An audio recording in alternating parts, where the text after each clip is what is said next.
Live. See here. Yeah. He Any? Are turned we that live? Are we live? Are we live?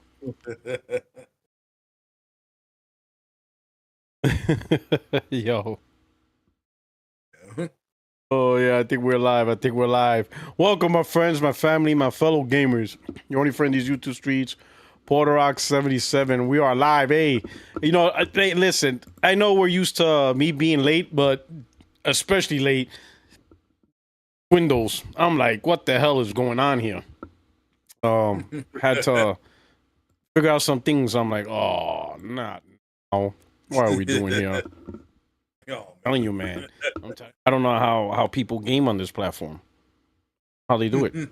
This will drive me nuts. Absolutely drive me nuts. Well, but anyway, man. Hey, thank you so much for the chat, for rocking out. Thank you for patiently waiting. I truly appreciate it. A good show. Ghost, you said Ghost in the Brain was in here, right? Even they got earlier. I was eating some ice cream and saw them pop in, but then they popped back out. So hopefully they both circle back in here. No, hopefully they'll circle back in. That's true, right? Maybe they had to use a bathroom. Maybe they need a bathroom break. Yeah, could be. Yeah, that's true. They had to use the. They both have wives, so maybe they got tasked to do something else. Yeah, possibly. But anyway, I want to thank everyone for showing up. While you're here, if you don't mind, please hit the like button and share this out on your favorite social media application, which is probably Twitter, maybe. Most likely. Or Blue Sky. Blue Sky. I'm switching over to Blue Sky mostly. Blue Sky, Facebook. Do your thing. But I truly appreciate you guys are doing here. All right. Greg, what's going on, my brother? Not a whole lot. Just getting settled into another week. And tomorrow already being hump day, so ready to get it over with and start on the backside of the week. Okay. So yeah, about it.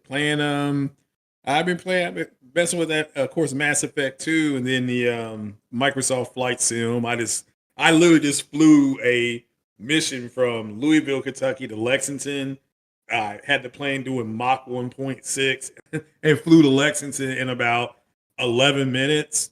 It was a straight shot, so that was pretty fun. Landing, that's a little more difficult than that F-18. So, but to me, it's harder to land that F-18 on land than it is on the ships.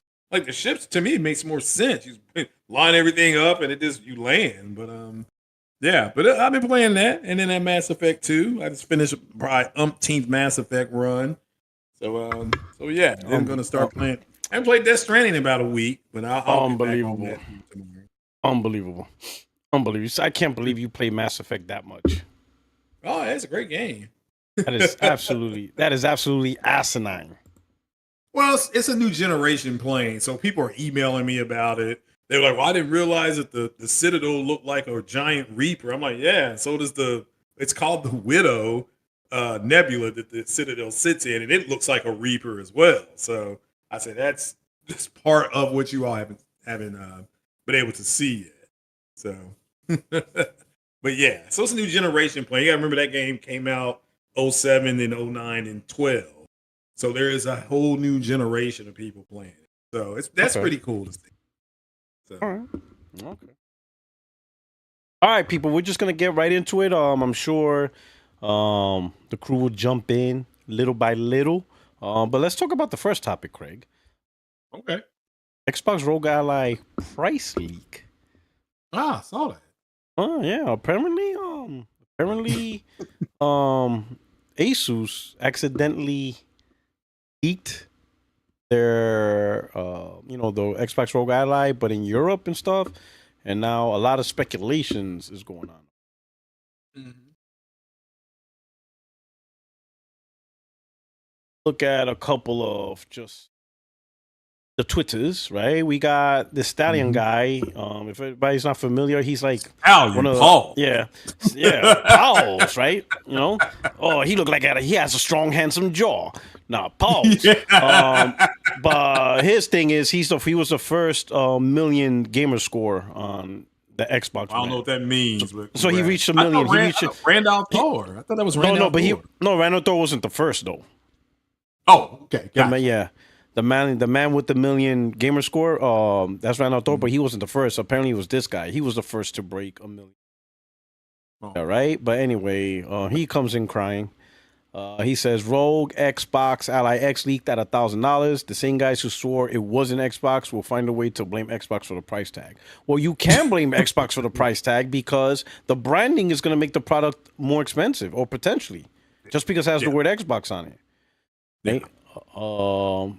Yeah. Paris. This is he says saw the leak, and in my opinion, it's doubtful that the Asus ROG Xbox Ally will be $1,000 USD. The European price is almost never a 1-for-1 conversion to US, and Windows states as much in their article. That I agree. I give them that much. Yeah, Usually, that's true. No, he's right about that. Usually, like even with the PS5 Pro in Europe is $699. Euro. That doesn't mean it was like 8 something USD. It was still $699 USD. So that is true.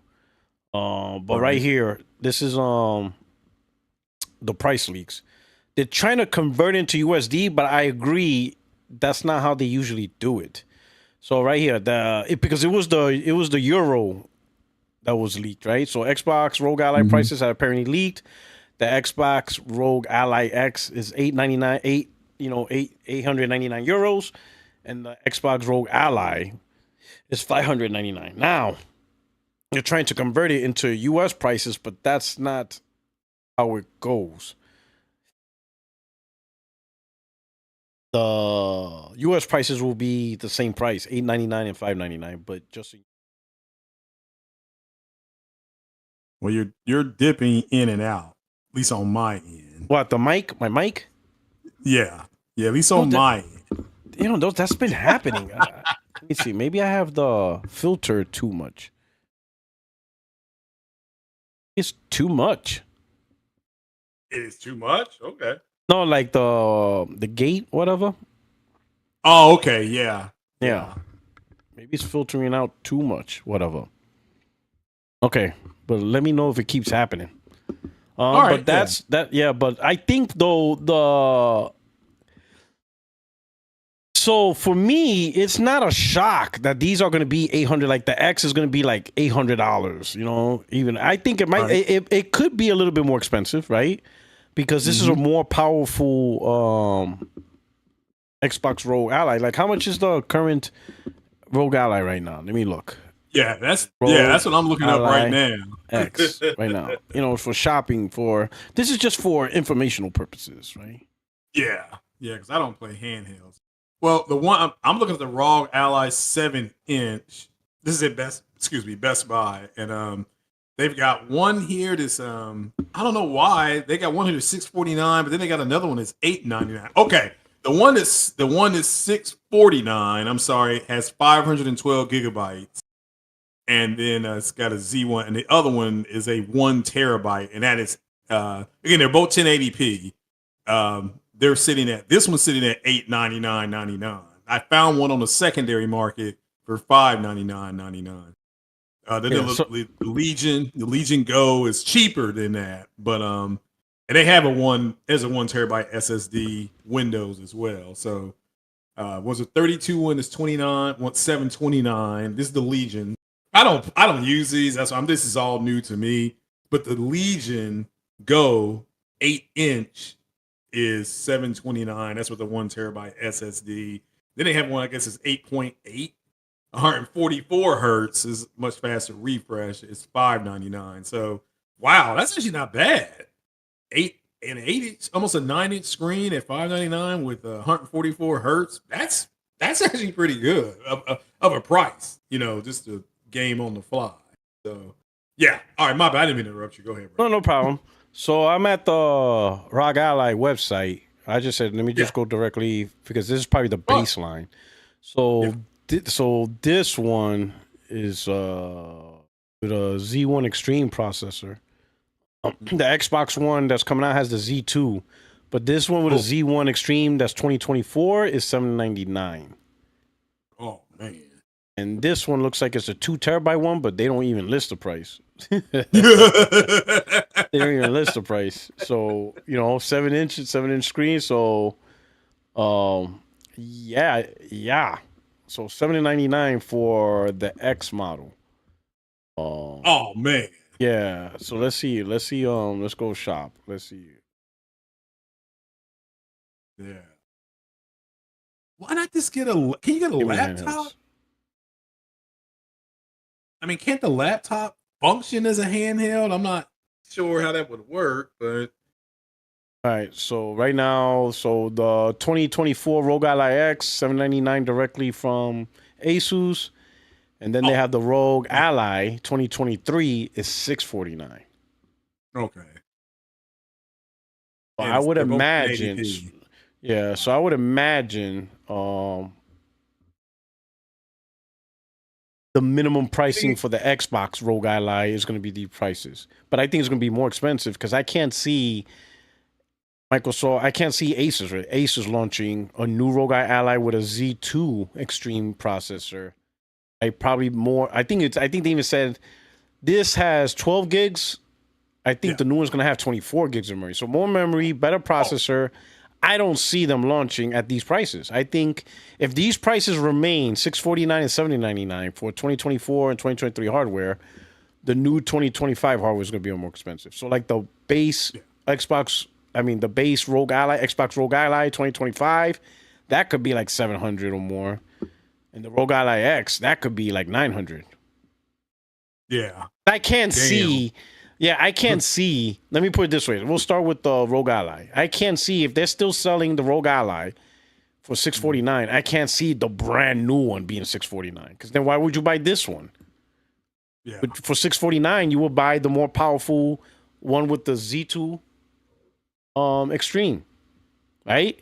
Yeah. Unless they drop the price. Yeah. Unless they drop the price of this one when they launch. That would be the only thing that would make sense. That they drop the price before the new one comes out. But a 7-inch screen? That's terrible. The new one has. Is the Xbox supposed to have a 10-inch screen or something like that? It's got to have something else. The one, because again, it has to at least have a screen as big as the Portal. How big is the Portal screen? Isn't it 10 inches or 10 point something or pause? Yeah. It got a chocolate thunder side screen. Let's see. Let me put it here. Let's see. Let me put it on the screen. Right here, they got a 1 terabyte and a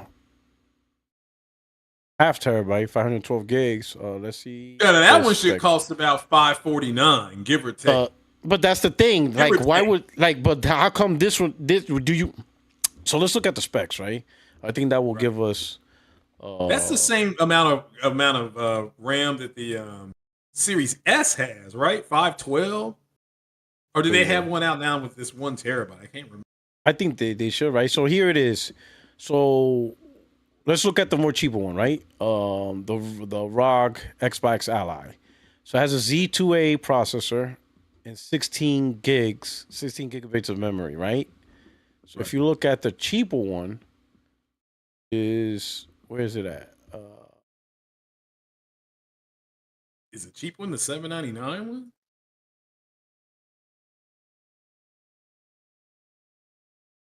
And this is all based now. Is this the Xbox one we're looking at? Which one is the Xbox one? No, but they're both made by the same company. They're both made by ROG. Just one's just branded. So So what I'm doing is looking at the cheaper model, which is right here. So this is the ROG. No, this is ROG Ally X. Here we go. The ROG Xbox 2020. Oh, that's the Xbox one. I'm looking for the ones that's out now. Well, that'll be the one from 2024 then, right? The one that's out right now? Yeah, let's see. So let's see what they got. Let's see what they got out right now. Okay, here we go. No, that's the X though. We're looking for the. Okay, here we go. 2023. So here we go. So the cheapest one is right here is $499, but it has for $499 the Z1 processor, 16 gigs of RAM still. So I think that didn't change. Let's see, LDP R5X. Oh, no. So this one has better RAM. It has the 5X 6400. This one just has a 5 onboard memory. So this is 449. Right? Let's look at this model. This model stream. Got higher. Well, Same memory. So this probably just has, what's the difference between the two? Yeah. They're the same thing. One have a, No, they're the same thing. They're the same model. Yeah. Why did he separate the two? It's the same thing. Same model. RC71L Ally Z1X. So this is a Z1X. Yeah. Oh, the processor. This one has an extreme processor. Yeah, that's the difference. There you go. Okay, so this one is extreme. This one, $700 is pretty extreme. Extreme processor. So this one doesn't have an extreme. So this Ally doesn't have an extreme processor. So it's more akin to this one, the $499 one. So if they're selling this one for $499, $500, then this one might be at least $600. So you could predict this one's going to be $599 at least $599, depending on the overhead, right? Yeah, the one on the right hand. Yeah, the one that says ROG Xbox Ally. So that one's you could predict. This one's going to be $590. What is it? $599. Yeah, $600. Ally X, right? The Xbox version has a Z2 Extreme processor and 24 gigs of memory, right? So now we're gonna go up to the higher tier. So let's look at the. So they didn't even put the price here. So they have it up here, but they didn't put the price. But let's see the ones that do have a price. Man. This is the 2024 one. So the one with the Extreme processor is $799, and it has 12 gigs of memory. And they're supposed to have what you say, 24 and the Z2 processor. Oh man, L5X. Now this says 12 gigabits times 2, so I think this also has 24 because this says 12 gigabits. So this might has 24 of of DDR5. This one has 24 DDR5X. So it's better memory. So if they're selling this one for $799. And there's no way they're gonna sell the Xbox one for $799. This might be at least $899, unless they drop the prices of the older models. Yeah, in time for the launch, which I don't see that. Like right now, dropping prices for gaming hardware has not been a thing. Correct. It just hasn't. It really has. When you think, am I right? No, I mean I'm not. This is the first gen. Yeah, this is the first gen where you actually was smart buying a launch console. Like if you waited, you got screwed. Yeah. Normally, the people who wait end up getting the better deal. Yeah, 2 years ago they had on Black Friday at Best Buy from that that 1 month sale they had. Sony had. That's when I got my Slim that came with Call of Duty 3. Yeah, Modern Warfare 3, and it was $399. So that wasn't the launch model. The launch models are pretty much done. Like they rotated them out of service, I think. So they've upgraded everything to that new GPU or whatever they got in that new one. So different motherboard, smaller, the Slim. So it's all digital. Hey, Extreme, I opened up the room. Hey, yo, Dark, relax. Pause. He said they're going to drop the price of the older models. That makes sense if they did, but it's just this generation. That's kind of what we're talking about. Dark is so far that's not what's happened this generation. Is that Xbox raised the price of their console, and then Sony put out a $700 console. So nothing has come down in price, unless you get it off the secondary market. So. So like just like anything else, consoles, gaming products, everything has been going actually up, especially with tariffs and all that stuff. So I don't see these devices going down, which means pause, right? Which means that let me see if it's interesting. But what's funny is people are shocked at these prices, and I'm like, why are you guys shocked? Like, why you thought you know, no, you know what? I'm gonna take that back. I understand. Hey, yo, Extreme, the room's open. Um, Says yeah, having an issue, I'm here to provide support. Yeah, the prices are too much. yeah, you know, like the rent's too damn high. Yeah, But I'm that's gonna tell my complaint. so I'm gonna say oh shit! Shout out to Gordo P23. Didn't Phil say they would not make $1,000 consoles? Well, he's technically right. It's not a Technically, console. he didn't make the console. Yeah. someone else is making the console. Oh Yeah. shit! And shout out to I'm just gonna say Major Claridge. It's just because every time I see MAJ, that's like short for Major. So that's it. That's your nickname, the Major. You know, you're part of the British Army. you know, you know. Um, thank you so much. Thank you so much for rocking out with the family. Welcome to 60 Frames No Lag family. Truly appreciate it. Um, but going back to, you know, now that I think about it, I understand why there's a little bit of a I guess culture shock. You know, they're kind of shocked that this product potentially could be this high, and that's because console gamers are used to subsidized pricing. They're used to consoles being sold at a loss, so you get powerful hardware at a cheaper price. Mm-hmm. That's not Xbox going forward.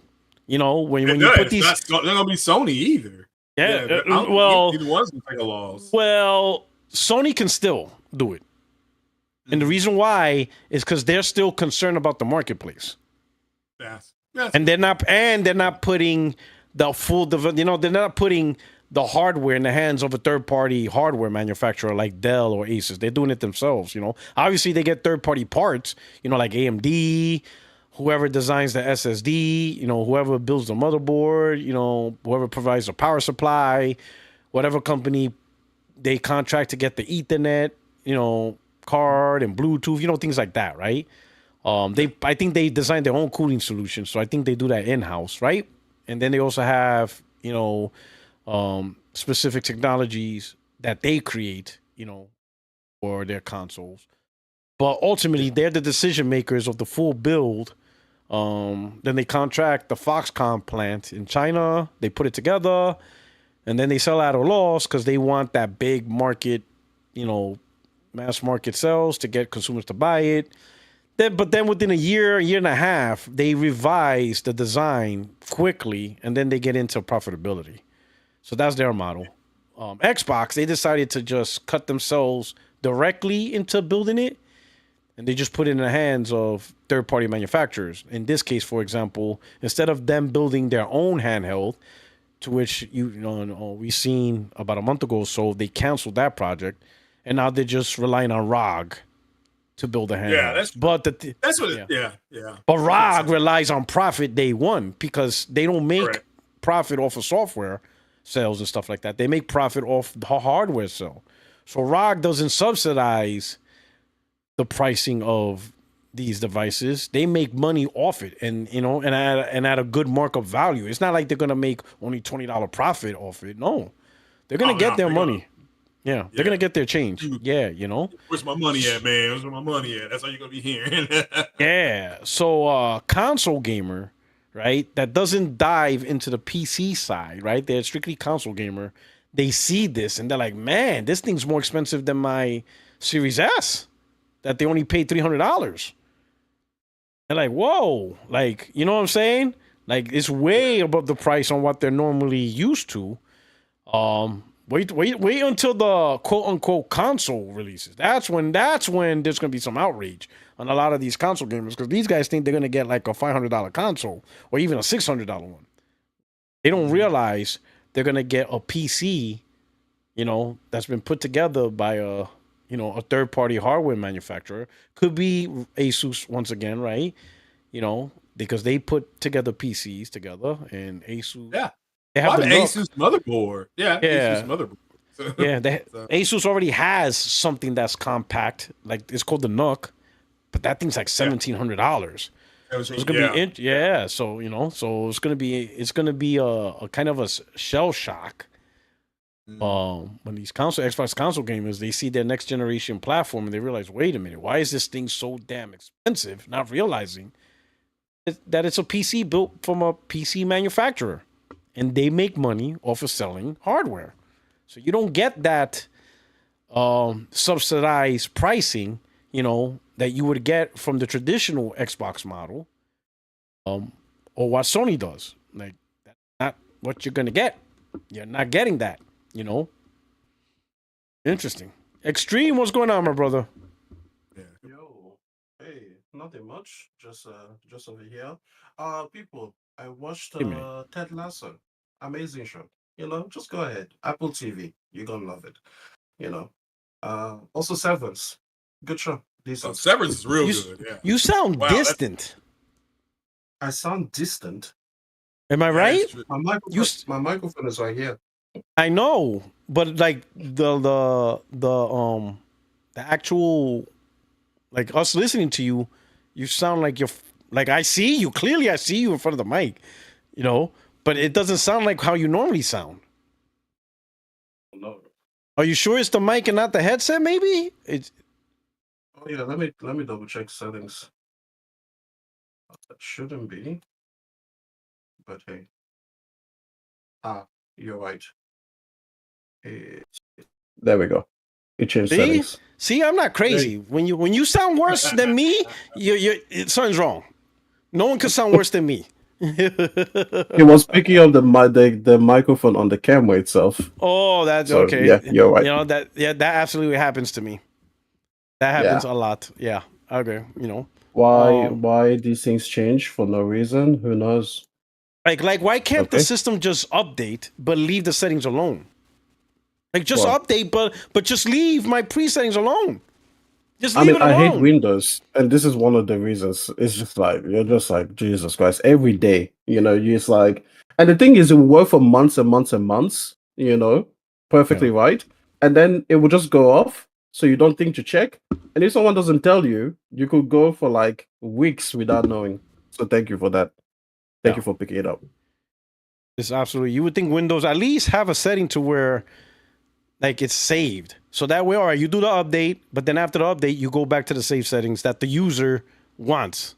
But no, Just Yeah, on Safari. settings. Safari does that. You can save Oh. your settings and you it'll just import over.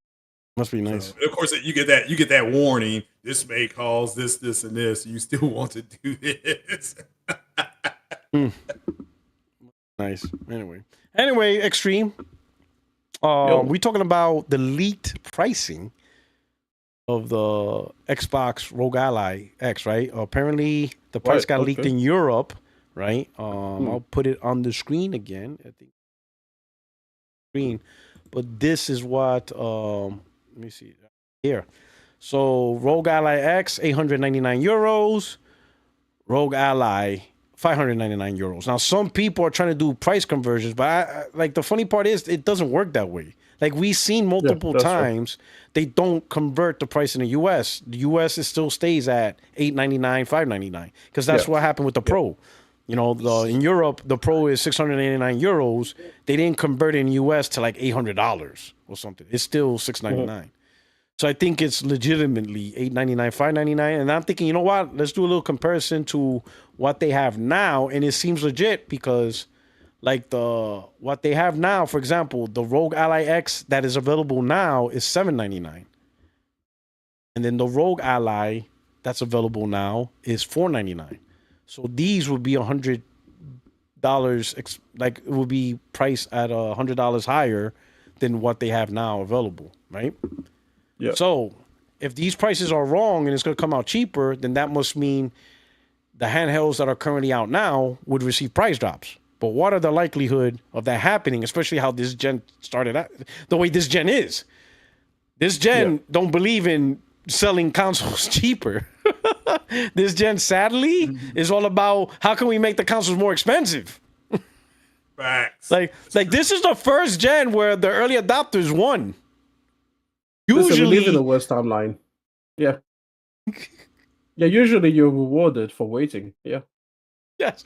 Because you get a cheaper product. Usually it's like a slim model and you got a bigger library of games.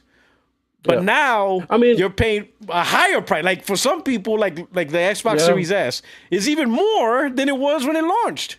So you're paying more money to access the games. Yep. You know? Yeah, absolutely. The crazy I want to ask you, so I want to ask you, and I kind of answer, but I want to see your thoughts. There was still a shock for some people that these handhelds would be priced that high. There's only a shock for people because they haven't been listening to me. I'm the one who's for the longest. I say that if you're going to get a handheld that is as powerful as it needs to be to play current day games, you're going to be looking at $900, $3,000. That's what I've been saying the entire time. People acted like I was crazy. And funny enough, before we knew anything about the partnership with Asus, I used the purple. Asus It's the ROG purple. Ally. It's the purple thing. That's what it is. People Exactly. don't because in America, in America and Europe, everybody's hot, but they don't understand you're in winter. They don't get it. Right. You are freezing over there. They don't I'm get telling it. you, man. I learned the southern hemisphere. That's where the intellectuals are. No, listen. Like I use the ROG Ally X as an example, and I was like, if this is already at $900, what makes you think that a handheld from PlayStation or my Xbox is going to be much cheaper than that, given that it will have to be around the same power curve? And of course, you could go with like, oh, they could subsidize. But the problem is that I just don't think that they will sell enough units to make subsidization. Okay, I don't think they will be selling enough units. Intellect's definitely in the southern hemisphere. Yeah, definitely. That's where the intellectuals are. Yo, listen. Yo, what up, fellas? Yeah. What's going on? Shit, Bunny Tree. What's going on, brother? Shit, man. I was just chiming in on what y'all talking about. All right. I think the timing for Sony is perfect. Wait, Extreme was talking. We got you. You go. Yeah. Sorry. Go ahead. You'll go up next. Yo, no. So I was just saying that if you take a look at where the market reality was, this shouldn't be shocking to you, because again, I've been saying this for the longest time. I don't understand this thing that console gamers have where they think that somehow $1,000 is like some kind of like unbreakable limit for them. Like, I'm like, a console was never meant to be cheap, okay? Because if you go back and you take a look at console prices and you adjust it for current day times, they were never cheap devices. They were always meant to be convenient. That's always been the appeal. They are more convenient than PC, they're more plug and play than PC, but they're not necessarily cheap. Now, they got cheap, which we enjoyed and we had, but clearly that is not this generation. This generation is not a cheap generation. It doesn't get cheaper. In fact, it gets more expensive. And the thing is that with all of these technologies, we want them to push the boundaries so much. We want them to be so much better than what we had before, that they are not able to get away with what they did in 2013 with the PlayStation 4, where they give you like a, or like a Series S level performance. They're not able to get away with that. They have to give you something really, really decent and something that actually pushes the boundary forward. So when you take a look at the PSVR 2, for example, came out at $550. You take a look at the Portal, it doesn't play any native games, it's $300. You take a look at PlayStation 5 Pro, it's $700. You try to take a $500 console and essentially miniaturize it to be in handheld form. Well, you're already starting at a base of $500. That is, if you're trying to like create, like, let's say the Xbox Series X, right? But you're trying to miniaturize it. You're starting from a $500 product, and then you're saying put more engineering into it, put more research and development, put higher performing parts, so I can get a similar power curve, but in a much, much smaller. It's like a tenth of the size, right? In 10% the amount of space, and also give it a screen, so on and so forth. Of course, you're only going to go up from there. This idea that you're somehow going to end up at $500, I'm like, how does that work in your mind? Like, that's crazy. It's crazy to say take this $400 to $500 product and make it 10% the size, and give it a screen, and make it portable, and give it a battery. Oh yeah, also make it the same price. Like, okay, maybe in 20 years' time, sure. But if you want to do it today, you're going to be at least doubling the price. That's just the way that I see it. To me, it just makes perfect sense. But hey, I'll let Mighty Tree give it a go. What's going on, Mighty? Yo, what's good? Thanks for having me on the show. Absolutely. So anytime. Yeah, no doubt, brother. The price point of the ROG X or whatever this is, they're saying that it's about $1,000. Is that what they're talking about? So yeah, but I think it's because some people are trying to convert the euro price to US, and that doesn't work. Like usually they both match in terms of what it is. So the leak is $8.99 and $5.99. So I think the US price will be $8.99, $5.99. I think overall there's still people kind of shocked that the prices are so high for a handheld. But I think it's because they really believe in the marketing of this is an Xbox. And traditionally, like if you bought an Xbox Series S for $300, you're not gonna pay $800 for a handheld. That's like, Right. wait a minute, like I'm gonna pay $500 more for something that's weaker, even though it's portable. But so some people probably really thought that these things might come out at $400 or $500 because that's what you're used to when you buy consoles, right? They're subsidized, they come out at a cheaper cost. They're having a little wake up call. They're like, wait a minute, this thing could be $900 and $600 for a handheld that's 1080p. Yeah. Welcome Yeah. to Asus. It's up there, and really what they pay for is the premium for having the newest miniaturized tech. Like when you're talking about like a handheld, there's obviously a certain limit to how powerful it could be, right? Because it's not like it doesn't have the same amount of power capacity or die size that a standard computer would have, right? And one of the things you'll see with this Switch 2, for example, the Switch 2 uses quite a bit older chip. I think it uses an 8 nanometer chip. This is at least I think it's at least 3 years old, 3 or 4 years old tech. And so, given that it's older tech, that they're able to get better yields when they produce them in the factories, they can mass produce them easier. And so, technically, they can afford to sell them at a cheaper price. Now, I would argue that the Switch 2 may be a little bit too expensive for what it's worth, but because of the tariffs and that whole situation that kind of scared Microsoft into raising the prices on their products, Nintendo didn't do that, but they did have a base price that was probably at the higher end of what they wanted to release it at. And they're still going to sell the Switch Ones going into the next few years. This is going to be cheaper and cheaper. You're going to see Switch Ones going for like 150 or 200. Or I think it's already at that price, but it's a lot cheaper. And the saving grace for the Switch is that it uses NVIDIA's DLSS, which is what is making a lot of the games, at least from what we're already seeing, like Cyberpunk, for example, that at least have a decent enough quality to play it, even while docked. And that's where you get people that are like kind of hyping it up. But it's AI that's doing that. And I guess where the real question is, well, what's the input latency like for it to look like that? And how much is it helping? Well, we know NVIDIA is tried and true when it comes to their upscaling tech. So that's going to be useful for the Switch to at least give it a little bit more longevity and how good it can perform. But with these handhelds that are more higher powered, they're more expensive because they're using newer tech. And so this kind of goes back to what we were talking about with Sony.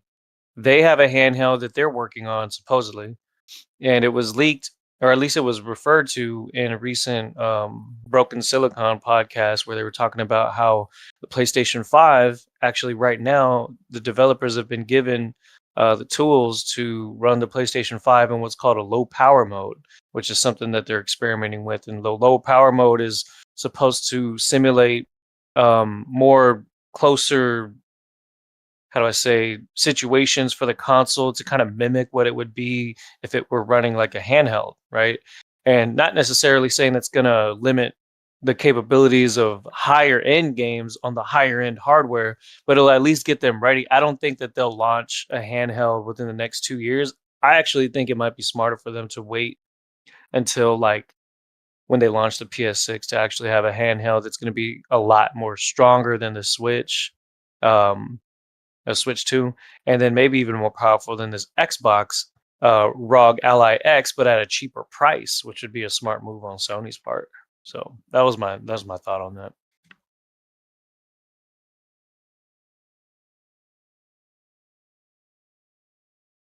You're muted, by the way, just so you know.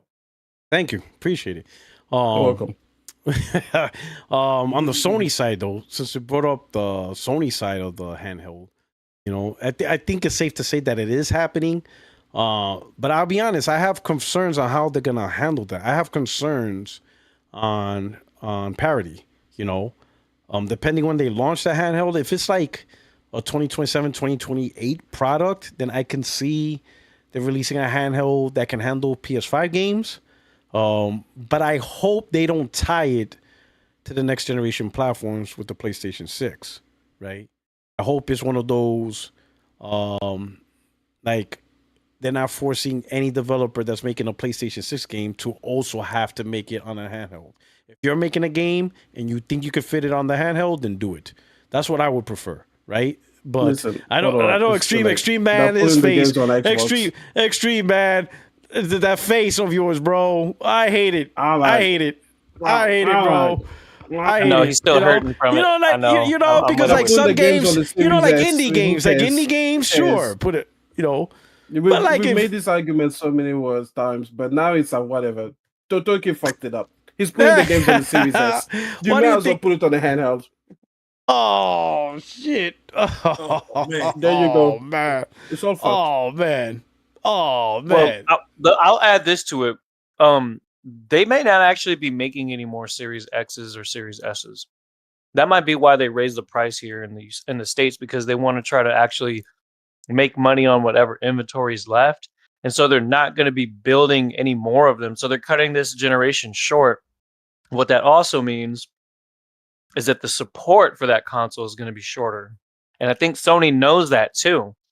And so them putting a game or two on the Xbox store doesn't mean they're going to keep doing that with everything moving forward, because if they're using a console that has Steam, there's no reason to make an Xbox version when they could just make a Steam version. Microsoft puts their games on Sony's platform, Sony gets a cut. Sony doesn't need to do that for them. They don't have to put it on the Xbox store and give Microsoft a cut. They could just put it on Steam and let Steam get their share. You know what I'm saying? And then that'll be, I guess, Xbox's little mini W version of saying, hey, I can play Spider-Man on this Xbox. Well, Microsoft won't get anything from that if they put it on, if it's just on Steam. But if they start bringing the whole slate over, like people are trying to say, oh, well, Spider-Man's next and all that, I'll believe it when I see it, because supposedly it was reported that Microsoft actually came to Sony about putting Helldivers on there, and that was the only one that was really a part of that deal.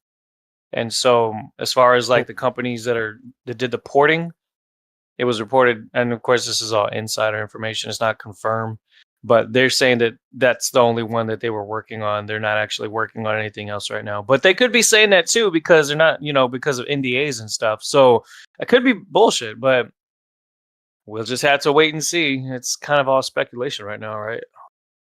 I hear so many things. Go ahead, Craig. Well, I was just going to say that Sony is a publicly traded company. Sony has already said what they're doing this year that set their prices so that people are trading. They would have to disclose if they're going to be porting a bunch of, because that's going to change the share. That's going to change the everything, the market. And they have to, and it's a publicly traded company. It's no different than when Shift Up was a privately held company that in South Korea, then they sold their game. It did well. They had an IPO, and part of their IPO, which is a public offering, now their company is worth whatever, $50 million. And they have said publicly that they're going to make games for everybody. So it makes sense to me that Sony has said that the multiplayer games are going to be on all the consoles, because you need a friend of mine, he's a small time developer. He said, well, you need a maximum force impact. It's like if you play Modern Warfare 2, they shoot one rocket at umpteen people and they say good effect. That's what they're waiting is a good effect. So worst case scenario, they put it on Xbox and it sells 100,000 copies. Well, it's all profit. It is all profit. So, and that's all they're looking for. Now next year, I want to make this clear. Next year, when they have their meeting, can Herman Holtz and Hiroki Tsutoki come out and say, we're going to look at putting some single player, some more of our IP out on other platforms? Yes, they can. but they have to disclose that to their shareholders. So either they don't know, they don't care, or or they just don't know. So they're not. You're not going to wake up tomorrow and Sony's going to be putting, what's the name of it? Horizon Zero Dawn on Xbox. Now, will they put fair games on Xbox? Yes. Are they going to put The Last of Us Factions 1.5, whatever they're going to call it? Yes, because it's always online anyway. So it's no different than the Ready or Not video game is coming, the Arma game that's on PlayStation. What's the name of that other game? Division. Those are online games. So why not? If you're making them, you want a maximum effect or the ability to say we put it everywhere so we get the maximum effect on the money. Me personally, I don't get it. When Sony came out and told their shareholders that they were slowing down or pausing on the Venomverse, the movies, they can't just say, "Oh, okay, we're going to now start making a bunch of movies," with Venom and stuff, because they just said they're slowing that down, and that's going to dictate where their money goes internally. So it is what it is. This is all, to me, this is all public information, but people are going to like my girlfriend says, people are going to people. So and that's why you have people allegedly, where it's like being in 2018 again with the port begging for Spider-Man when they say you will rule the day, you didn't put it on Xbox. So could Marvel Games go to Sony and say we want this game on Xbox? Yes, they could, but right now Marvel Games isn't going to do that. The X-Men game that's supposed to be made allegedly by Sony, Marvel Games could say, yeah, we want this everywhere. So it's just, it is what it is. It's crazy to me, but it is what it is. So I see and I talk to people, they're trying to wrap their minds around this. But a lot of the stuff, I personally don't see it make sense. I think, for example, Mighty Tree mentioned that, Xbox is on its way out. Microsoft's not producing any more consoles. But I'm thinking like I heard that. I heard, it's just live service. I'm hearing so many things about Helldivers going on Xbox. But I'm like, let's say if the Xbox console is on its way out. Or I heard people saying, Microsoft's trying to, nab, entice console gamers on the Xbox side to come to PlayStation stuff. I'm like, I'm hearing all these different angles. And I'll be honest, little by little, I'm like, none of them really make sense. Because we'll use Mighty Tree. We'll use your first one, right? You mentioned that the console's on its way out. So if the console's dead, why spend the energy making a game for a dead console? Why even bother? What you're gonna get out of putting a game on a dead console when I wouldn't say making a game for a dead console, but rather porting a game to a player base that's already established. Because they have 30 million sales, so there are consoles there to sell too. All right, so now with that, why stop at Helldivers? This is what, and this is the same logic I use with when I talk to the Xbox community when the first 4 was ported to PlayStation. They came up with this fundamental idea of limiting what games was going on PlayStation for certain reasons. It's this reason or that reason or one another, right? One reason was, these are just third-party deals. But I'm thinking, Sea of Thieves is not a third-party deal. That's actually a first-party title. In fact, that is the first time Rare ever made a PlayStation game, because they never made a PlayStation game before on the Xbox, and they did it on the Nintendo. So technically speaking, this cracked the ice. Mm-hmm. So I asked the Xbox guys, you got a first-party game from a studio that never made a PlayStation game. Then they came back, but it's live service, because they use that too. But I'm thinking, defining a game by its monetary system doesn't change the fact that it is a first-party game that benefits from making more money from another platform. So if Sea of Thieves get to make more money from PlayStation, then why wouldn't you want to see Forza, Gears, Halo, and any other studio make more money? Why would you only grant the developers of Sea of Thieves, Rare, this opportunity to make more money, which in turn make more money for the company, but you're not going to do it for the rest of the studios? Well, then the answer I got back, oh, you got to have exclusives on consoles. But you already broke that. You're taking your exclusives and you already put it on another console. So now the strategy of some exclusives will sell consoles. So you couldn't sell your consoles when you had every title exclusive. You think you're going to sell when some of your titles are exclusive now? So less exclusives is going to sell more console? Like, however you let it, it just didn't make sense because to me, at the end of the day, if the company decided to put their game to make more money, they're going to look at it and they're going to be like, you know what? We have more games to make more money. Why just stop there? Why just stop at a certain number? So now I look at that as PlayStation. They got Helldivers, right? Now they say it's live service, but I'm thinking, but it is still a first party project. It is still a first party IP that was associated with PlayStation. Like why, like for example, why is Helldivers being treated different than God of War? Wouldn't both of them add to the flavor of PlayStation? You got your God of Wars, you got your Helldivers, you got your Gran Turismos, you got your Token Fighting Souls, you got all these various games of different styles, from single players, from live service, to racing, to fighters. That one makes PlayStation look good. But now you took one of those aspects, put it on Xbox, and people say, oh, well, that's just live service. But Helldivers was a PlayStation game. A lot of gamers use that as a shit talking point on why PlayStation is better than Xbox. Helldivers was one of those titles for, multiplayer that gave PlayStation an edge. Like, oh, look at our multiplayer. Your multiplayer sucks because Halo Infinite sucks ass and stuff like that. Technically speaking, as of right now, PlayStation does have, outside of Call of Duty, obviously, which Xbox bought, outside of Call of Duty, technically speaking, Helldivers is more popping than all the other multiplayer games Microsoft has. It's more popping than Gears, more popping than Halo, when you think about it, right? The only game that Microsoft has that's more popping than Helldivers is Call of Duty, right?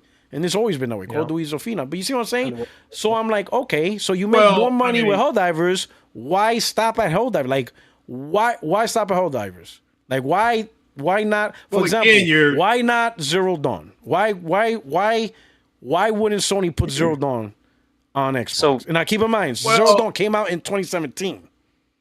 Well, I'm that's gonna play advocate. Go ahead. I'm sorry. I'm gonna play advocate real quick and just say that Helldivers helps Microsoft in more than one way. You could put a single player game on there. Someone's gonna buy the game, they're gonna have it, they're gonna play it, because whatever the game costs, right? Like say they launched it for $60, so it's $60 a copy. But I think somebody mentioned this to you in a previous podcast. Helldivers helps Microsoft in three ways. They'll get the sale for the game. They'll get the microtransaction cut. I'm pretty sure they get a cut from the microtransactions. And they'll actually have an incentive for the buyer to continue to subscribe to Game Pass so that they can play online. And I think that Game Pass is the most important thing for Microsoft at this point. And so they're going to want to keep people on Game Pass, even if it's just for access to playing online. Like like Black Ops 6, for example. Black Ops 6 came out. That's a Microsoft game. I bought that game when it came out. And it's probably one of the few games that I have right now that really have me wanting to reestablish my PlayStation Plus. I'm just not doing it right now because, like I mentioned before, I'm doing all these single player games on my back catalog. So I don't need to re-up it right now. And if I really want to play Call of Duty, I can play Warzone for free. That doesn't require PlayStation Plus to play online. And so there kind of has to be this mixed bag. If you really want to break out like Fortnite, I honestly feel like you have to make a free-to-play game that just has stuff going for it. Like, obviously, Marathon doesn't have that in it, but if Marathon was free-to-play, people will try it. They'll give it a try. I was told, and they could just keep adding to it. In fact, when you look at the original Marathon reveal, I think it was a gameplay trailer. It actually says at the end of the trailer, it says could require PlayStation Plus to play.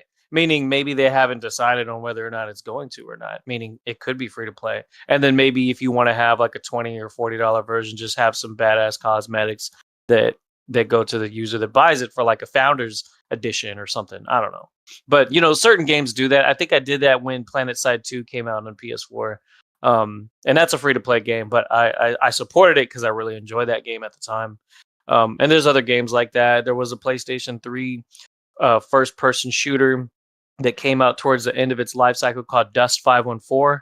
which is one of the most incredibly innovative first-person shooters that I can ever even imagine to discuss, because it was like Halo mixed with Battlefield mixed with Call of Duty, but it was old. It was on Unreal Engine 3 or 2 or something like that, and it was locked to the PS3 hardware, and it didn't get to move over, so it had a short lifespan, but it was a really good game, and it was free to play, and it was engaging. It had a really good community, and there's games that manage to do that get to engage the community, that generate a lot of memes for some goddamn reason. That seems to be a big factor, right? Helldivers 2 became a big factor because of memes and short clips that were on TikTok and YouTube, and that's kind of how this generation operates. That you kind of have to have that balance between all these different aspects that pump up the popularity and bring up the hype and bring people wanting to play. So you have to have something going on in the game that brings that to it. Like even that stupid little game, what was it, Among Us? Among Us got popular because of all the memes that were happening. You remember that?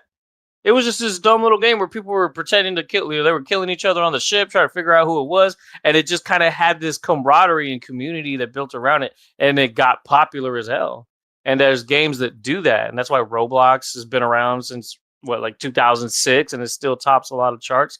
Fortnite and all them other games. And not every game has to be that. But these companies are looking at the money that comes from that. Well, how So they're does all this trying answer to extend the that. question of why doesn't Sony put Horizon Zero Yeah, Dawn? I was waiting. I'm like, this guy's Oh. really like. You've No, gone so- really far off. So I did answer it. And the main thing though, like I said, was that it helps them in more than one way. And so No. maybe a single player game that That's only why. No, you said that's why Helldivers helped Microsoft in more than one way. The question is, why doesn't Sony put Horizon Zero Dawn on Xbox? Oh, well, in that case, like I said, I couldn't tell you, because Helldivers was specifically requested by Microsoft, supposedly. But I don't know if they're doing that with these I other mean, ones. that's such a silly thing. First of all, Microsoft would want every game on Sony to be on Xbox, every single one. They wouldn't be like, oh, you know what, we'll take Helldivers, but no, keep Spider-Man to yourself. I mean, come on, you couldn't give us that. Like, no. Microsoft believes in this multi-platform future. So if they could get Nintendo to put their games on Xbox, of course they would. They understand that Nintendo would love them out of the room, sure.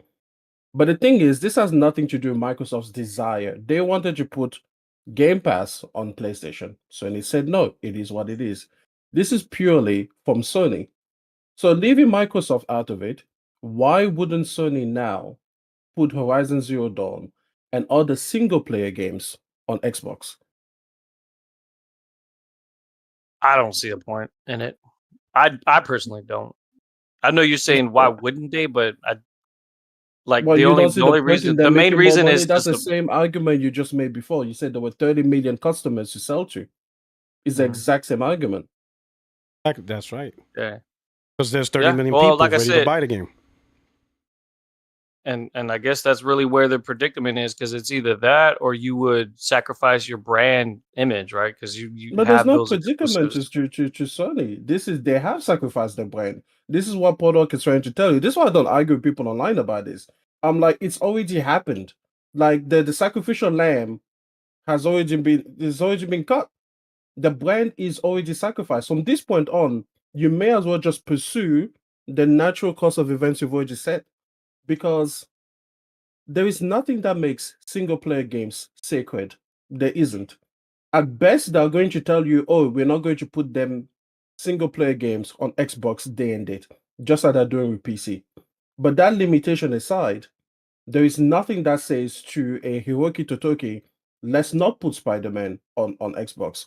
What I hate about this conversation is that people are trying to like twist themselves into this weird, like, oh, but Microsoft wanted it, or this is how it works well for them. Like, no.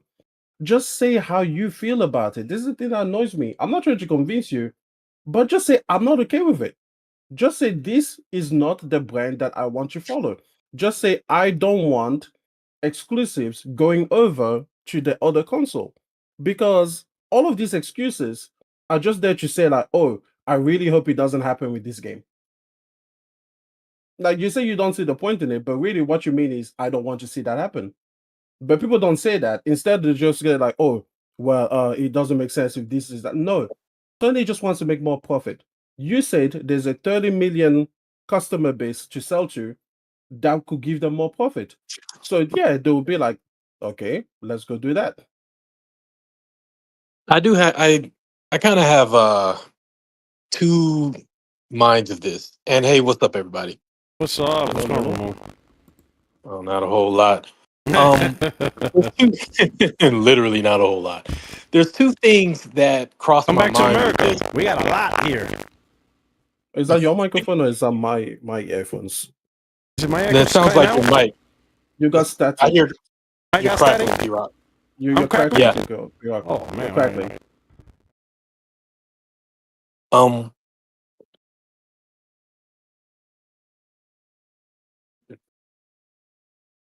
Yeah, woman, go ahead.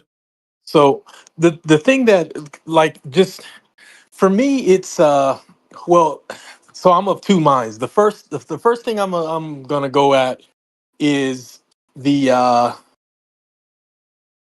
why stop at Helldivers thing. I had to go and look it up to make sure I didn't have it wrong, but let's go with taxes in the US. The original invention of taxes in the US was to fund the war effort. Lincoln instituted this thing called taxes in order to help fund. I think it was World War One, or World War Two. The reason I mention that is because that World War has long been over, yet we still pay taxes. Why do we still pay taxes? Because the sharks got a taste of the blood. Wait a minute. I'm And confused. Did you mix Lincoln in World War One? You're like he centuries did. off. You're like yeah, I did centuries. mix that up. You're like centuries It was for off. the I'm Civil like, War, by the way. oh shit, this is like the multiverse. Bro, really? I was Also, like, you're wait a minute. crackling as fuck. You are crackling. It's Yeah, bad. actually, yeah. So I bad. It's I mixed so that up awful. pretty bad. I Hold mixed on, that let up. me let me dip it's out. vile. He said So, it's bad. All right, testing, It testing. definitely is that wire. Yeah, no, it's bad. It's awful. It's So bad. change your check the- wire. Check the Like, it's connection so where it awful. goes and where it plugs into your head.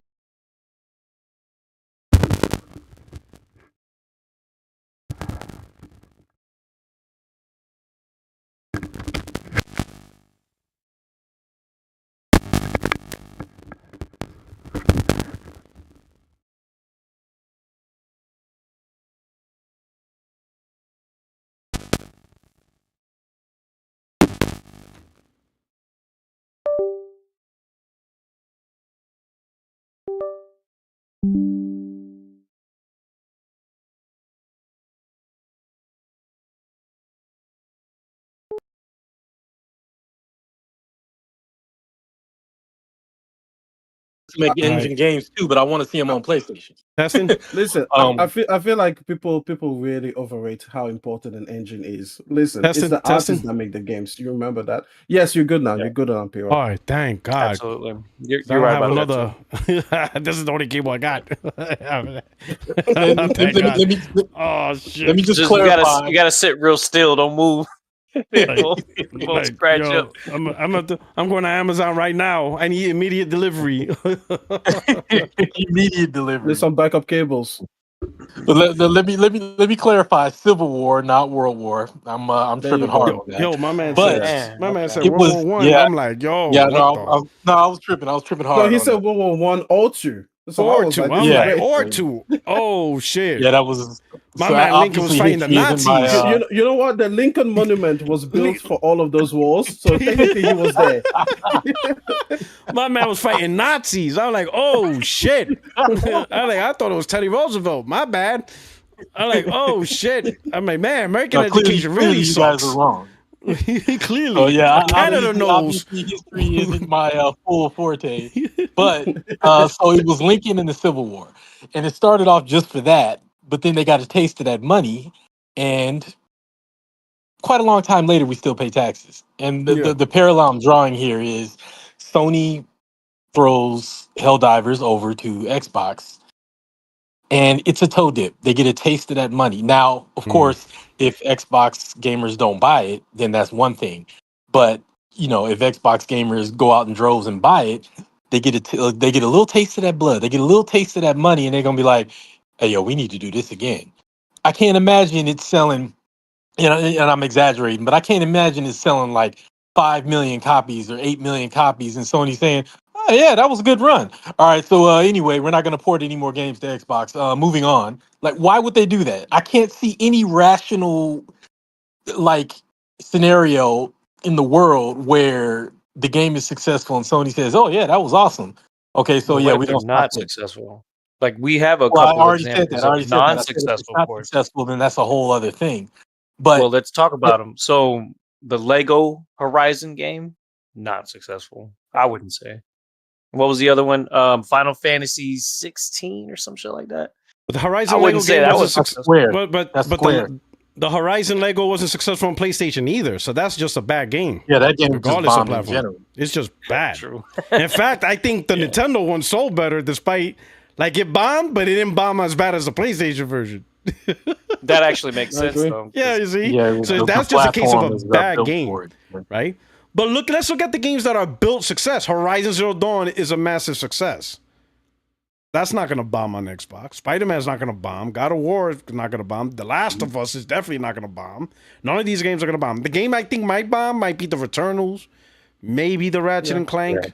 That's that. Yeah. Those could, Gran Turismo won't bomb, especially now they don't even have a motorsport Yeah, racer the anymore. sports didn't do well. Yeah, Yeah, so GT7 won't bomb at all. There's and another you thing too.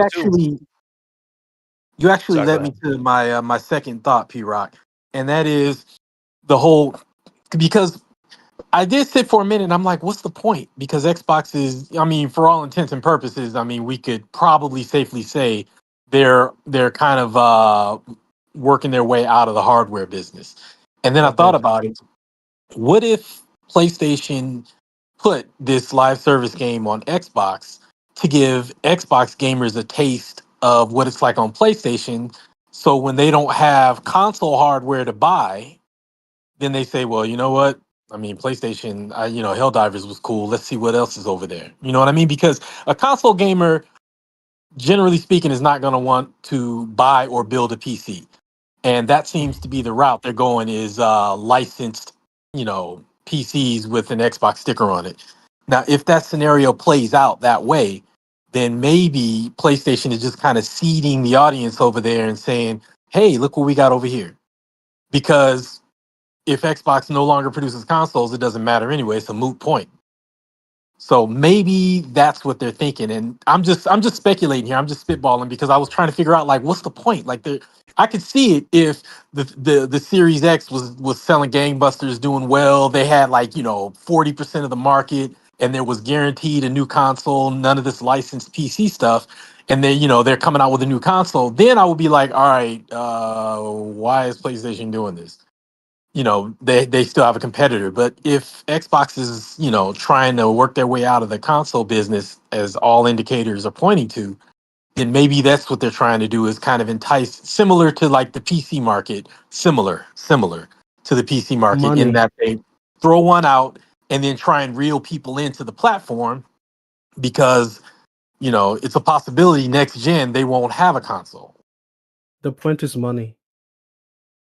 Well, I yeah, just the want to point is point money, that. but what I mean is, No, if they It's that's the can it. get more root people of That's all it. onto the evil. platform. It's the root of Yeah. all evil. The love of money. There we go. It's just money. I feel like people try. There's nothing smart or creative or tactician about this. It's just money. Totoki doesn't care. He doesn't weigh the brand versus the money that they could get. He doesn't look at the future of the consoles versus what could happen next.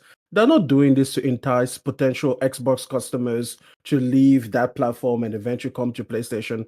They already had enough. No, it's just money. It's just short-sighted money. You know how you've seen those stories of whether it's a small business or a large business, whether it's at a mom and pop shop or like a BlackBerry or an IBM or a freaking Compaq or whatever, and there's just an executive that comes in, fucks up the culture, ruins the brand, and eventually drives it into the dirt. This is it. That's it. There's nothing else to it. There is no 4D chess move over here, or I'm going to take some kind of brand reputation loss now in order to make up those numbers later in the PlayStation 6 generation. There's nothing like that. It's just money. And all we're doing now is, again, all I'm hearing is a bunch of and I mean, I hate to use the word, but it's a bunch of cope and opium from PlayStation fans that there is some kind of like meta strategy behind this. There isn't. Well, Again, if they wanted to entice, like Xbox gamers, like next generation, all they will have to do is create a PlayStation 6 and be like, hey, you know what? We're going to give like really phenomenal incentives, like through PlayStation Plus, like just like they did for like, the PlayStation 5 launch. Remember, they give you like 20 games as part of your like a thank you collection if you're a part of PlayStation Plus. You had like 20 games, and most of them were like first party games and everything like that. They could have done the same thing, put 30 that's games true. in there and be That's like, hey, true. you know what? For like, I don't know, freaking I don't know, $30 for the year, you have access to these 30 games so that you can catch up on like all of these PlayStation legendary titles that you've forgotten. You can put all of the Uncharted's in there, all the Oh, Last like of they Us is did, in like they there. did in the beginning of the PS5. Oh, PlayStation Yeah, 5, the beginning of the exactly. PS5. They had like Yeah, that 20 I mean, game for it's a free. PS yeah, that collection. 20, Yeah, 30 game, Yeah, easy. the PS, Make it like yes, the $60 PS for the collection. year, and then you just get it, and then that'll have all of your first party titles that you've been missing out on since you were on that's a good point. Xbox. That's a good That would point. be the incentive. That's That's a how good you point. bring people to your That's platform. see, That's a There good is point. that makes That's a good sense. there point. is nothing about this that is about a 4D chess move. It's just money. And yes, the cost of that is that the PlayStation brand diminishes for short-term profit. And if PlayStation fans could just admit that this is what it is, then maybe we could do something about it. Maybe people would like, I don't know, make enough of a fuss online about it for the conversation thread is brought forward so that these executives have to come to us and tell us what is what rather than lie to us and say, oh, well, we have a very thoughtful strategy about how we port games to other platforms. Like, no. But instead, what we're doing is just like, oh, but what if it's this? What if it's that? And the worst part is that we've seen this happen. This is the exact same thing that the Xbox guys did. It's the exact same excuses, the exact same lines. It didn't work for them. It's not going to work on this side. Let You me know? just jump in. Let me just jump in real quick and like just from my angle of it anyway. The reason why I'm speculating on this way is I just can't bring myself to believe that that's stupid. But everything you're saying is making sense. Everything you says makes sense. I have no argument against it. My whole thought process behind trying to speculate on this is because surely they can't be that stupid. But Did you feel that money, way when money. Xbox was doing it? Like, I don't Oh, I didn't have. understand. I It's had. like I had no doubts because they were already spiraling exactly anyway. when we were so like it was like, yeah, when Xbox was doing it, we're like, yeah, well, clearly this is what's happening. But when it's us, why are we Well, pretending? This because is like seeing I think the no, you reason know why what is this because is? PlayStation has been Like, smarter up to now. no. So Listen, they were smarter before Totoki. This is like yeah, seeing that's your true. Yeah, girlfriend's best friend cheat on her guy. You see text yeah. and you're like, yep, she's cheating on him. And then when it happens to your girlfriend, you're trying to go to your guy like, you know, maybe it was just a massage. Like, I mean, sure, it happened at 11 p.m., but like she gets sore from after she comes back from the gym. It's like, buddy, and you're like, no, she wouldn't do this to me. Like, we're good. Like, come on, I like, got way I more give her everything she teraflops than that needs. guy. I- and it's exactly, it's just like, come on, like, I give her everything. It's like, buddy, come on now. And it's like, and what about the Copium. next message? Oh, it's the florist at 10 p.m. delivery. Okay. It's like, yeah, the house has just no. Just like you were so quick to spot it when it wasn't one of your own thing, but when it's not, listen, Hiroki Totoki is trading the long-term value of the brand for short-term profit because he wants to see the next quarter go up. And this is undeniable. The games they will put on Xbox are the ones that are guaranteed to succeed. They are the ones that will be in high demand. You're talking about your Helldivers 2, your Marvel Token Fighting Souls, your GT7, your God of Wars, your Spider-Mans, so on and so forth. They are not going to put freaking Sackboy: A Big Adventure on Xbox.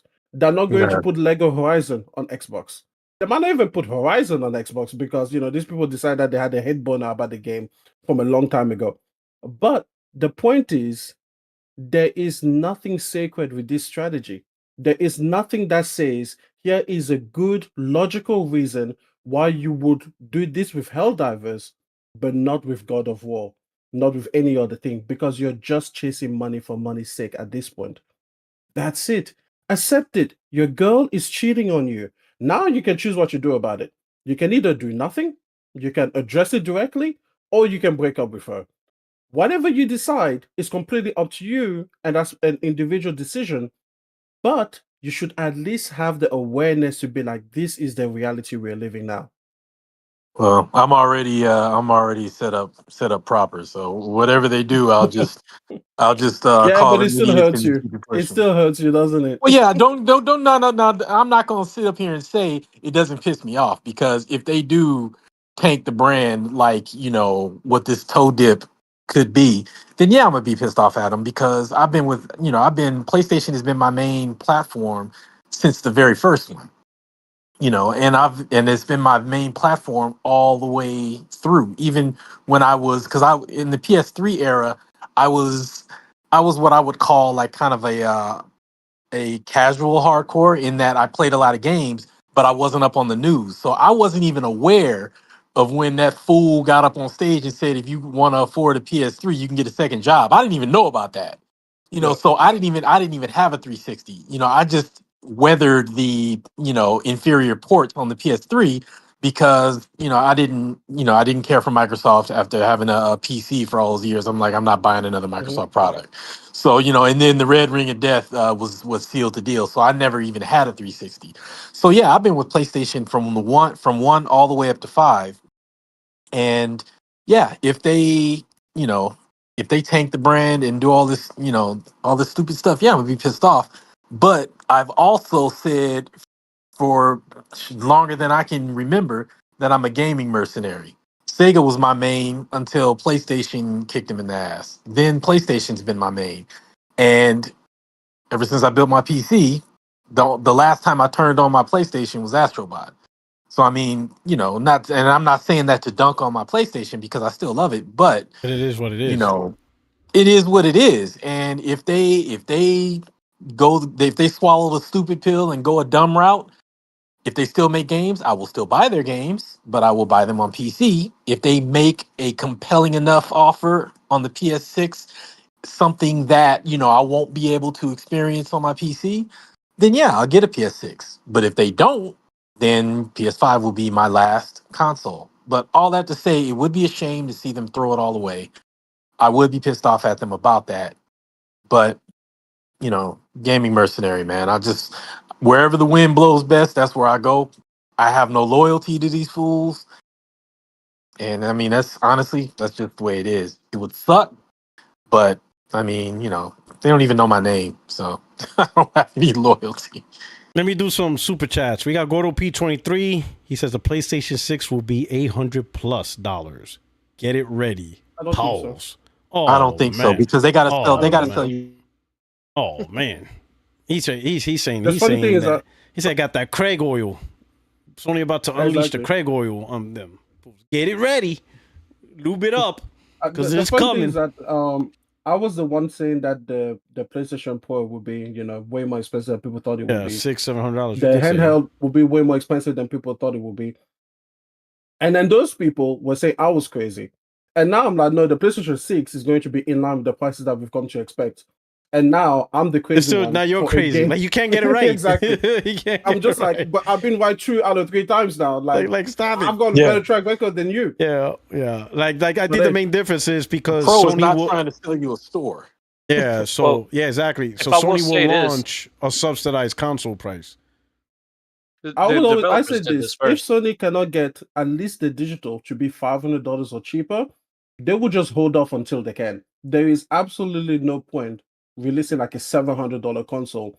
Like you're just gonna kill the console. People are just gonna get a PC because they're just Exactly. going to be like, no. Especially considering that we all know the PlayStation 5 is going to have an elongated Oh lifespan yeah, people are gonna because stay. of the Oh, cost people just progression. stay on the Yeah, PS5 yeah. So people are just going forever. to be the people. Half of the people are still on PS4, and you gave them a great value proposition. The Oh, PlayStation 5 is way better value than PlayStation 4 ever was. It's like 2, 3 times as better, right? So that just means they can stay twice as long. So unless you can sugarcoat it with a really compelling price as well as a good product, there's no point in doing it. You know, you can release a $1,000 PlayStation 6, which I don't have an issue with the price tag, but it will not sell to people because they already have something so good anyway. So there is absolutely no point in that. But anyways, like what do I know? I just get everything right when it comes to pricing. Oh, you know, Bobo Country says, at the core, PS is a glorified storefront. Why make Steam another storefront? Get all your games people are building PS library outside their store. I'll be honest, even with the PC strategy, like it would have made more sense if Sony would have tried to make their own store where they take advantage of PC hardware to push their own marketplace. Or putting their games on Steam. And I know people are gonna say, oh, but Steam is the go-to. I'm like, I know it's the go-to, but somebody should try and compete, right? Like take advantage of the PC fan base and hardware, but with your own marketplace where you sell your own games and third party. But like, you see what I'm saying? Because PC like gamers are not going to do it. They're not. They don't They're do it. They not. don't do it for I Epic. know. Believe me, I know. Epic I gives know. free games. I know. Epic I gives know. free games, and they still don't do it.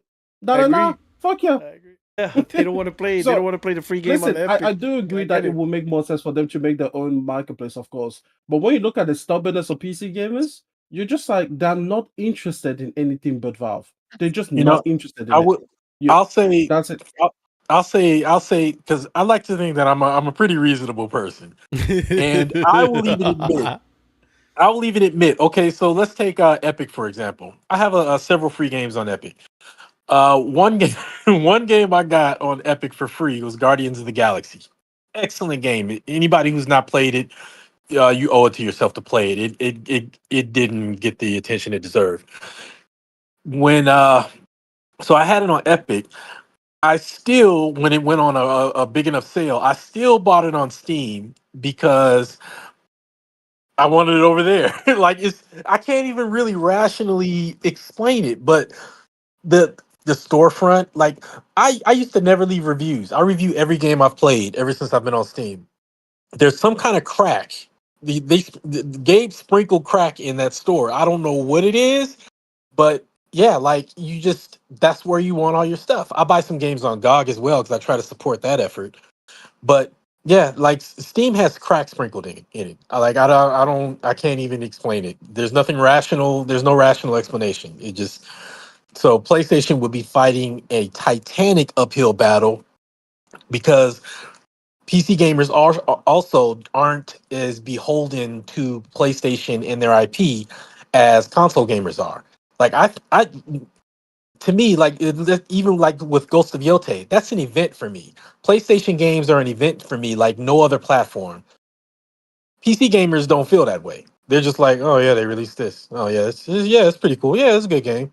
And I'm That's going to fair. head back over to StarCraft. You know what I mean? Like, and then Yeah. like when PlayStation throws their games on PC, it's like an event all over for me again. Like I grab them again. You know what I mean? And it's just like I get to re-experience those all over again, even better. And it's like PC gamers are just kind of like, yeah, that's fine. I mean, I'll wait for a sale. And I'm like, dude, it's freaking God of War Ragnarok or it's Spider-Man. They're like, yeah, it's cool, but I'll catch it on sale in a year. Like, you know what I mean? Yeah, Like, I don't even understand it. Like, Yeah, let's see if they do that with Li- Grand Theft Auto. I mean, listen. The thing they is this: will. PC gamers are not interested in console type games. Just like we don't look at iPhone gamers to be buying Death Stranding 2. That's And a I good think parallel. that this is Good why parallel. me personally, I don't like PC gamers in the console conversation because I don't know, people are like, oh, I'm hostile, I'm antagonistic towards them. And I want you to know from the bottom of my heart, I am. Because I also don't want iPhone gamers to be talking to me about games. We don't walk in the same lane, you know? Like, I want you to know that I don't like PC gamers talking with console gamers. We are not having the same conversation. We are not having the same conversation. I don't want mobile gamers talking to me about gaming. Like a person pulls a fucking Candy Crush or some other kind of like, I don't know, like World at War or some kind of like one of those bullshit microtransaction games. Like, I don't. We're not speaking the same language. Okay? That's it. PC gamers, and this is something that Sony really should have seen by now.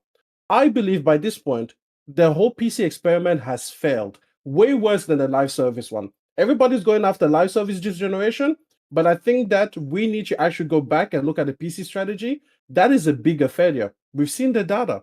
You Em, don't release say a that. Don't say that major too loud. Don't banger. say I that mean, too loud, man. Yoshida Don't say said that it too prints loud. money, so he No, did say please it don't prints don't money. say that. Don't say that too loud, man. Because then they're gonna hear you, and I'm not gonna get my PlayStation PC ports, man. Oh No, man! listen. They're not going to change because it makes Yoshida, money. yeah, But Yoshida said it prints money. Dude, I think I would cry but if they stopped the bringing their project games. wasn't to just print money. The It project was was to get more convert or games. entice, people to come to Oh yeah, PlayStation. that's that true. was the thing. If you look at that main objective, it's failed. Like no one can say it succeeded. Absolutely massive, complete disaster. That's what it's done. Now, on top of that, it has eroded, of course, because it was always going to be a push and a pull. It was always going to be that. It was always going to be some kind of trade. And I think that PlayStation as a brand has lost massively. Sony as a company has made money. Absolutely. Because, again, is this idea that if you open up your game to more platforms, like if they put it on iPhone, they're going to make money. It's still going to dilute the brand, but it is going to make more money than not having it on iPhone. That's perfectly fine. But the point is this: PC gamers are not enticed enough by PlayStation's offerings for Sony to ever compete with Steam. And the thing is, people act as if Steam is mystical. As a person that used to play games on PC myself, I can tell you why Steam is so popular. Because it's the best. That's it. It's hard for you to think of a way to create a store that is better than Steam. Like, how are you going to do it? And once people are already comfortable and are already living with the best, why would they switch over? Even if it's free, why would they go through the hassle? It doesn't make any sense. It's the exact same reason why a lot of PlayStation gamers don't have other consoles, because they're already having the best shit for them. Why would they go and have another console just to have a slightly worse experience or a much worse experience than what they're already used to? That's it. That's why a lot of Nintendo gamers don't have other consoles, because for them, the Nintendo is the best platform. Why would they look at anything else?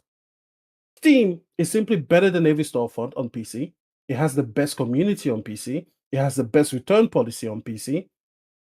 It's got the best of everything. In order for somebody to entice any PC gamer to leave Steam, they first have to beat Steam. No, they first have to match Steam at everything that it does. And then they have to be better than that to be worth the conversion factor. They're not. There's nobody that does it. And Sony sure as hell isn't going to do it. Like that refund policy alone is never going to be better. That's already dead. Yeah, Yeah, exactly. Sony's like, oh, you look at the game? Nah, you don't refund. Like I didn't even buy it. We charged you. Yeah, we don't refund. Then a wish list, you can't take it off. That's a return policy. You can't remove the game from your wish list. So there's nothing mystical about Steam. Steam is a fucking great platform all on its own, and that's why it's market dominant. And if you want to compete with it, you have to be better than it somehow. And whatever effort it takes you to become better than Steam can just do that in 5 seconds because they're already near the pinnacle. So if Right you're like, there. oh, there's something they Right can do there. better, they can match that shit in about, I don't know, 2 months maximum, Yep. no matter what you do. And as soon as they match it, people will just go back to it because then that's what they're used to. As a matter of fact, people will ask Steam to do it. Exactly. Yeah. Yeah, there's a certain Corey, point jump where in. you're so entrenched. No, I was gonna say there's a certain point where you're so entrenched that the market holder would have to stumble so bad and piss people off so bad that the upstart could come in and be like, hey, check it out. Listen, the best way for Steam to lose like its grip on PC gamers is for them to sell to Microsoft. Because then I trust Or be Microsoft to publicly win it traded. somehow. Or be publicly No, traded. even publicly traded. I feel like publicly traded, people will know that this is what they do. But That's yeah, just maybe Mr. Death, after man. maybe after like 30 or 40 years, yeah, maybe you're right. They would eventually, pick up these bad habits. But it has a lot of momentum it could go into. But no, Yeah. sell it to Microsoft and they find a way to win it in 3 years. Just Okay, that's drive it the off a best cliff. way. That's the best way to ruin a good thing. Just give it away to Microsoft. All right, let me do Man, this what those super people chat. do to Nokia still hurts. You want to talk about things that still hurt? Nokia, man. Fire it out. That hurts. That was How do we Microsoft lose who bought them. Nokia? Well, I Microsoft know. bought them. That's what I said. That's what I said. That's You want to how. win a good thing, give it to Microsoft. Like they ruined everything they touch. Listen, man. Let me do this one. JD Gamer. Oh, here we go. Some of y'all PS fans are waking up realizing Sony is not your friend and that you never had any insight to PS. PS just wants more money. This guy, JD Gamer, listen, man. Why can't you just simply do you don't even have to super chat. How come you just don't be like, yo, Porter Rock, overall, you were right, bro. That's it. It's over. You know what I'm saying? You still trying to find a W in the gen that you completely took L. Number one, we never said Sony is our friend, but you guys have. Sure. You guys Exactly. are the ones Nobody with. capped like that. This is who's this? Who's out there kissing up to Lulu Chang, thinking she's gonna invite you to the wedding? You guys did that. You guys are the ones trying to have dinners and stuff like that. And I already said Corey could come on. Corey could jump in. Corey, you in the room? I'm in here. Yeah, I'm in here. No, because Tio's in there. Let Corey on. Corey could just jump in. I gave him podcast rights. I can't DM you unless I get on Twitter Premium. What? What? Can't get on Twitter Premium. They won't. What's your name on Twitter? You should lock down for York. Yeah, it doesn't let you. It doesn't let you DM you because you have to have Twitter Premium to DM. All right. So what's your name, J0? What's your name on Twitter? Money. I'll hit you up. Elon wants his money. He's like, hey, you know what? Give us this money if you want to. All right, but anyway, JD Gamer, you know, so and for the next part, brother, man, you know, this is what I don't understand you about JD Gamer. You act like we don't have 5 years of receipts, not just on Twitter, but literally your favorite podcast. I can literally pull up a video right now in Cole Eastwood talking shit about PlayStation and hyping up Xbox. That didn't come true. I could go to RDX podcast, like literally, they have tons of that ended up not happening. Dude, Iron Lord podcast. Oh, Like there's so many Xbox podcasts. Like this gen, if the predictions of Xbox were supposed to come true, this is what should have happened. We should be living in a world where at a minimum the amount of console sales are equal, at a minimum, primarily due to Xbox Series S. That was a prediction. 90% of the games are 40% better on Xbox Series X over the PS5. That was also another prediction you guys said. You also have a mid-gen refresh that's better than the PS5 Pro. Another prediction. There will be no first-party titles on PlayStation because Xbox was not going third-party. Another prediction. We're not living in that world. We're not living in a world where Microsoft had equal sales to PlayStation 5. They're getting their ass whooped. We're not living in a world where 90% of the games are 40% better on Xbox Series X. We're not living in a world where mid-gen refresh for Xbox even exists, and we're not living in a world where Microsoft kept their first-party games off of PlayStation. That's the world you guys hyped. You guys hyped that, JD Gamer. None of that happened. None of that. Hell, I'll add another one. Y'all thought that PlayStation would be the 4K 30 machine, and that the Xbox would be the 4K 60 standard with games at times doing 120. 4K 60 standard. It was PlayStation. That's the 4K 30 machine. That's another one. And we have plenty of content, videos, podcasts talking about that. You act like we can't pull this stuff up, JD. I don't understand your angle. You act like we can't show these receipts, not just on Twitter, but literally podcasters talking about this for like 2 hours. Bro, just said be a the same man thing. and give us props. Just be like, yo, GD Game. Just say, Porter Rock. Yo, you were right. We Xbox dudes, we don't know shit. We may not even have a console next gen. Just man up, bro. Come on, man. We got the Major. Oh yeah. We got gifted a membership. So somebody got a membership thanks to the Major Claridge. So give Major a shout out. Arc War Angel. I agreed on everything you guys are saying. Xbox and PS fanboys need to wake up. The gaming industry is changing. It's all about the money. Ordo P23, prices won't go down. Do you really think they have a $700 Pro on the shelf next to a $600 PS6? I don't think so. And I think they'll no. So what I think is they'll just shut down the Pro. Because remember the PS4 Pro, they shut that down. That was the first console they got rid of before the PS5 launched. Yeah. They shut that down. And then Ninja, exclusive prevents monopolies. All right. Hey, yo, Corey, do what you got to do. What's up, my brother? Let me go find J03, I already called in last Friday. Can you pull me in from the waiting room?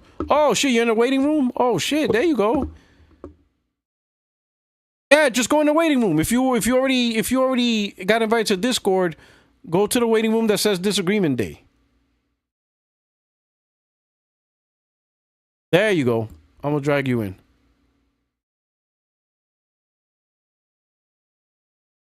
Let me do this just in case you get bumped out.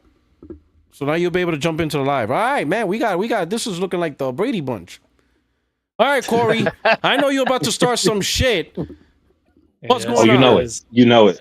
You know it. Once he's like, "Oh, yo, I want in." Like, all right, pull him up. What's up? What's up, my brother? So I got 2 points. All The right. first is to M because he was just dead wrong, and I need to correct Oh, him. hold on. So, Hold up. Give me. Before you so start. Wait. Before you start. Wait. Just one go ahead. second. Go ahead. I want to make sure you got proper volume. All right, we got that. All right. The chat. Okay, the chat is looking good. Okay, hold on. All right, you could go. So M said M said that the PC strategy is a failure, and the numbers just outright say that he's wrong. Right? Just full stop. He's wrong. The reality is that the way we have been looking at the PC, console, Xbox, the, the three, I'm going to call that the big three because I don't really consider Nintendo part of the major mainstream console PC debate. So the big three, uh, we expected conversion the way it happened with Xbox, right? Console dudes beat down Xbox, PlayStation got Xbox dudes to convert, go out, buy PlayStations, stop gaming on uh, Xbox. I don't think that that's really the goal, though. I think the goal is adoption and conversion. And if you listen to what Hiroki Totoki and Herman Hulse, even Sean Layden, who is the person who put games on PC, have said, their goal has always been to get players to adopt the PlayStation console, the PlayStation ecosystem. They don't really care if a PC gamer chooses to game on PC, but they also buy a PS5, right? If you also buy a PS5, then you also are contributing to the PlayStation ecosystem, which is why I am one of the few people who are opposed to just PlayStation dudes just welcoming everyone into our community. Because once you welcome in enough people who hate your community, you start to get people on the inside who are telling Sony to do things that are against the community's wishes. But that's another topic for a whole nother day. What is most important, as far as what Evan was saying, is that I don't think the goal with PC was conversion. I think the goal with PC is adoption.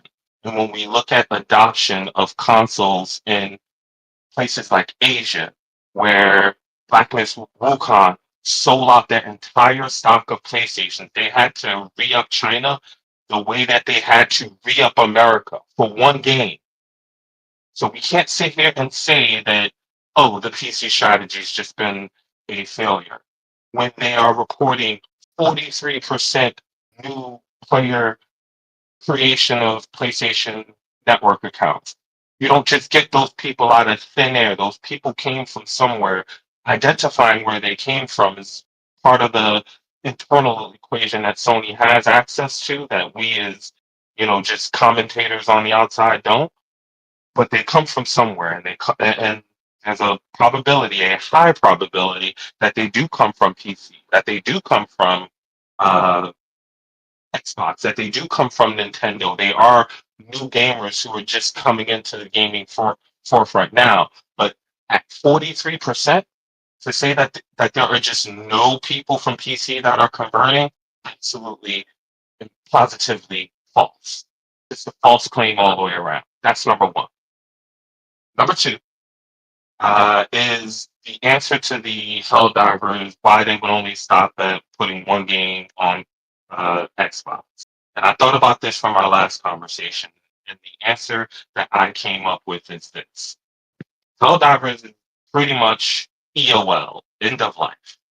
The things that we know are this: number one, Sony owns the Helldivers IP. Number two, they do not own Arrowhead. Number three, Arrowhead has already said that they intend to make another game, that they are working currently on another game, that they would like that other game to be multi-platform. So how do you get Arrowhead to continue to work on the IP that Sony owns, that is not just about making the money from the initial sale? Because live service games live and die by their recurring revenue.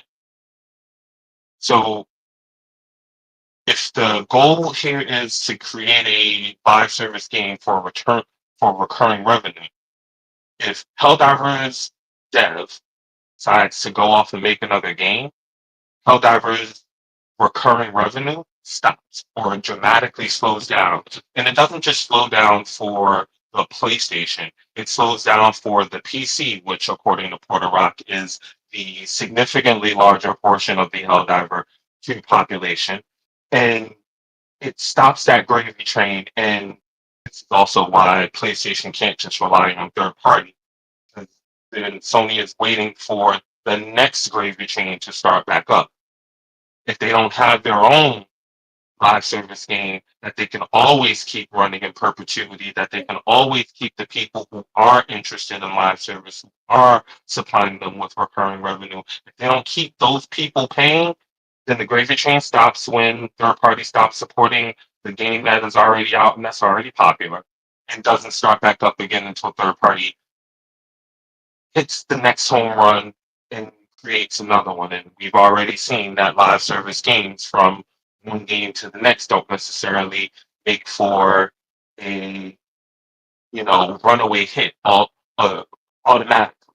So the reason why they would stop with Helldivers on Xbox is because the goal here is give Arrowhead their multi-platform game that they can continue, or they have to keep continuing to work on, so that Sony can keep the gravy train going on PC and on PlayStation, so that they don't just run off and go make this new third-party game that could possibly fail, and then who makes Helldivers 2 content if Arrowhead's making this new game that could possibly fail because it's live service, and live service games can fail just like single player games.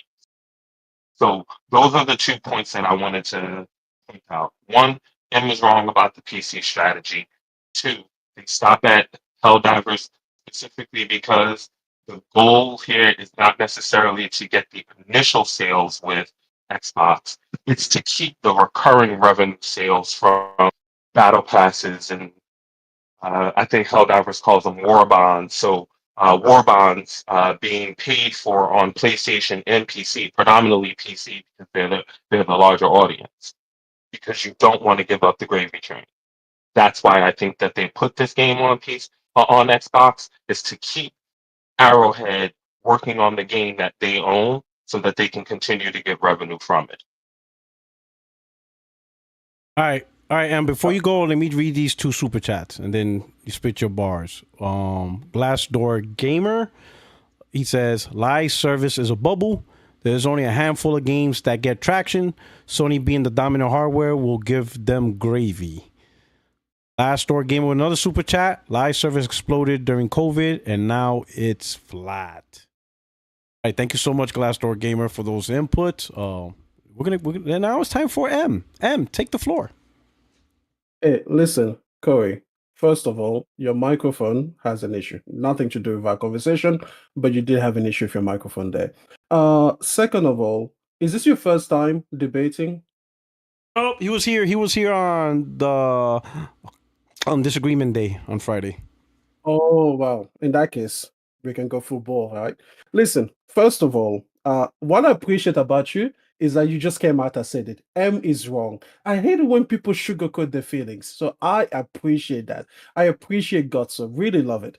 Okay, so first let's talk about the first point about the success or not of the PC strategy. So here's the first thing, right? The goal wasn't you made the point between adoption and conversion, and you kind of made them sound the same at different parts, but let's take them distinctly. Adoption meaning a PC gamer buys a PlayStation on top of their own PC, like continues the PC ecosystem. Perfectly fine. Conversion will be somehow the PC gamer abandons the PC, altogether, and I guess moves over to PlayStation permanently, right?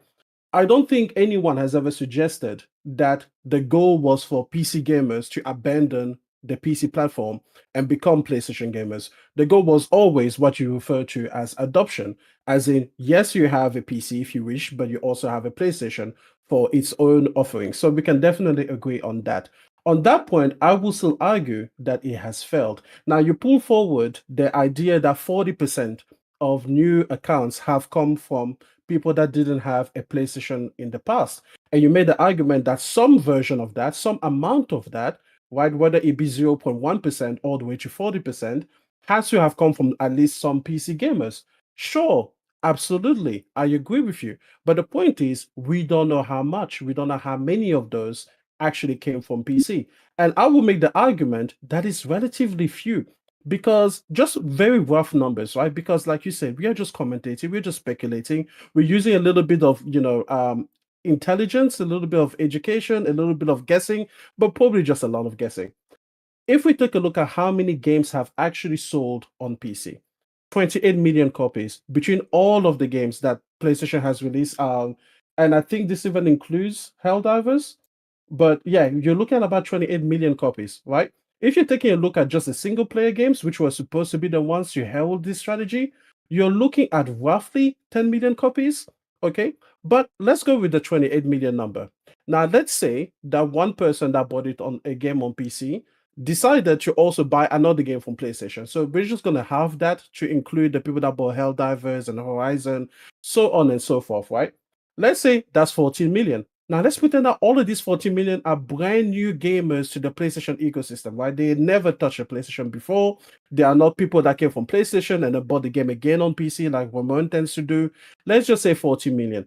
Now let's go with the maximum amount of players, right? So that will be 40% of them converted, and they are the 40% that we see on our side. Let's just go with that amount. That means that we've got what 5 million consoles that have been sold to these PC gamers.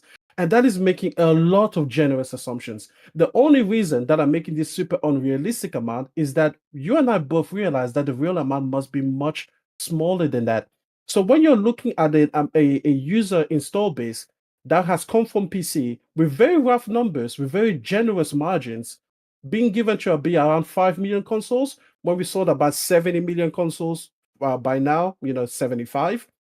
That is a subset of the consoles that we have now. If we look at real world examples, and we must assume, right? We must hold it to be true that it's probably much less than 5 million consoles that were sold or adopted by PC gamers. I'm sorry, but it's a strategy that failed. Because on the other side, what has happened? On the other side, you have a lot of people that have actually gone to PC in order to just be like, well, I'll just wait for the game to come to PC. They haven't been made to wait. The PlayStation brand has lost its value, part of its value, not as bad as selling to Xbox. Of course, everybody understands that. But it has lost some of its value to PC. So at best, I think you're looking at about an even trade, which was not the goal. The goal wasn't to trade one PlayStation customer for a PC customer. The goal was, no, we keep all of our PlayStation gamers here. Thank you. We'll keep them all. And we'll entice some people from PC to come over to PlayStation. But again, then we're just playing a numbers game. And there's no real way for me to prove that you're wrong or for you to do the same to me. So let's leave that point there. Okay, let's just say point one. Let's just call it a draw. You think that it's been successful. I think that it demonstrably has not been successful, because the way that I see it, if it had been successful, we would have seen much higher numbers for games that were sold on PC. If it had been successful, like if you said, oh, look, they have sold 200 million copies on PC, even if 10% of those were actually interested in the PlayStation ecosystem, that would be 20 million people. That is a successful strategy to me. But when you're looking at about 28 million total copies sold, if you're taking only 10% of them, only 2.8 million consoles, is it something? Sure, but it is not a success. To me, that's just like, okay, you did better than zero. Again, it is what it is. Second point that you brought up is Helldivers 2 was sold to Xbox in a large part because Sony needs the recurrent revenue for their live service games. If recurrent revenue was the primary driver for this particular exchange, then it would have made more sense to first put the game on PlayStation Plus. Because PlayStation Plus by itself has a larger install base than all of the Xbox consoles combined for this generation. There's 30 million consoles sold on Xbox. There's 50 million PlayStation Plus subscribers. They could have put it down to extra, to essential. They didn't even have to put it on extra. They could have put it down all the way to the base, to the base platform, right, for PlayStation Plus Essential, if they wanted recurrent revenue. Because if you have the game through PlayStation Plus, you have to stay subscribed to PlayStation Plus in order to do it. And eventually that can make up the initial loss of sale that you had with the $40 entry price tag or whatever, right? They could have done that first, have a much larger pool than Xbox is ever going to give you. And again, if they wanted recurrent revenue, it would have made more sense to just put it on Game Pass for the exact same reason. You maximize how many people come into the funnel so that you can live off of that recurrent revenue. It wasn't about that. There were better ways to do that. But that is what it is. Then you say something about how Arrowhead is part of the reason. As a studio, they are going to create the next live service game or the next game, not what is live service or not, and they are going to self-publish that game. And there's a chance that they might run into headwinds, and then that game is not successful. And then if they're in trouble, how are they going to work on Helldivers 2? My only question to that is, how the fuck is that Sony's problem? Do you think that Sony's contract with them is like, hey, listen, we're going to keep working with you, so long as you guys are doing well. We wouldn't want to put extra stress on you. Listen, Sony has a product with them. They have an agreement with them. That agreement must be met no matter what they are trying to do. The reason that Sony wouldn't get in the way of this other effort is because so long as they fulfill Sony's side of the bargain, what they actually are contractually obligated to do, Sony has no say about what else they are free to pursue. They could create a game with like freaking Kojima. They could create a game with Xbox. They could create a game with anybody else. So long as they fulfill what Sony paid and hired them to do, it doesn't matter what it is that they do outside of that purview. Conversely, the same is true. Why would Sony care if they create another game and that game fails? Like that's not Sony's business. I don't understand where the logic is in that, because why would they care about that? Now you might say, Can I "Oh, rebuttal? listen, no, I haven't finished yet. I have some more No, no. points." When you're finished, I'm sorry. Yeah, take notes. You should I am try taking to take notes. notes. Go ahead. Okay, good. No, I'm taking So notes. then you go. So then when we have the what is it? Now you mess me up. Okay. So when we have Sony looking at this situation, they have no desire whatsoever to worry about that studio's health.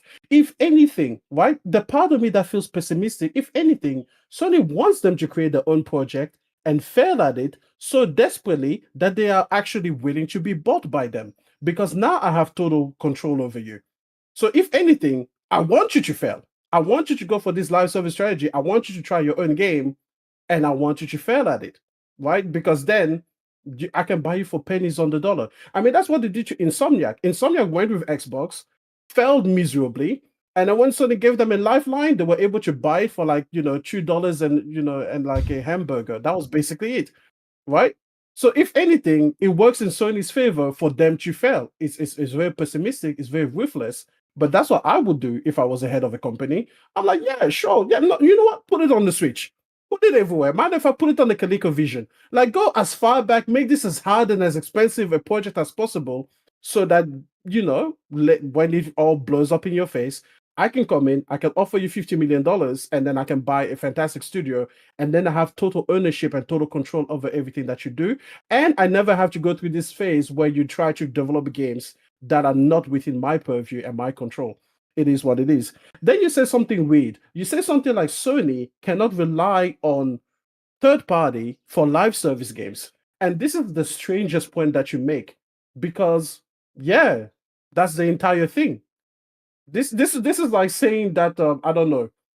I don't know. Walmart cannot rely on third party vendors for stock and inventory. Like, yeah, that's the entire fucking point of a Walmart, that they sell third party things. Sure, they have their own home brand and everything, but most of the money, the entire platform is that you sell you other vendors' products. That's how they make their money.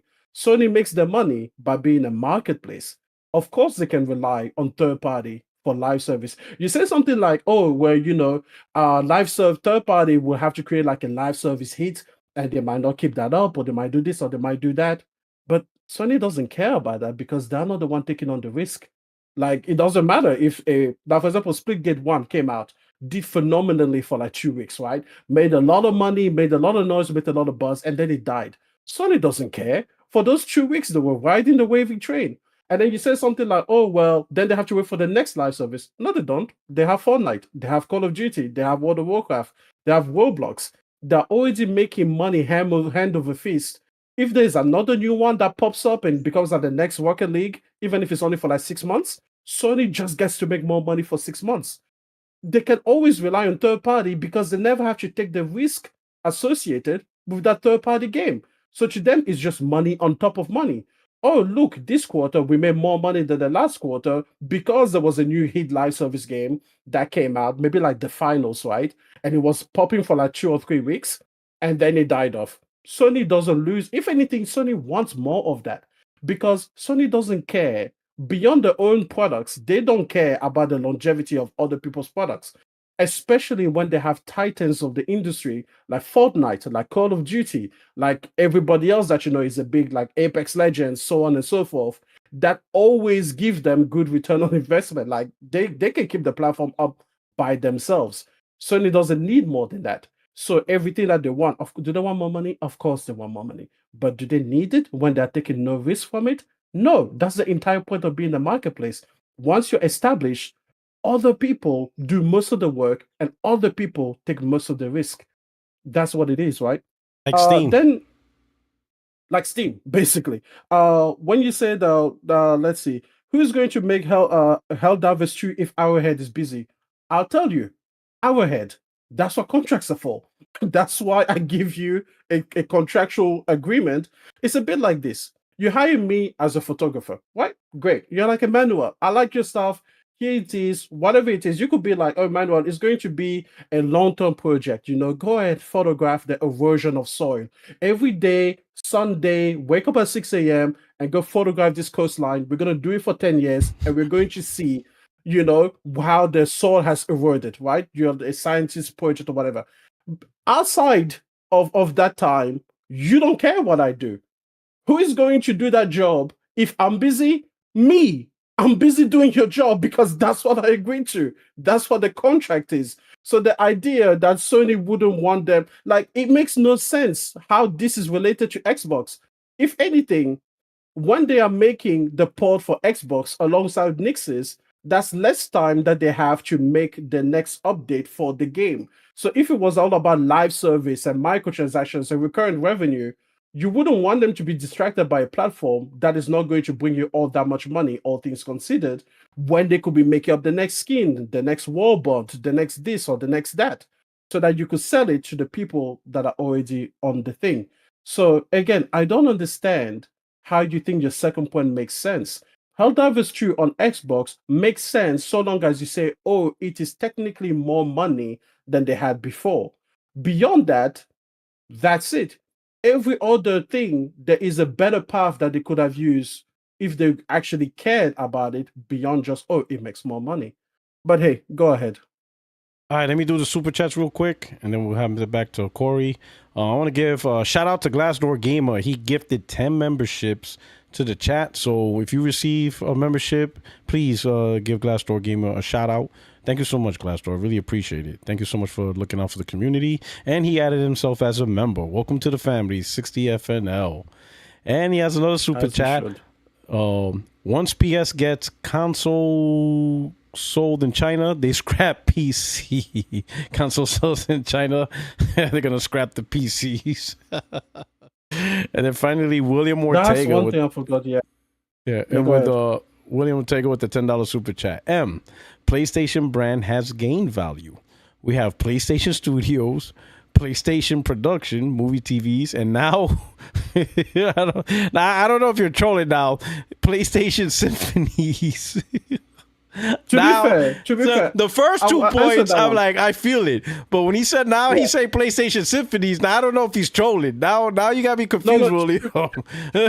PlayStation Symphonies. I'm gonna take it as face value. Okay, I actually think those things are good. Right, the studios is obviously great. That's what makes us our games. I like production. I like productions because I do think that having a what do they call it? Transmedia.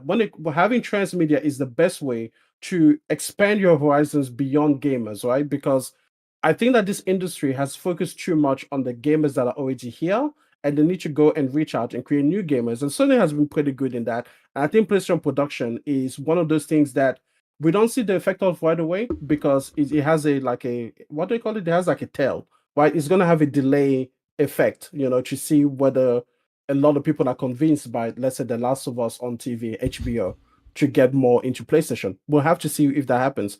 PlayStation Symphonies, I like it as a concept. Is it going to put a lot of people? Does it add a lot of value? No, so maybe you're trolling. But you know what? It doesn't hurt, okay? Having a concert, with my favorite gaming music, I might go to it, right? So it is what it is. Oh, also, one more thing before you go, what is it? You mentioned Black Myth Wukong and how it outsold, things in China and everything like that. The reason that game sold at consoles in China is because the game was made for the Chinese audience. It was the game that did it. It wasn't the PC initiative. If the game hadn't released on PC, it would have outsold the PlayStation console just the same. It just wouldn't have sold as many because it was available to a much smaller audience. So it still would have sold out the console. It was the game that did it. And that's where the China Hero Project and the Mana Project and the what do they have? The Indian Hero Project as well. I'm sure they're going to get a Latino Hero Project at some point. That's where those projects make a lot of sense because you're creating the games for that audience. But that is not got anything to do with PC. Sure, the games are going to be more successful in China if you release them on PC day and date, but it doesn't actually affect console sales. Like, there's no one that was like, I would have bought this game on PC, but it's also available on PlayStation. Let me buy it on PlayStation instead. But anyways, you go, Corey. Just real quick, I just want to add to what he's saying though. I wouldn't put it past Sony for making art. You know what I'm saying? Because it's really just them leaning into their strengths that they already have and established, productions for movies and music and other things like that. For them to expand into that and to kind of let them all converge together. You know what I'm saying? Like, there's even talks of there being like a God of War movie or show or something like that at some point. And all that does is it does maintain the brand. You know what I'm saying? So the expansion into other media is good. They should do books. They should concerts do more is crazy. Concerts is good. I actually like the idea. They just haven't brought it to Melbourne. So my wife will slap the shit out of me if I took her to a PlayStation. I actually saw. She'll be like, what? There was a year. I forget what year. There was a year where Sony actually had their E3 conference at the movie theater. Like, you could go to the movie theater and you'd be able to watch the stream. Yeah. They've done that, I think, a few times, but I don't think in Australia again. But yeah, I think Xbox has done the same. Actually, to be honest, I think that they've all kind of done that movie theater experience thing. COVID kind of messed all that up, right? Corey, I'm waiting for you, man. All right, Corey, you up? Okay, so I'm glad that you went back to Black Myth and China Hero Project and the India Hero Project, the Africa Hero Project, all of those projects. Hey, just to let you know, you sound like a robot, Corey. Yeah, Do I? your microphone is bad. Yeah, I don't know if it's a microphone. Maybe if you want to jump out real quick and jump back in, you could jump right into live again. I don't know. You sound like a robot. Yeah, let me jump out. Let me jump out and jump back in. Yeah. My man said Ramon PlayStation is back. Symphony. Shout out to William Ortega. He's serious. So now I see him in the chat. He said they had one they had a full symphony in Europe. So he's serious. Hey, you know Hey, what? if I you like the guys idea. listen, if you guys like the symphonies, hey, yeah, you guys are cultured. Do you wear tuxedos to these PlayStation Symphonies? I don't You have to know. wear PlayStation branded tuxedo. You Branded gotta wear tuxedo. How's the levels? There you go. There you go. slightly better. You have bass in your voice. When you first came in, your microphone was great, and now it sounds like your treble is up too far. But you know what? We Already, he fix that just said later. like 2 words. No, when you first came in, he was fantastic. Oh yeah. Oh yeah. All right. What's up? Go ahead, Corey. So, like I said, I'm glad that you brought up Black Myth Wukong and the Much China better. Hero Project, because I think that the China Hero Project is actually indicative of my point that they're leveraging these games to promote the console in a market where console is not prevalent.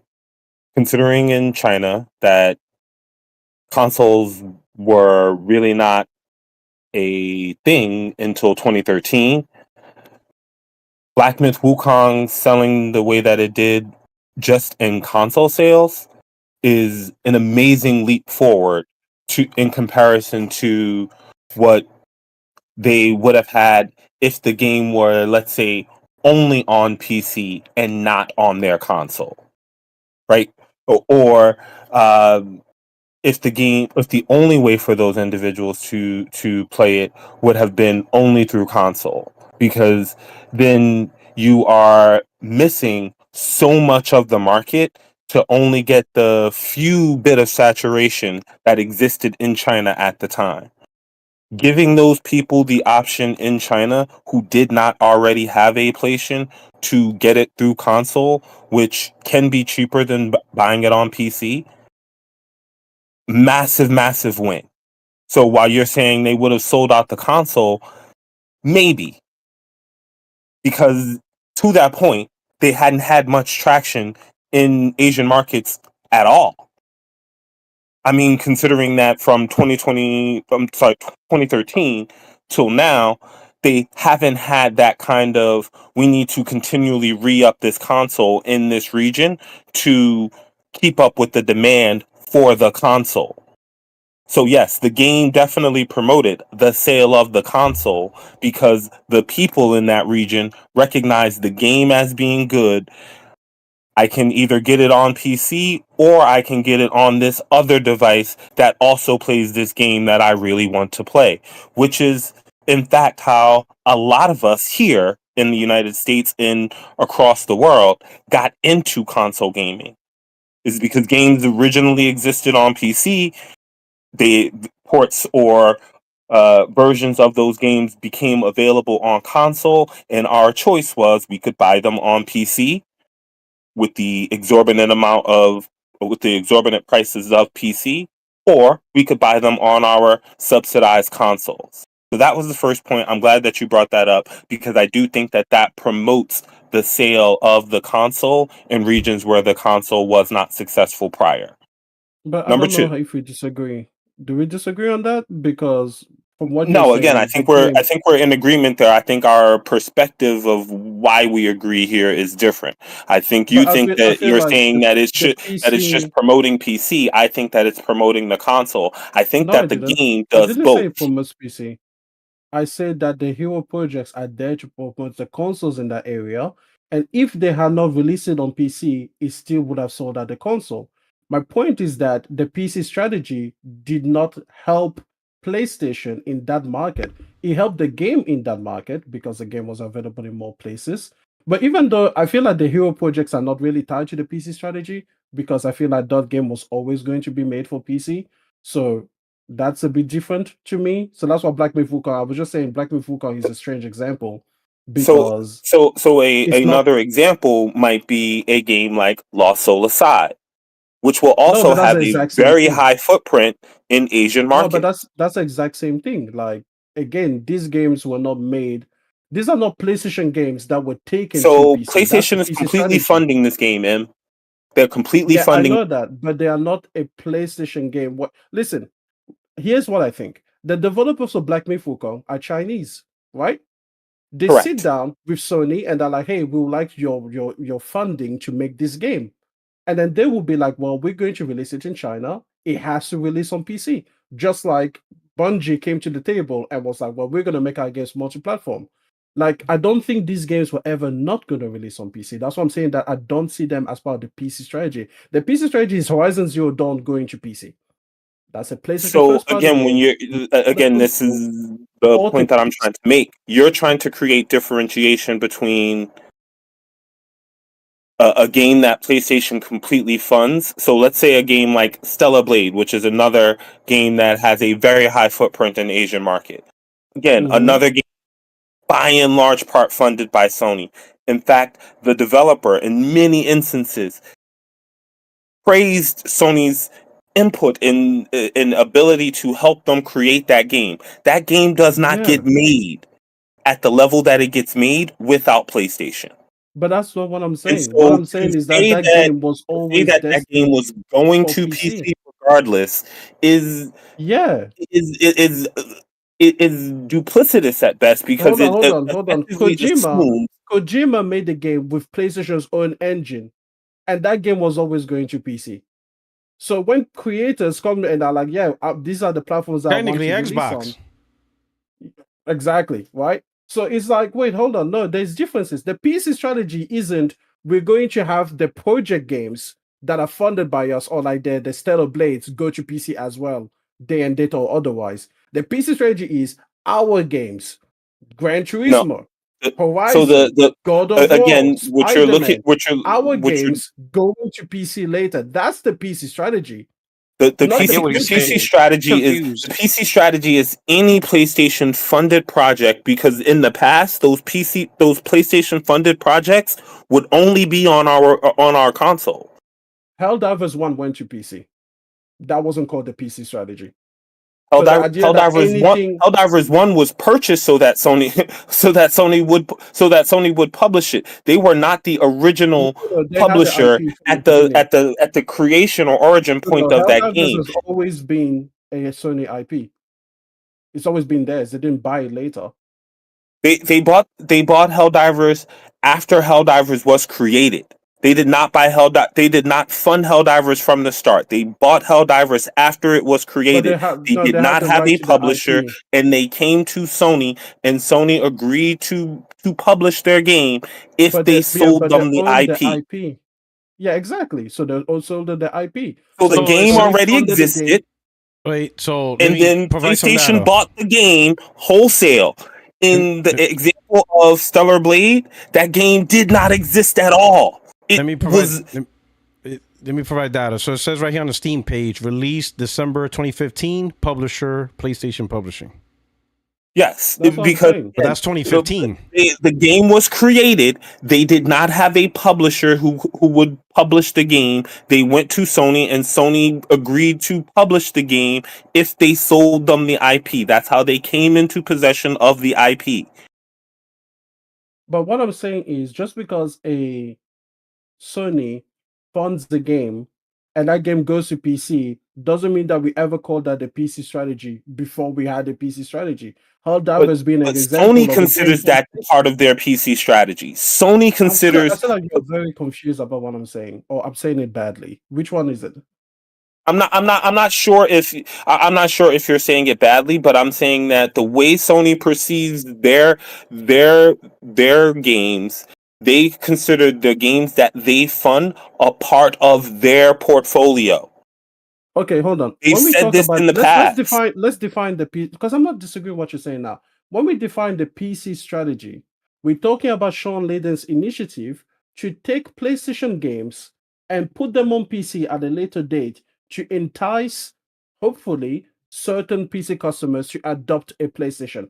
That's the PC strategy. And where What we're I'm making telling the you, distinction what I'm in. telling you, hold on. What I'm telling you Okay, go is ahead. that, lost all aside, and Black Myth Wukong, for 2 examples, are never a part of that. They were What- never, let's release these games first on PlayStation and then subsequently port them to PC in order to And eventually be like, hey, PC guys, look what the PlayStation can offer you. For example, if you were to buy the sequel. That's not the and same thing at all. and in the past, when PlayStation would fund a game, when they would supply funding to a game, that game would be exclusive to the PlayStation console. They Mhm. wouldn't. They didn't publish anywhere else. Except for Helldivers 1, for example. Even at the start of Helldivers 1, this is also why I say that this idea of putting games on PC is actually much older than what we consider to be the current putting games on PC strategy, because technically games were on PC when they had PlayStation Now. You just could stream them. You couldn't actually play them natively. But that's another issue altogether. Just The so people have the idea context here. has Can I make a always comment? been for PlayStation. If we fund the game, this is a part of our portfolio. We consider this a part of the PlayStation game experience. We funded this game. In the past, that game would be on So PlayStation. It I would see. I be the see. place where that So game I see the appeared. two. So you guys are arguing two different points. I see. So I'm gonna start with Corey. You're arguing is that because it's Sony's funded, it is part of the PC project. You know what they're doing. That's not what M is talking about. He's not denying that it's not a PlayStation game or PlayStation funded or PlayStation is not responsible. He's trying to say is the methodology. Take an old game, put it on PC. He experiences an old game, whether it's funded by PlayStation. They'd be like, oh, so this is the kind of stuff you play. You know what? When you make a new one, I want to play it day one, which means I have to adopt a PlayStation. Also aside, and let's say Black Myth Wukong detracts from that because they got the game day and date. That's not going to entice. If let's say if Lost Soul Aside, which is day and date on PC, Lost Soul Aside 2 is not going to entice them to buy a PlayStation because they get Lost Soul Aside day and date. So they're going to assume Lost Soul Aside 2 is also day and date. They're never going to leave PlayStation when you give them day and date games. Stellar Blade wasn't day and date. So they might be like, oh, snap, this game is cool. I made big titties or whatever. But you know what? When the sequel comes out, I'm going to get a PlayStation because I want to play the sequel, Stellar Blade, day one. Because this game wasn't fed to me day one. Some will wait, but some might not. But a game like Black Myth Wukong or Lost Soul Aside, it's not going to entice a PC gamer, at least in the US, because they got it day and date. Like, why would they think about getting a PlayStation when you serve them So I day said and date this. gaming? So I said this to you on the disagreement night Friday. Hmm. Is I don't think that the U.S. market, the U.S. PC market, is the intended audience for this adoption or conversion. I think that they're a But the same happy thing is more consequence. true I in think that they Asia. are a happy consequence, but I don't think that they are the target audience. Listen, Corey, Right? If your regardless, the target same is true audience in is Asia. China, Listen, a Chinese gamer is not going to think that let me buy a PlayStation for Black Myth Wukong 2 because of Black Myth Wukong 1. They're just why going to be not? like, well, I got Black Myth Wukong 1 on Because it's day PC, and date in day and China. I date, think I and think then they're going to just to M's assume that the point, Black Myth Wukong 2. to M's point, the people who bought the PS5 in China probably don't have a gaming PC because it's too expensive.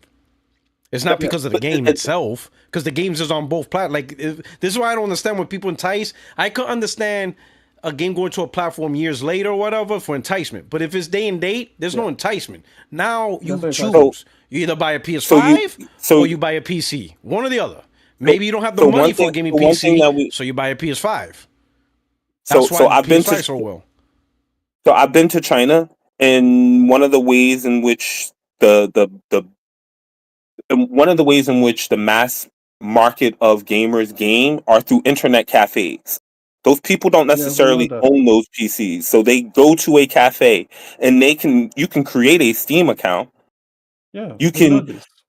purchase games through that Steam account and play those games at that internet cafe. You rent a certain amount of time at the cafe, and effectively you have time to play that PC at that cafe. You don't Yeah, own that PC, but you can own again, this console for a fraction of the price of what it would cost for you to buy that PC. And look, so yes, it Okay. is indeed possible that someone who played Black Myth Wukong 1 on PC because they were at the internet cafe and they were using their Steam account decides, you know what? Hey, this console that also has Black Myth Wukong 2 which is also a day and date on PC. Instead of me going to rent this space at an internet cafe, I can just get this console and I can play it in my home. So they can Yeah, but play that for means they one don't own the game? they don't but they don't own the but either way, even if it's just one game, they don't own a PC. So either way, they're not an owner of a PC. Agreed. So that I agree. But they have You access know, to a PC, yeah. and having access to a PC gives them access to the Steam account. It gives them access to the game, and having the option or alternative of a console gives that individual the same choice that we here in the States have, which is I can pay more money up front to get a PC to be able to play this game, or I can take the subsidized console and play it on this subsidized console in the Sony PlayStation ecosystem. This PlayStation I also has other games that I'm interested in. I can also get access to those games that are being time gated or that are not actually available on PC. And I now, feel like you're saying instead of me something that having is to rent technically more true. time at this PC that I don't actually own, I can just own this console. So yes, this to my original point, there is clearly adoption. Again, I'm not looking for conversion. I'm not looking to say PC dudes are going to stop playing on PC altogether and they're never going to play on PC again. That's the way it happened with Xbox. I get that. That's what console dudes expect. But adoption is just, hey, I could play it here or I could play it here. But And the thing is, that's a over straw man here because I has never these said other games I that I never am interested in. And that so therefore I go PlayStation there. was trying to convert people away from PC towards PlayStation. Everybody always understood it should be what you call adoption. So I don't know what why you would take the time to make that distinction. But even Again, with because your I don't think that people think that it's supposed to be adoption. And I think that most people, especially most people here in this community, expect conversion. They I feel expect like what that is happened with completely Xbox. far fetched. That is first of all, even people on Xbox, I don't expect conversion. There's plenty of people that have adopted the PlayStation as part of the gaming, availability platforms or whatever, without necessarily leaving behind the Xbox. Why would they have to? I think that's a Because strange thing to expect. again, and the general consensus within this community is not for adoption. It is for conversion. It is that guy who used to game on Xbox and now games on PlayStation. They're primarily on Let me PlayStation. put it this way: the reason that people abandon Xbox is because of Xbox, not because of Oh, PlayStation. agreed. Agreed. We're not in debate So, with so that. there's no strategy that Sony can have that will get someone to abandon their platform they already like and prefer. All they can do is like, hey, adopt us as well, bring us in as well, like come and hang out with us as well. And then if that platform pushes them away and then they start leaning more towards PlayStation, so be it. But there's nothing Sony can actively do. So I don't know, for me, it's like it's a strange idea that people would have it in their mind to think that any strategy, whether it's on console, PC, freaking handheld. Like if Sony releases a handheld, right, that is a native gaming device, I'm not thinking that's supposed to convert people away from Nintendo and be like, hey, don't play Mario anymore, abandon your Switch 2, come and play only on PlayStation. That's silly. At best, at the very best, it's like, hey, buy a PlayStation handheld as well and enjoy games there as well. Because Sony can't do Again, anything. Like if Nintendo decides to go full ball and like piss people off, and eventually people are like, you know what, fuck this Nintendo thing. I'm just going to stay with this PlayStation handheld I've already bought. Then that is to Sony's benefit, but you can never plan around that. So that's just a weird. I don't know. To me, it just seems no, foreign.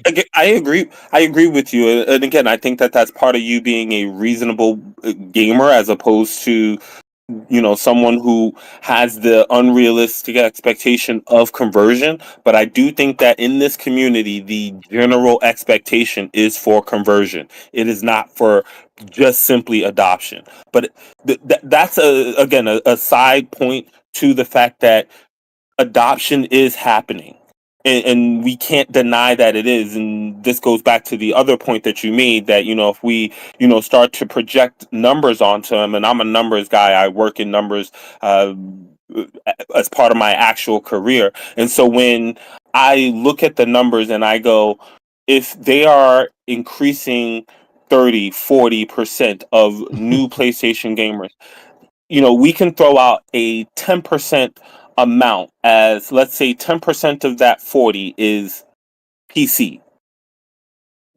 right? 10% of the 40%. Now, that number may not necessarily be a very large number, but that number does indicate that there are people who are willing to adopt. Now, the point that you brought in contrast to that was that there are more people leaving PlayStation to say, I'll go to PC and wait. Now, to be Not fair, more. I was saying at best it's about even. about even if you're saying it's about even, to be fair, I think that the number of people leaving PlayStation to say I'll go to PC and wait is actually astronomically lower than the amount of people who are willing to adopt a additional console. Because who decides to, I could get access to this game right now, but I'm going to wait 6 months. I'm going to wait 18 months. I'm going to wait 2 years to be able to play this game. Right? I feel like when you said leave, At best, I don't mean. to the point that you made, and this goes back to the topic of adoption versus conversion. At best, the person who has a PlayStation adopts a PC, That's maybe what for I meant. multi-platform games, and still has access to their PlayStation games. Yeah, that's what I meant. As So in, there, so there, the so there, more so the there, more this so there's PC not strategy this goes on, massive the more exodus from appealing. PlayStation in the same No, way no, no. there's It's not not this about massive exodus. entrance into PlayStation. It's Yeah, it's and not that makes it a necessarily net an even loss. exchange. Go ahead. No, that makes it a net loss. And when I meant even, I didn't mean in terms of like the numbers, like 100,000 people from PC adopt a PlayStation, 100,000 people from PlayStation adopt a PC. What I mean is that when you look at it in terms of numbers and revenue, if you have a person that goes to PC, goes to Steam for the third party, and is no longer putting money into the PlayStation ecosystem for those experiences, why only keeps the PlayStation around for first party games they couldn't get in other places, then yeah, you have devalued. At the end of the day, you have done what they said they didn't want to do. They didn't want to trade a PlayStation gamer for a PC gamer.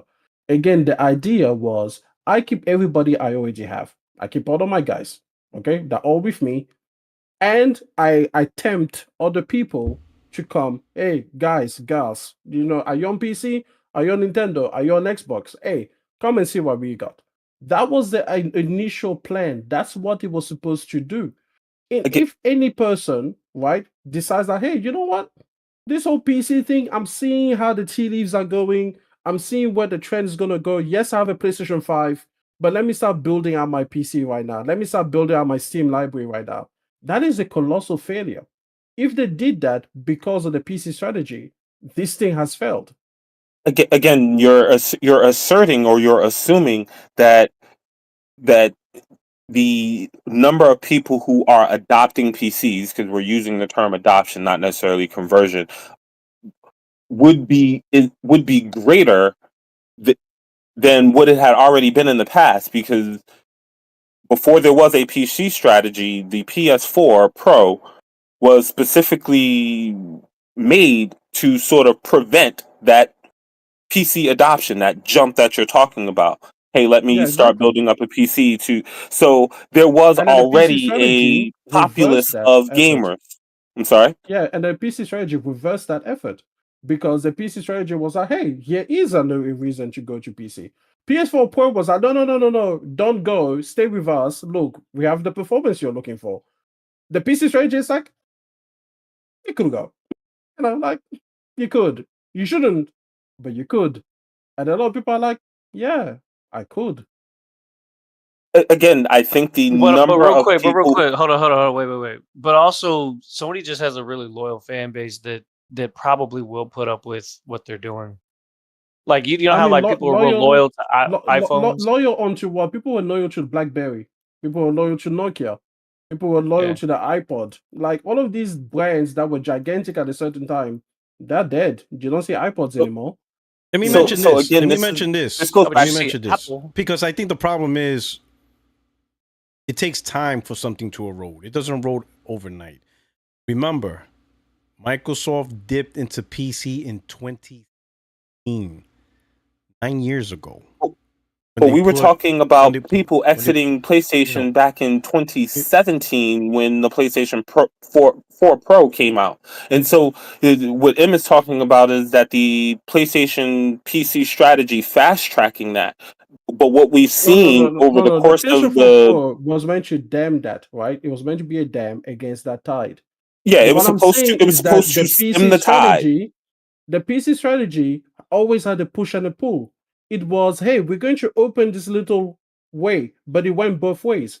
A PlayStation, a PC gamer could come into the ecosystem, but PlayStation gamer also now had an easier path to leave the ecosystem. So that's what I'm saying. That if you take a The look thing at it is the overall, path was all the path was already there, and it's like saying that because they put the because game they on would because they lose put the game on access. PC that it now gives the PlayStation gamer who could already play that game an easier path to the game. They already had it. No, it gives them an easier path to leave the ecosystem because they can eventually say, like, hey, you know what? During the PlayStation 5 generation, I didn't even play this many first party games. Right? Like I was busy, I was working, I had a child, that child had a child, whatever it is, right? Then they say, listen, now it's time for the PlayStation 6. Now I have all of this backlog on PC of PlayStation games that I could play while I'm waiting for the new ones. So that's what I'm saying. It opens a new funnel for them to be. Whereas if the PC strategy didn't exist, they'll be like, okay, well, I'm going to get the PlayStation 6 because that's where I will be able to play the PlayStation 5 games that I mixed out on, as well as the upcoming PlayStation 6 games. Now that the PC thing is open, now they can be like, hey, you know what? I have options now. I have another way to get access to these games that I wanted to play anyway. So that's what I'm saying to you, that the funnel, like, it goes both ways. You can't have it just one way. No, again, Emma, I understand that you are saying that the funnel doesn't that the funnel should work both ways, and I would agree with you, except in that why would you exit or convert or leave a platform where you already had access to the game, right? It's like saying I'm leaving PlayStation to go buy PlayStation games on PC. No, because I PC can answer has that. its own offerings Can I throw that? that can entice you away. Yeah, can I throw that? Because we got to look at PlayStation now versus the PlayStation before. The PlayStation before, it was a slew and library of games. Let's take this year alone. This year alone is really only 3 games that separate PlayStation and PC. Death Stranding, Ghost of Yotai. No, really 2 games. Death Stranding, Ghost of Yotai. That's it. So now, for some people, 3 MLB The Show, but okay. okay. MLB The Show. MLB The Show. Okay, we'll include MLB The Show. How important are those 3 games compared to having access to Game Pass, having access to Steam, your choice of various hardware configurations, the online, mod support, and more choices of VR? Not just PS2, but like other. So which, and PS and listen, and VR is bigger on PC than it is on PlayStation. So agreed.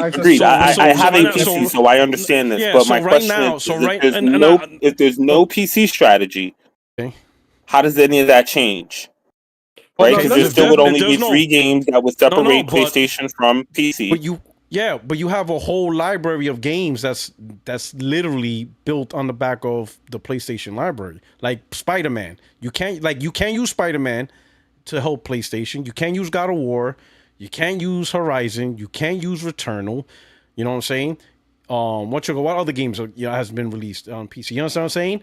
You can't even use Lost on the Side this year because that's day 1 on PC. And the PC gamers know Death Stranding 2 and Ghost of Yotai is eventually going to come onto PC. You see what I'm saying? Again, so really, PlayStation really just got the affordability. Like you could get a gaming system for $500. That's really which is a huge deal. It's sure, but that's it. When you look at the previous PlayStation 4, you still got the cheaper price. Yeah. But you got exclusive first party games, you got exclusive second party games, and you got exclusive third party partnerships, which is a library of titles. When you're looking at a console versus PC, as a generic device that plays game, console is always going to lose over time. It's just going to lose over time. Yes, you're right. It is more affordable to begin with. But guess what? People eventually are going to be like, well, I can spend $500 this year, or I can wait next year and the year after, and I have $1,500 and I can start my PC journey. And then I can just stay on that path therein. Because here's the thing, PC is just a much better value proposition when you take a look at the options that are available to you. Now, some people like myself, you right, me, I love not having options. When it comes to I want a dedicated device that does this one thing really, really well. I don't want options. Like I don't want my toaster to be Wi-Fi connected. You know what I'm saying? Like I'm gonna be honest. I think that the majority of people are right in the same boat with you, Em. I don't think that. They're only No, there for I the absolutely value. do think that they are. No, they're Most not. people don't want the options. Trust me, there's people out there with Wi-Fi connected vacuums. Okay, there's people that have tablets on the fridges. Okay, there are, but the number of people who don't have those things vastly outnumber the people who do. OB makes a toothbrush that has a Bluetooth app. Let me tell you, people are here for the fuckery. Listen, they are, but the number of people who buy those kinds of devices versus the people who don't is astronomically in the favor of the people who don't. If you make the only advantage that console has to be the price, you're going to lose. This is the same losing strategy that Microsoft put with the Series S. I keep telling people, no, hold on. I keep telling people this idea of value, it doesn't take you all that far. It doesn't. People buy $2,000 phones nearly every year. Stop thinking people don't have the money to put into the things they're interested in. If you try to make, I'm all for pricing people out of gaming. Let me finish. Sorry, go ahead. If you make the PlayStation 6 only real advantage, like true advantage over PC, it's affordability, you're going to lose over time. 10 years down the line, the PlayStation 7, you're going to be in a losing downturn. This is what I'm saying to people. Like Podok said, it takes years because you've been building momentum and everything in life has inertia. You've been going forward. It's going to take a while before you start slowing down and eventually reverse that trend. But you will reverse it. The advantage that the console had was always in its exclusive, especially when those exclusives will bring out the best in the console. Because that's an argument people make, oh, like not every exclusive sells well. Yeah, an exclusive doesn't guarantee a great game. But when it does, when those three things align, it is exclusive to your platform and it's a fantastic game. That's how Nintendo makes all this money. PlayStation PC, the PC initiative, removes one of those dominoes from the equation. Yes, you can say that it removes it a year later, it removes it 2 years later, it removes it 3 years later. But the point is, it's gone. There is no one that is going to tell you that Ghost of Yotei is not a timed exclusive. No one on this planet. We all know it is going over. And guess what? There are some people on PC that are going to be perfectly fine, not only just waiting for it to release, but waiting for years down the line before they buy it because it will be available on a sale somewhere, right? Again, consoles have two advantage. One, value for money in terms of performance versus dollar. That ratio is always going to look nicer on console. 100% true. The other one is exclusivity. That's it. There is no other advantage. Maybe you and I, we like the UI better, we like the trophies better, but those are just superfluous. Those are so far down the line that they basically don't count. These are the two major pillars of what makes a console a console. When they first came out with the PC strategy, I was fine with it. To this day, I'm not even that much against it. But the idea was, hey, the PlayStation brand as a whole would benefit from this. You will get more people buying PlayStations. You're going to get more money to fund more PlayStation games that will come out more frequently and give us that. That didn't work out. The other one is dubious. You and I were throwing our numbers 10%, 40%. All we know is minuscule. If it was big, Sony would have told us. If they would have sold 10 million gamers and they were like, yeah, we have the proof to say that these 10 million consoles were sold from gamers that came over from PC because they created an account on the PC side and then they eventually bought a PlayStation, Sony would have come out and proudly announced that number. They haven't because it's not a big one. Sony loves to brag. Sony is like a diva. If she ties on her shoelaces right that morning, she's going to post about it on Instagram. That's who Sony is. So that number is small. That's why they haven't said anything. So what I'm saying to you is, what have we actually done? What we've done is we've traded away our exclusivity in order to entice a very small amount of people. That and the thing is, even the people that are staying on PC, they don't even give a fuck. If it was selling like 30 million copies of Horizon Zero Dawn, right? But then those 30 millions decided to stay on PC anyway, that would be fine, right? That would still be something that will at least fulfill the whole, oh, we'll get more money to create more projects part. Like we will all agree with that. Like, yeah, Gorilla has way more money now, they can create more projects, but that doesn't even happen. That doesn't even happen. So they don't fund new games. They don't give us more games. They avoid the value of the brand. They remove the exclusivity argument from the equation. And then at the end of the day, they don't even buy the fucking games. They prefer to pirate it instead. It's been a losing strategy. As a PlayStation customer, let's just pull it back to the very beginning. As a PlayStation customer, the PlayStation PC strategy has only made things worse. That's what it is. It had Disagree. the potential to make things better. It did. It had the potential to make things better.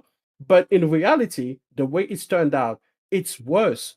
The PC strategy is the death loop of gaming, right? Like it was a game that everybody told you it made sense on paper. Everybody said, hey, it's great. It's 10 out of 10. Then you play it and you're like, nah, shit sucks. it just does. Like, what have I gotten from the PC strategy? What game would I not have gotten if it wasn't for the PC strategy? Which one? What game wouldn't have come to PlayStation? While y'all thinking about if that it wasn't for answer, the PC strategy? let me do the super chats while y'all thinking on that answer. Shout out to Glassdoor Gamer. Yoshida said PC games were for China. PlayStation is in platform seeding mode, being above and beyond the other platform, and Xbox is dead. Yo, Glassdoor's crazy. Lies of Expedition. Thank you for the super chat. I says, if the consoles are selling better, then why are the PS sales hanging around what the PS4 did? They were saying in the beginning of the PS5 generation that the PS5 is going to surpass the PlayStation. I think the two main catalysts over that is number one, COVID. So PlayStation got off to a slow start simply because of lack of manufacturing. And then number two, price drops. By this point, PlayStation 4 was at $250. $250 by this point in time. And some of them were packed in. Some of them were packed in with Call of Duty and I remember Uncharted 4 for $250. You know, Yeah, wow, Christmas right is now we were talking about the console bundles. Yeah. And then but the still, third one is, of course, is slow down the actual production of games that will bring people into the ecosystem. Yeah, that's true. Because that's the We thing. also had So, a yeah, massive chip shortage that was no, that's an initial That's COVID. manufacturing issue. That's the So there's a COVID, yo. manufacturing issue. There is the Cost fact issue. that they had less games. No price drops. So, and then no price drops. So I think those manufacturing three things issue. are the reasons. Yeah. To be honest, the fact that PS5 is keeping up despite manufacturing It's very issues, amazing. cost issues, not And even price cost issues, they raises. raised prices. Yeah, raise the price. That's They the actually thing. made it The more price expensive raising. in certain places. While PS4 prices were going down, even as low as $250, in some regions, PS5 just got more expensive. So it's pretty My region, crazy that specifically. PS5 is still selling at a more expensive price, or here in the US, the same price. It never really. Yeah. I mean, there was some sales. I think like the sale they had a month ago, $50 cheaper, but now it's back to its normal launch price, and it's 2025. 5 years into the gen, and still selling at launch price. All right. And know? Final Mash gifted 10 memberships, so 10 of you receive memberships. Please shout out to Mash. He's been awesome. Mash is a beast. Awesome member. Thank you so much, Mash. Thank you so much for hooking up the community. All right. So my other point that I wanted to bring up, but it's also in relation to the PC strategy, is that PlayStation putting games on PC. You mentioned that the sales would go up on PC, or that they should go up, which technically would not be true. The sales on PC would not go up if people were adopting PlayStations to play sequels on PC. Let's say you play Horizon 1 on PC, you would, and because there was a timed exclusive to Horizon, you would have already played Horizon 2 Forbidden West when Horizon 2 Forbidden West came to PC. You would have already played it, because if you bought a PlayStation, you the you would have already played it. Sorry, And can so you start over? unless you I've are just been confused. Ramon, you won't necessarily double dip. Wait, can you start over? What's the point? So my point is that you had said earlier that Mhm. the sales on PC should either remain the same or have gone up if the PC strategy was successful. And Have my gone. point is actually You mean that from like number should be a going Horizon down Zero if Dawn the one, PC and then strategy is successful. no, that wasn't my point. My point is that they would have sold a lot more overall on PC. Like No, again, Horizon instead of hold on. if you're saying that the sales of their games on PC should increase, I'm saying that the sales of I their didn't say games they on should PC increase. should I'm saying decrease, that they should and all the be much higher. their games Because on when you their say console should increase. So he didn't let say Because me if put it the this way, increase. goal is Corey. adoption of the console, then you Hold would on, want the Corey. number on console to increase, not the He number didn't on say Corey, PC. increase. hold on, He didn't say hold on, increase. hold on. He said it should have What I'm sold more. saying Like, is, let me give what an I'm, example. sorry. Spider-Man 2 should have sold more than 1.5 million on PC. Screw the No, adoption of console. That thing should have sold 4, no, 5, 6, 7 million. No, no. Spider-Man Why? 2 shouldn't have sold 5, 6 million No. on PC. Why? If your goal is to bring people to your console with You're adoption, misunderstanding, Corey. I put Corey, no. you're Hear me out. Hear me misunderstanding. out. Yeah, hold on. If I put Spider-Man 1 on your console, Hold on. Before you go and you I make a point, that is not what I'm rebutting something I didn't say. Let me just say what I said so that you can go rebut ahead. that instead. What I'm saying is, if PC gamers were interested in PlayStation first party games at all, like pretty much overall, like just in general, just every game they're interested in it, yeah, Horizon Zero Dawn would have sold more than 3.3 million copies. Like we'll be talking, because again, remember, Steam has access to 150 to 200 million monthly active subscribers. That's just Steam Yeah. alone. That's not GOG, that's not Epic. But let's just take Steam. They have 200 million people they could sell to, right? And it only sold about, let's say, 4 million copies, just for roundabout. Let's say 5, just make it easy. 5 million copies, right? Okay. That's ridiculously low considering that when PlayStation was around like what 90, 100 million, let's give them that many consoles. When it sold like 20 million copies. So what I'm saying is if you had the same ratio, Horizon Zero Dawn would have sold 40 million copies on So PC. So that they will be so interested in this type of game. You know how certain games, like for example, we were talking the other day with Power Boss. Perfect Tower 2 doesn't sell on consoles. No console gamer is going to buy Perfect Tower 2. That banana game they keep talking about, that doesn't sell on consoles. You know? Like again, these are PC type games. We are not interested in that. This is why I'm saying that PC gamers are mistakenly, even by these executives, mistakenly taken as console gamers. We are not in the same conversation. Death Stranding 1 sold fuck all on iPhone because mobile gamers are not interested in Death Stranding 1. And we understand that so easily. Death Stranding 1 barely sold on PC because PC gamers are not interested in Death Stranding 1. But for some reason, you came in and you said the big three. You say PC, Nintendo, and PlayStation. That is false. PC is not part of the conversation. There's Xbox, there's Nintendo, and there is freaking PlayStation. Those are the big three. Now, you can take Nintendo out of that equation if you don't want to include, the games that are much more family oriented. That's what they tell me to say, not for kids, Emmanuel, family oriented, it's for kids, whatever. The point is this, okay? We have Xbox and PlayStation, and they are the ones that are competing head to head. PC gamers are mistakenly thrown into the equation when they are playing League of Legends. Look at the games they're playing, man. League of Legends, Dota, Counter-Strike, so on and so forth. Those are PC games. Those are what they want. If they wanted God of War, it would have sold more than 2.5 million copies. If they wanted Spider-Man, it would have sold, Jesus, it's Spider-Man.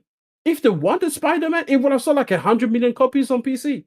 It would have also Baldur's Gate 3. That's for sure. I'm sure can I Baldur's Gate has respond? sold more. Go ahead. So Your argument that you're using is literally the exact same argument that Xbox use when they say, "Oh, this game sold. You have 120 million PlayStation users. It only sold 1 million copies of Stellar Blade in the first month on your platform. Stellar Blade's a flop." It's the exact same. It's the exact same type of thinking, which is again Yeah. false. No, Because no, no, no. you're Look, no, it's an absolute false dichotomy, because what you're doing is you're trying to assert that all people have the same or similar interests, or all people who are quote unquote considered gamers have the same or similar interests. Corey, I feel like you're taking that way too far downstream. No, Okay. no, no, no. Here's what Because I'm here's again, what I'm when asserting. we Here's look what at I'm asserting. again, If a let's look at game, what the hold on. total If a footprint game, of let's if look a at what the game, total footprint of let's look at the total footprint of all gamers. The total footprint of all gamers is what, like 2 billion, right? That's what Phil Spencer said. There are 2 billion no, because gamers. then he includes mobile gamers. Again, like that's not. Listen, let's just keep it simple between you and I. I'm not saying that Horizon Zero Dawn is what is it? Xbox use this Xbox fans, right? They say that look, this game had a 10% attachment rate, therefore it is a failure, right? What I'm saying What you're is no, saying no, is the no, no, no, exact no, same no, no, thing. no, no. Hold on. What I'm saying is, if PC gamers were interested in this game, it would at least match the 10% attach rate. That's what I'm saying. It doesn't match up to that attach rate. I'm not saying that a game is a failure because it only has so much attach rate. I'm saying that if people were interested on this platform in playing this game, it would at least match percentage-wise what the attach rate was on the other platform, assuming Not the same level not of necessarily interest. not necessarily true. Not Okay, necessarily okay. true when they're Let's give it not give it a necessarily few true when you're percentage points again, difference. not necessarily true when you are dealing with a lot of the community that is like myself, someone who has a PC, who also has a console, but I predominantly play on my console. You want to know why I play on my console? Because I work on PC all day, and I'm definitely And you not don't going to want want to. to play That's games perfectly on the fine. thing that I work on Gaming every on PC all is day. misery. I understand. It's Here's the thing. No, it's no, hold much on. more of a chore for me to play on my PC than I get than it it. is on my console. Hold I on. like hitting a Listen, button, and I like it turning on my OLED, and I you sit do on not my have to couch. convince me. And, Trust me. I am definitely so there with you. so What I'm saying, no, but what there I'm is saying to still you is crossover look. there, and so No, when hold on, Corey. Let me speak. What I'm saying to you is, let's say that a Ghost of Yurte. No, this is numbers are already out. Horizon Zero Dawn. Let's say Horizon Zero Dawn had a 20% attachment rate on PlayStation. That that represents a level of interest, right? Perfectly fine. correct, Yeah. What I'm saying is, if PC that gamers, represents the total level of interest across the sure, entire footprint of gaming. Can we agree to that?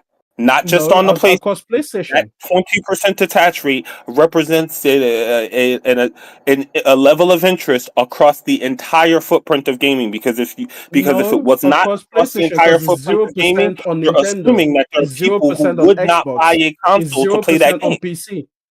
Hold on. It doesn't represent across the entirety of gaming. That would be like if I said, oh, Candy Crush has this many things, it represents what everybody's interested in the world. No.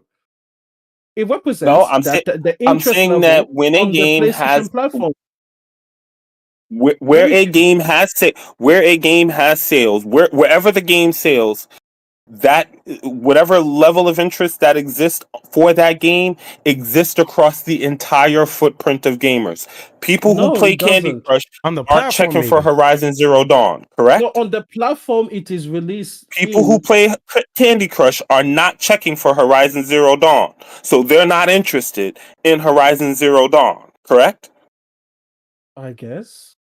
Okay, so if you're saying, hey, the PlayStation brings this game to market. It has a 20% attach rate to the entire PlayStation community. That 20%, according to you, should be matched by PC to show that PC has the same level of interest as console.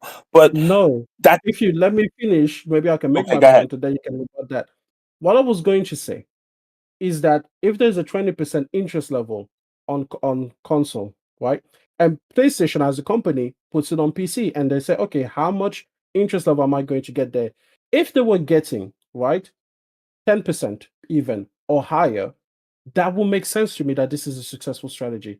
But at 2.5 or 3.3 million consoles sold, you know that getting about 2% interest rate, you went from a 20% to a 2% attachment rate.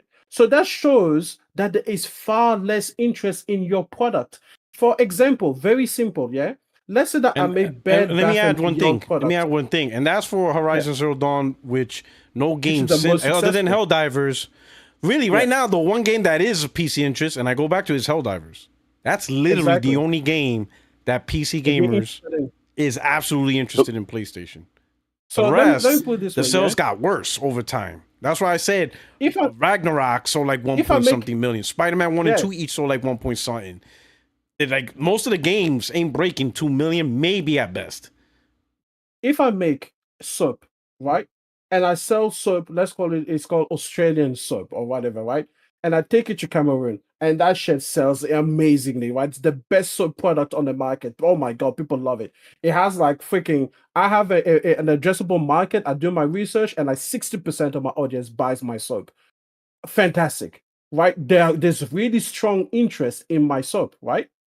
And then let's say I take it to Nigeria, the country next door, and it sells like 1% or to 1% of the addressable market. I have the right to come back and be like, well, those people are far less interested in my product. That's what I'm saying. You Xbox, they use attachment rate to determine whether a game is a flop or not. I'm not saying that. I'm saying gauge the interest level. Is this So particular platform interested in your game? For example, Death Stranding 1. Again, 8 million sales. Let's say that is sold to 5% of the PlayStation user base. Fantastic. You go to put it on iPhone, and suddenly it's got like a few thousand copies. That's like 0.0000001% of the addressable so market there. So that so shows so to a person like, hey, there is far less interest for this product on this platform versus the other platform. What you were saying earlier, like, oh, if every single if there's a 20% attachment rate on PlayStation, then every other platform has to match it. No, I'm not saying that. You can have a fluctuation. Again, if you had half of that, that would be fine. If you had a quarter of the attachment rate, that would still be fine. But when you only have 1 or 2%, and that was the best example of Horizon Zero Dawn, the PC strategy has more than Zero Dawn to offer. And aside from Helldivers 2, all of them have been in the decimal percentages. That's who is interested. A fraction of a percentage point of PC gamers are interested in PlayStation's offerings on PC. A fraction of percentages, like not even 1%. So when I say to you the PC strategy has failed, I'm looking at those things and I'm like, that's not selling. That's not what they want. They are not interested in this thing. oh, okay, can I respond back? Go. Okay. So my response back is this. We recently just saw uh, Forza on PlayStation sold like 2 million, 2.5 million copies, right? Mhm. Well, that's the big Forza news, right? It sold 2 million copies out of what, 80 million, right? I mean, out of a total of 80 million PlayStation 5s, they sold Mhm. 2 million. But that's like in So the would first you say month. that They the just sold. interest is not there for Xbox games? Because it's the largest, it's possibly the largest selling game on from Xbox. No, because it's Uh, too soon. Find out what the numbers are after a year. Find out what the numbers are after 2 years. Horizon Zero Dawn has been on PC 5 years. We can make these claims now because it's not going to sell anymore. It's not going to wake up and suddenly sell another 10 million copies on PC. I agree, but the numbers that are the numbers that we have over the life of Horizon Zero Dawn, uh, you say, okay, well, there are 200, 100, let's call, if we're going based off of Steam, there's 137 million, 139 million Steam active, monthly active Steam accounts. That's what Steam reports. 139. They sold what, 3.5? So we're still at a very low number. We're still at a very low percentage of their total Mm-hmm. population. but Yeah, we're also okay. talking about a game that, again, it released in 2017. It didn't actually come to their platform until 2021. So these No, people waited. 2020. The people who bought it on Steam are the percentage of people who were willing to wait. And that's my point. The other people who were not willing to wait, guess what they did? They adopted a PlayStation and played the game. But that's not the PlayStation. That's not the PC initiative. If you're saying that the PlayStation exclusive brought That's the people whole over point of the from PC. That's the whole point of the PC initiative is to no, convince because those Horizon Zero people. Dawn started Is the to PC convince those initiative, so people it can't to have get been. those people. Hear me out. Hear me out. The whole point of the PC initiative is to say if there are How are 3 you million people attributing out of the credit 139 million to who are Zero willing to Dawn? wait, we want that number to go down to 2 million. Why? I'll say Because we this. want the million who would have waited to be like, you know what, man, nah, I'm just gonna But go hold on, buy hold on, All hold right, on. but here's Before the you thing. go, So just let to me remind him let me add some the context to timeline. this because I want to add this. I think we're still thinking, or you guys, or one of you two guys, it's somebody. It's not me. I think you guys think the PC strategy is still in fact. I think that changed. I think that was the original strategy with Sean Layden. Again, he put Horizon Zero Dawn. It was a 3-year-old game. Now look how much change from the PC strategy. It was they put Horizon Zero Dawn on PC, and everybody was telling us, "Don't worry about it. It's an old game. You played it, whatever." We went from that to look what we got. We got strategy number 1, temple exclusives, launch first on PlayStation, but they will go to PC. We just don't know what the timeline is. But looking at the recent examples, we've seen games go as soon as 15 months, aka Spider-Man 2. God of War That's the was shortest around time 15 frame. months. Right? Spider-Man 2. Yeah, God of War was also around 15 months. So No, the God of gap. War was longer. God of War was about 2 years. Okay, was it No, about he 2 means years? Ragnarok. No. Was it Ragnarok. I'm talking Ragnarok about that did Ragnarok. quicker? Ragnarok. How Ragnarok long it was took? 2 years. Ragnarok was 2 years. Let me see. Ragnarok was over 2 years. Ragnarok PC release, maybe. Okay, PC release. Hey, yo, Let me just guys, double mind check if that. I Hold interject up. Wait, let me Go just ahead. real quick? let me just finish off real quick. Okay, sorry. So we got All PC tempo. So hold up. We got tempo exclusives that we know are going to PC because Sony said it. Tempo exclusives are first on PlayStation because of reasons, right? So really, strategy number 1 is timed exclusives, but it's gonna go on PC. Strategy number 2, live service game, day 1. Because reasons. You need a lot of people, but it is still Sony investment. That's another platform's going to benefit. And then strategy number 3 is experimental games. We don't know what other platforms going to be on because it's, depending on the nature, but you best believe it's going to be another platform. So strategy number 1 involves another platform. Strategy number 2 involves another platform. Strategy number 3 involves another platform. And this all started with simply one game that was a 3-year wait. So it's like platform, multi-platform, multi-platform, multi-platform. The only difference is just the degree of weight or combination of, well, this might be day and date for reason, but these are wait for reasons, or this might be on this platform for reasons, but not on this one, but then we'll switch around and put this on that platform. All I'm hearing, no matter what language you guys say, there is one key term: another platform. Can somebody give me a strategy where PlayStation's just worrying about PlayStation exclusives only for their console? Yeah. There isn't none. There is no strategy for PlayStation exclusives. Any strategy is some type of multi-platform with some type of caveat. It's this for this reason, but is that for that reason? Oh no, it's this here for now because of reasons now, but later on we'll do it then. Oh, it's on this one because of the type of game, but not on that one. But that one is on this one because of that, but over here is over there. There's one key term on PlayStation's strategy: multi-plat. Yeah. There So, is. can I There interject? is no. Yeah. I'm just saying there is no strategy for exclusives on PlayStation. Can I That's not a interject? Because strategy. I disagree. Yo, Corey, Because I mind disagree. if I There's a go strategy first? for exclusives on Go ahead. PlayStation. Go ahead. I've talked a lot. Go ahead. All right, guys.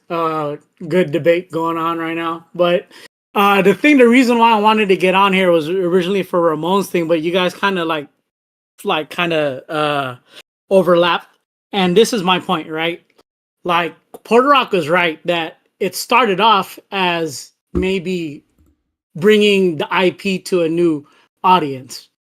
But during that time, Hiroki Totoki was actually transitioning into a leadership role in Sony, right? And is it any wonder that this guy is not, like, his background is in banking and finance. And when I think he saw the profit started rolling in, though it's not like the big 15 million seller, what he is trying to do, and I think all these companies are trying to do, because Sony like wiped the console market. They're top dog, right? But it's always been 100 to 150 million in the console space. It never grew more than that, like in any of the other generations that we had. So I think that Sony and Hiroki Totoki's vision is trying to push it forward. And the only way they can push it forward now is they see that the console strategy of old cannot grow any more than it already is.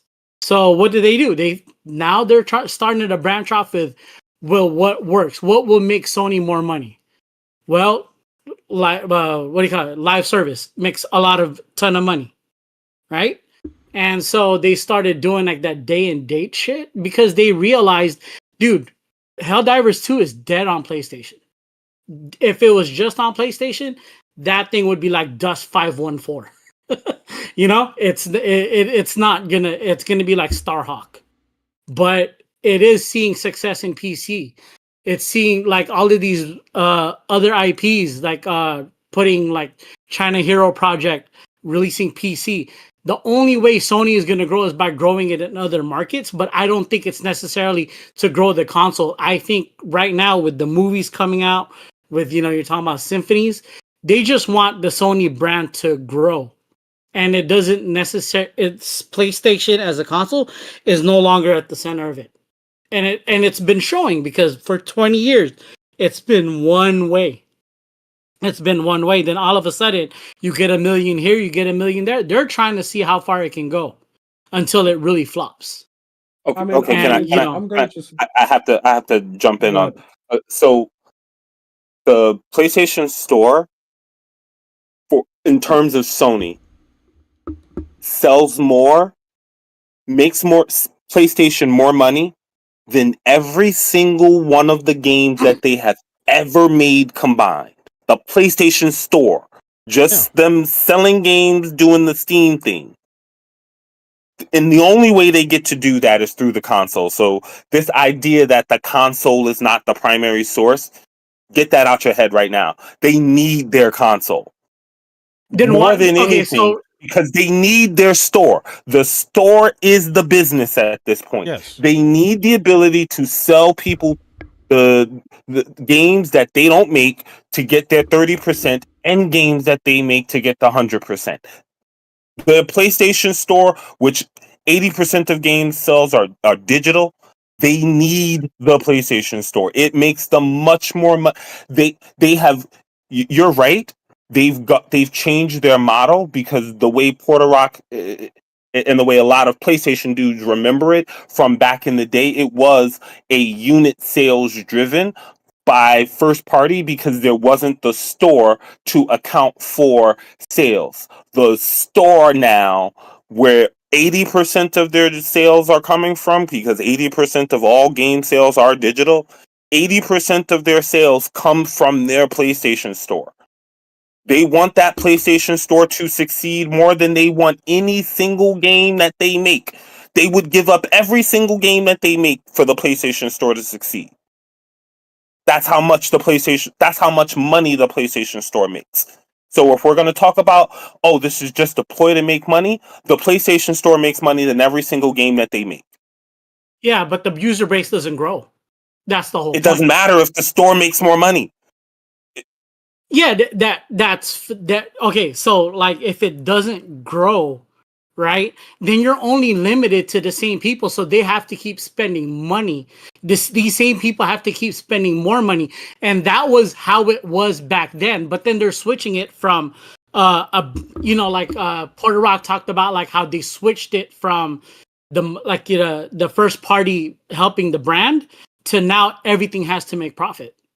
something changed somewhere. And I don't Again, deny would you, that when you the have PlayStation Store one makes the when you most have money. one But if you console have when 150 you have one million, console outsell your entire portfolio of investments through your PlayStation brand in 5 years. In 5 years, the PS5 has outsold every single PlayStation across the PlayStation 2, which had 150 million users and all the games that you could think of and everything. The PS5 mollywopped the PlayStation 2. does that Hell, account for inflation? it counts for every PlayStation that's ever been created. The PS5 has outsold in terms of Yeah. total revenue produced every single Yeah, well, PlayStation created combined. because Every there was single no one of PlayStation them. Store back in back in the PS2 days. 155 million back in those days is different from Didn't have a now because there PlayStation was no Store. PlayStation Store. That's Exactly. my So point. it's kind of hard That's my point. Yeah, it's That's my point. So PlayStation. with a PlayStation Store that allows them to sell third-party games and their But they're games, selling they to made the more same money people. from having that PlayStation Store than they Hold on, did guys. when they You just sold you games do realize the in PlayStation hardware. was a storefront from the beginning, right? They didn't have a digital store, but it was always a store. You do know that, right? They were a distributor before they were a store. But they were always I a mean, store. the same thing. They were always a store. The PlayStation, this is like the iPod. The iPod was always a store because you could only ever put music onto it from the Apple iMusic, iCloud. What do they call it? iTunes. iCloud, iTunes. Thank iCloud God. or iTunes. iTunes. Fuck me. iTunes. iTunes. So it was always a store. So the PlayStation 1 was a store. It's just that now they have a physical store and a digital one. Well, they have Which physical I think adds retailers to I think the that main function as distributors, the, but not. yeah. They don't get a portion of the third party sales from for PlayStation games that take place in Best Buy. They only Yeah, get they those do. from the PlayStation No, Store. no. Yeah, they Well, they do. get 30%. yeah, they do. Yeah, They get do. 30% from that sell. That's how they always made the money. The They don't store get cut. they don't That get store 30%. cut. They don't get 30% of PlayStation games that are third party that sell at Best Buy. They do not. Yes, they No, they do. do. They get Yeah, 30. they do. They get 30. That's the deal. 30% across all That's not sales. 100% to the third party. Yeah, It's the So third wait a party minute, and the store cut. That's between the So third party and the store. 70% goes to the publisher, 30% Yes. goes to PlayStation. Yes. If the game sells at Best Buy, Yes. bro. No. So Yes. no. Sony gets 30%. Right? No, yes, 30%. Sony. I'm not gonna say 70% to the publisher because they still have to deal with Best Buy, Walmart, their cut. But Sony gets 30, point blank, all the time. Physical Yeah, or no, digital. I'm 99.9% positive that that's not true. That's Why not true. wouldn't they get 99.9% 30%? Why wrong. wouldn't they? Why wouldn't they? Because it's your deal is not with the manufacturer of the hardware. Your deal is with the distributor of the No, hold game. on. In You that do case, know your that Best deal is Buy with doesn't. No, The hold on. deal is with It's Sony. literally, You want to? it's literally why You the see, price of the game. It's literally why the price of the game when it's in You Walmart know, can be cheaper it's than it no, is it's on the irrelevant. PlayStation Store because No, Walmart The has to 30. empty their shelves. No, the Walmart has to listen. still make a profit That from has that nothing to do with game. Sony. That has nothing to do with Sony. Sony is. Are you a third party developer? You want to make a game on my PlayStation? 30%. 30%. That's the deal. Yeah, I doubt Whatever that's the way happens that between works. you, Walmart, Best Buy, I don't care. Then Sony doesn't care. The relationship is I doubt between. that that's the way that works. I Maybe that's how that sincerely, works. yeah, It's 99.999% it's a positive that licensing that's not the way fee. that It's a licensing fee. It's a The- licensing the- fee to play to works. put your What game are they on PlayStation. licensing to the publisher at that point? What are To they be licensing? allowed to be the fee is to be allowed to put a game on PlayStation. Yeah, Every no, game no, that no, sells, they get a listen, 30% you know cut. why he's confused? How much of that cut is like? Let's say if Walmart sells the game for 30% or $30, right? Then what you call it, 30% of that. But then Walmart and the publisher has a deal of how much Walmart gets a cut from that stuff. That's why they use listen, ship just hold sales on. as Listen, sales. Walmart. There's probably one thing. Walmart can't decide on their own if they want to sell a game for $30. Because that was the case, then Walmart wouldn't be selling Nintendo games for $60.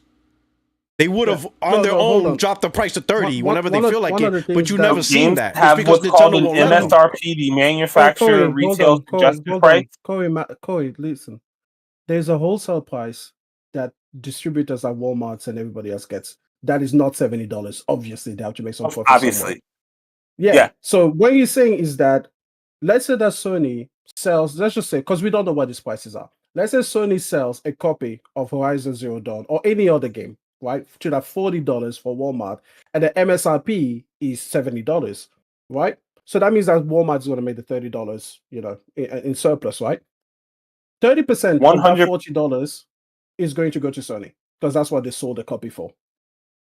Does that make sense? And then 70% of that is going to go to the original publisher, right? So in this case, it will be $12 go to Sony, $28 go to the publisher, and then Walmart can make a 30% profit on top of everything because they bought like 100 million of these copies. That's basically what happens. So that's why Walmart can drop the price sooner than PlayStation wants to, because they can just cut into their own margin. They can say, oh, instead of selling this game at $70, it's not moving. Let's put it to 60. Sony still sold it to 40, so they don't care what they do afterwards. Now, of course, there's going to be agreements like, hey, no, you can't just drop it to 40 on the first day. Like, they're going to have agreements around that. But the point is, they do buy it at a wholesale price that is not the $70 that you see. Agreed. That is the only part so far that we agree on, that the store buys it for a price that is significantly less than the price that we, the consumer, pay. Is whatever Sony sells that copy to, right, or licenses the copy, whatever you call it, right? They still get 30% of that value. That is their cut. That's their cut. They always get 30%. We're referring to the PlayStation Store, absolutely. No. You're referring to a game selling at that's how they made money before the digital stores came around. How do you think they made money back then? 30% is a long industry thing. PS1, PS2, 30%. Yeah, that's how they made the money. That's why ship numbers are considered sales. How do you think that like TVs work or any other product? They have a cut where they're like, yeah, this is what I get. This is it. Any other product that sells you things like the iPhone, the iPods, all of these things, they always have, there's this margin that they get, and then you sell afterwards. But the point is, the PlayStation 1, PlayStation 2, they didn't have a digital store, Sony still got 30% of whatever they sold to, right? It's just that this is the reason why a lot of these companies, they prefer the digital option, because now they can cut out Walmart's part. That's why people assumed games was going to be cheaper. Yeah, exactly. Because you're cutting out the Walmart, the physical, they were saying, the shipping. Yeah. But they ended up the same price. They were saying like, hey, let's say that Walmart buys these copies for $50 and sell it for $60. That's $10 for Walmart's profit that now you could give back to the consumer and be like, hey, if you buy a thing digitally, you will get it for $50 instead of $60. But then Walmart and all of the other things were like, hey, we're not going to go into competition with you. You're not going to undercut us on price because we need to make our money. So they were like, nah, you've got to sell at the same price as us so that we make our business. So that's why digital never went down. They wouldn't order the disc. Yeah. Because they don't want to compete with that. Because imagine if you're Walmart and then the person is like, hey, yeah, no, I'll sell it to you. And you have to deal with stock. You have to deal with inventory. You have to restock shelves and everything like that. You have to keep it in a bulky warehouse. But I'll undercut you on my digital store where I don't have any of those issues. I can just set up servers and people can just download megabytes. That would be such an unfair deal for the distributors. What do you call them? The vendors, the retailers, right? the retail exactly. vendor. Thank you. Yeah. There we go. So that would be such an unfair deal for them because they have all of this extra work that goes into it. That's why they can charge the thing. So the digital games were never ever going to be cheaper than physical games just because they cannot undercut their partners at retail. Now, I understand that part. I understand. There might be a point. Although the reason for it is that Sony is just like, fuck retail. We don't care about you anymore. It's digital only, right? They could just do that. That's what PC did, and everything. But PC doesn't really have like a first party manufacturer, so that's a bit different. But the point is, at some point, PlayStation 9 or whatever, they could be like, no more physical retail. We just get all of our money. And then I bet you they'll still keep the prices high because at that point it's just great. There's no reason to bring it down because it's customary. Yeah, exactly. because now you're the only person. You can only get it from It's us. even worse. You know, it's even worse.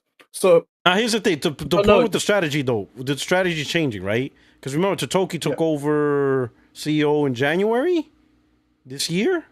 yeah, but he For Sony? was taking over when he was The interim CFO. before that. When he though. became But CFO, now the main thing is interim CEO. Yeah. So the main thing is from we heard from the business segment, he changed the first party studio from a goal of being a platform enabler and marketing tool to now a platform driven studio. Now they're always going to drive platform. Driver. Yeah, but I think he took away the whole stop trying to sell consoles, maximize profit with the games, which I think now the PC strategy isn't to try and entice or adopt. I think it's just make more money off that audience. 100%. That's what I say. And you remember, if you remember, the first time I came on this the show, new it PC was strategy is make more money off the gamers that are there. 100%. You do realize that in the most recent business statement, they actually reiterated the conversion and adoption theory that I'm talking about, right? That I didn't just. I'm not quoting that from. Before you even go on. But they specifically said that. Didn't they say that in terms of the movie though, like the TV shows? No, because I hear that a lot. Like the Last of Us show.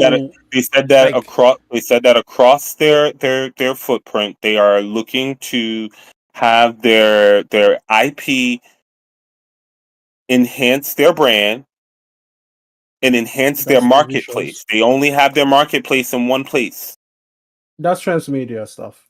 But I think they're talking only about have their movies, marketplace one TV place, though. shows. They do, but I think they're talking about their movies because I hear that a lot. How the movies, anime, and TV shows are taking people who don't play video games at all and realize, wait a minute, this is a video game. Oh wow, I'm gonna get a PlayStation so I can experience this movie or TV show like The Last of Us in video game format. That I understand. This is the thing that I've been trying to explain from the beginning why I said M was wrong, is that it is all a part of the increase the total number to the gentleman who joined the conversation. The goal of all of this is to break the quote unquote 150 million units unit sold ceiling. No, they're not. To get more gamers into the funnel. You're right, Em. It's not to lose gamers; it's to get more gamers into their funnel. No, that's what it get more people on there. From the movies, and I'll say this: from the movies and the TV shows, I agree.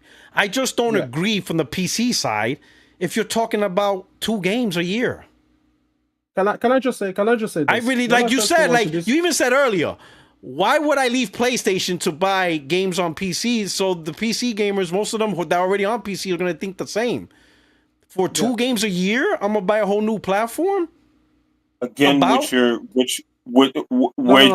doing is you're applying a market that it is not intended for. I don't think that the PC strategy, the idea of PlayStation putting their games on PC, is intended for a US westernized society. It's intended for Eastern. But that's how it started, though. But hold up, it started with the Western audience. Horizon Zero Dawn wasn't for China. It was for Steam. I disagree. I disagree. It wasn't for China because otherwise. I absolutely think it was. I think from the beginning it was. Hold up. Didn't PlayStation restrict games region wide? They restricted games in the beginning. And the thing is, they never restricted those games in the regions where the market is where they've been trying to increase market. They've only restricted. They literally were restricted in areas where you could not create a PSN. You can create a PSN in China. I would like to make it now. When I first came onto this podcast, Podok and I had this exact same disagreement. He said that if you are going to have this PC strategy, you are eventually going to dilute the importance of first party, engineering the product for your console, right? I said the premise of first party is to first and foremost uphold the console. You are not going to make compromises for PC because your primary role is first sell the console. At that time, that was true and I was right. Totoki came and he completely changed that. Totoki no longer sees PlayStation's first party as they have to sell consoles. He sees them as they have to make profit. What that means is if there is, let's say, Intergalactic, right? Or even the game after that, because these things take time to filter through. The game after Intergalactic, Naughty Dog is sitting at the table and they're like, hey guys, we have the PlayStation 5 and we have the PlayStation 6. If we focus on only these two platforms, here are the ideas that are valid. Totoki's initiative comes into the room and says, hey, no, we are eventually going to port this to Xbox, PC, and handhelds. So whatever you are designing today, make sure that at some point down the road, it can support a, I don't know, Nintendo Switch 2. That is what the new objective is. The new objective is what is the best way to make the most profit, and that is That is a publish on wild as leap, many bro. platforms as possible. That is a wild leap. Where I have no idea of even where to start with that. Where are you even getting that from? Or what from what you've seen, other than Helldivers on Xbox, indicates that their intention or their goal is to put games on everything. What Let me from put it what? this way. Totoki It- said the primary driver, the primary reason to exist for PlayStation first party now is to make more profit. It is not a wild leap to go like if you want to make the most amount of profit, you sell to the widest user base possible. Not true. What? Not true. Not true. Not true. Okay. All right. Tell me how it's not true. Because if I have to sell everywhere except my own platform, this is what Xbox is finding out now. If I have to sell everywhere except my own platform, I actually have to sell significantly more than what I would normally have to sell on my own platform, because on my own platform, I make 100% of the games that I make. What are you talking Horizon about? Zero Dawn, Intergalactic, they sell that What do you mean? game Hold on. on Explain what do you mean by hear me out. everywhere They sell except my that own game on the platform? PlayStation Store at $80, let's say, because the price of games going up to $80. Let's say they charge $80 for these future games. $80 is your cost. 100% of that $80 goes to PlayStation, right? Correct. Yeah. So, given what their current strategy is for games on PC, games on Xbox, they release Intergalactic on PS5. They wait 18 months and then release it again on PC. When they release it again on PC, that game is going to be sold for less than the $80 that it was sold on the PS5, because it's technically an 18-month-old game at that point. Okay. Sure. All right. So let's say that 18-month price is now down to 70, the current $70 price. So they're charging Okay. $70 on PC. They don't get Yeah. 100% of the $70 either. They now take a 30% cut because Steam got to get their cut. And so Sure. they only make 70% of the money. So while Which they would be have a larger $49. Yeah. audience through PC, through Mm-hmm. selling games on PC, that cannot be profitable than just simply getting more people to buy the game before the 18-month dip down to 70 on their primary platform, where they make 100% of the money. I feel like you have a very good thing that you do where you hear my words, but you completely misunderstand my meaning. First of all, I said that if your primary driver is to make the most amount of profit, then it makes the most sense to sell to the most amount of places, including, of course, your own platform. So, in your example where you sell Horizon 3 at $80 on PlayStation, even if you sell it at a cheaper price and you take a lower cut on PC, that is more money than you did when you just sold it on PlayStation. And then when That's you not port it to Xbox, What do you mean That's that's not not true. true? Because if you got those people who were on PC to buy it on PlayStation when it was $80, you made more money off those people But than again, than allowing them to wait 18 months and then getting it on a platform where you only make 70% of the sale. Like, just literally the mathematics of what you're saying is not mathematically true. It's not. It can never be true. if you have a knack of misunderstanding. Sony doesn't care anymore to get PC gamers to buy PlayStations. That's Again, done. that is a No, wild no, no. assumption. No, It's it's a not a wild wild assumption to assumption. say that. They don't care, bro. They don't care to sell PlayStation anymore. The That PC is a strategy, like P-Rock told you before, it has changed from bring these people to buy a PlayStation somehow, convince them, entice them, tempt them to just sell it, just make more money. They don't care if a PC gamer buys a console anymore. Exclusives aren't there to sell PlayStation anymore. Exclusives are just there to make more those two money. things don't necessarily equate, and I think that's where the miscommunication is. The two things that you are talking about Hold do on, hold not on. Prince necessarily Philip in the equate. We're chat. The talking reason that about I know that the is because most he said it profitable during way the to make actual. money. The most profitable way to make money is for you to make the product, you to sell the product exclusively through your store, and have people come to you. So if the total number of people who want to buy your game, representative across the entire footprint of all of gaming, has to come to your store to buy your game, that is the absolute pinnacle of the amount of money that you make. The second you have to go to someone else's platform, you are automatically taking a short. So let me ask you this. Well, Automatically. not necessarily. I don't. Hold on, let me Okay, ask so you I this. don't think that's Your microphone is necessarily crackling true. again. Hold on. Here's a You're question. crackling. Why You're didn't crackling. I'm You're crackling? crackling.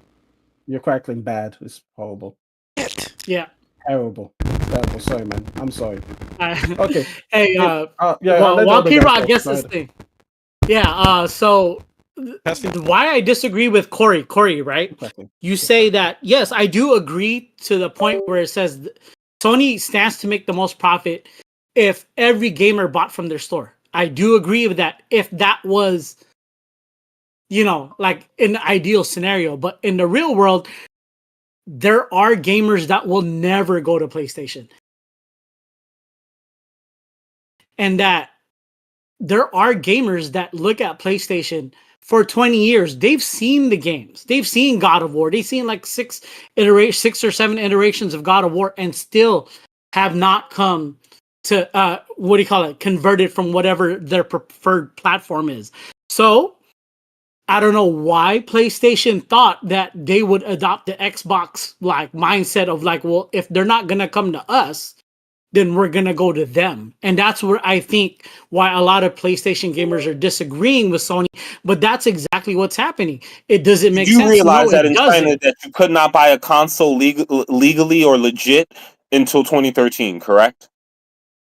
Yeah. And Understand. what happened from 2013 to 2020? It didn't sell.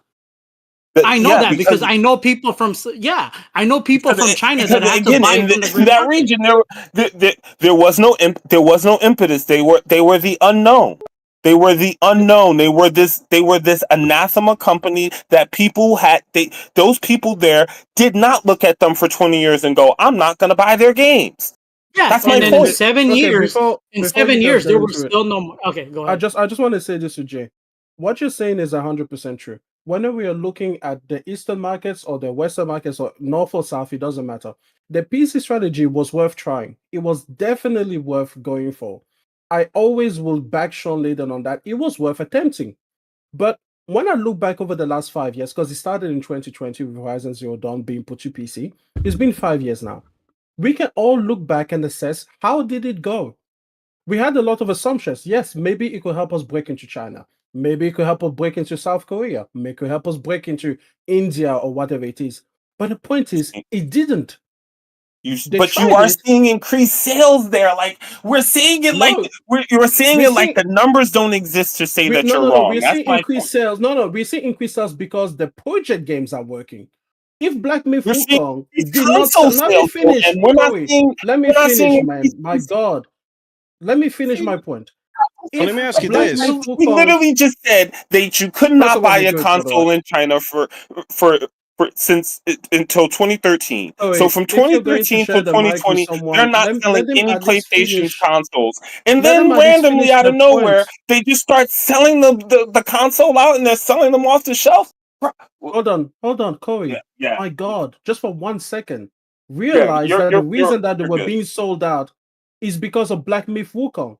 Black Myth Wukong is not the PC strategy. Horizon Zero Dawn is. Horizon Zero Dawn was available since 2020. It didn't sell out anything in China.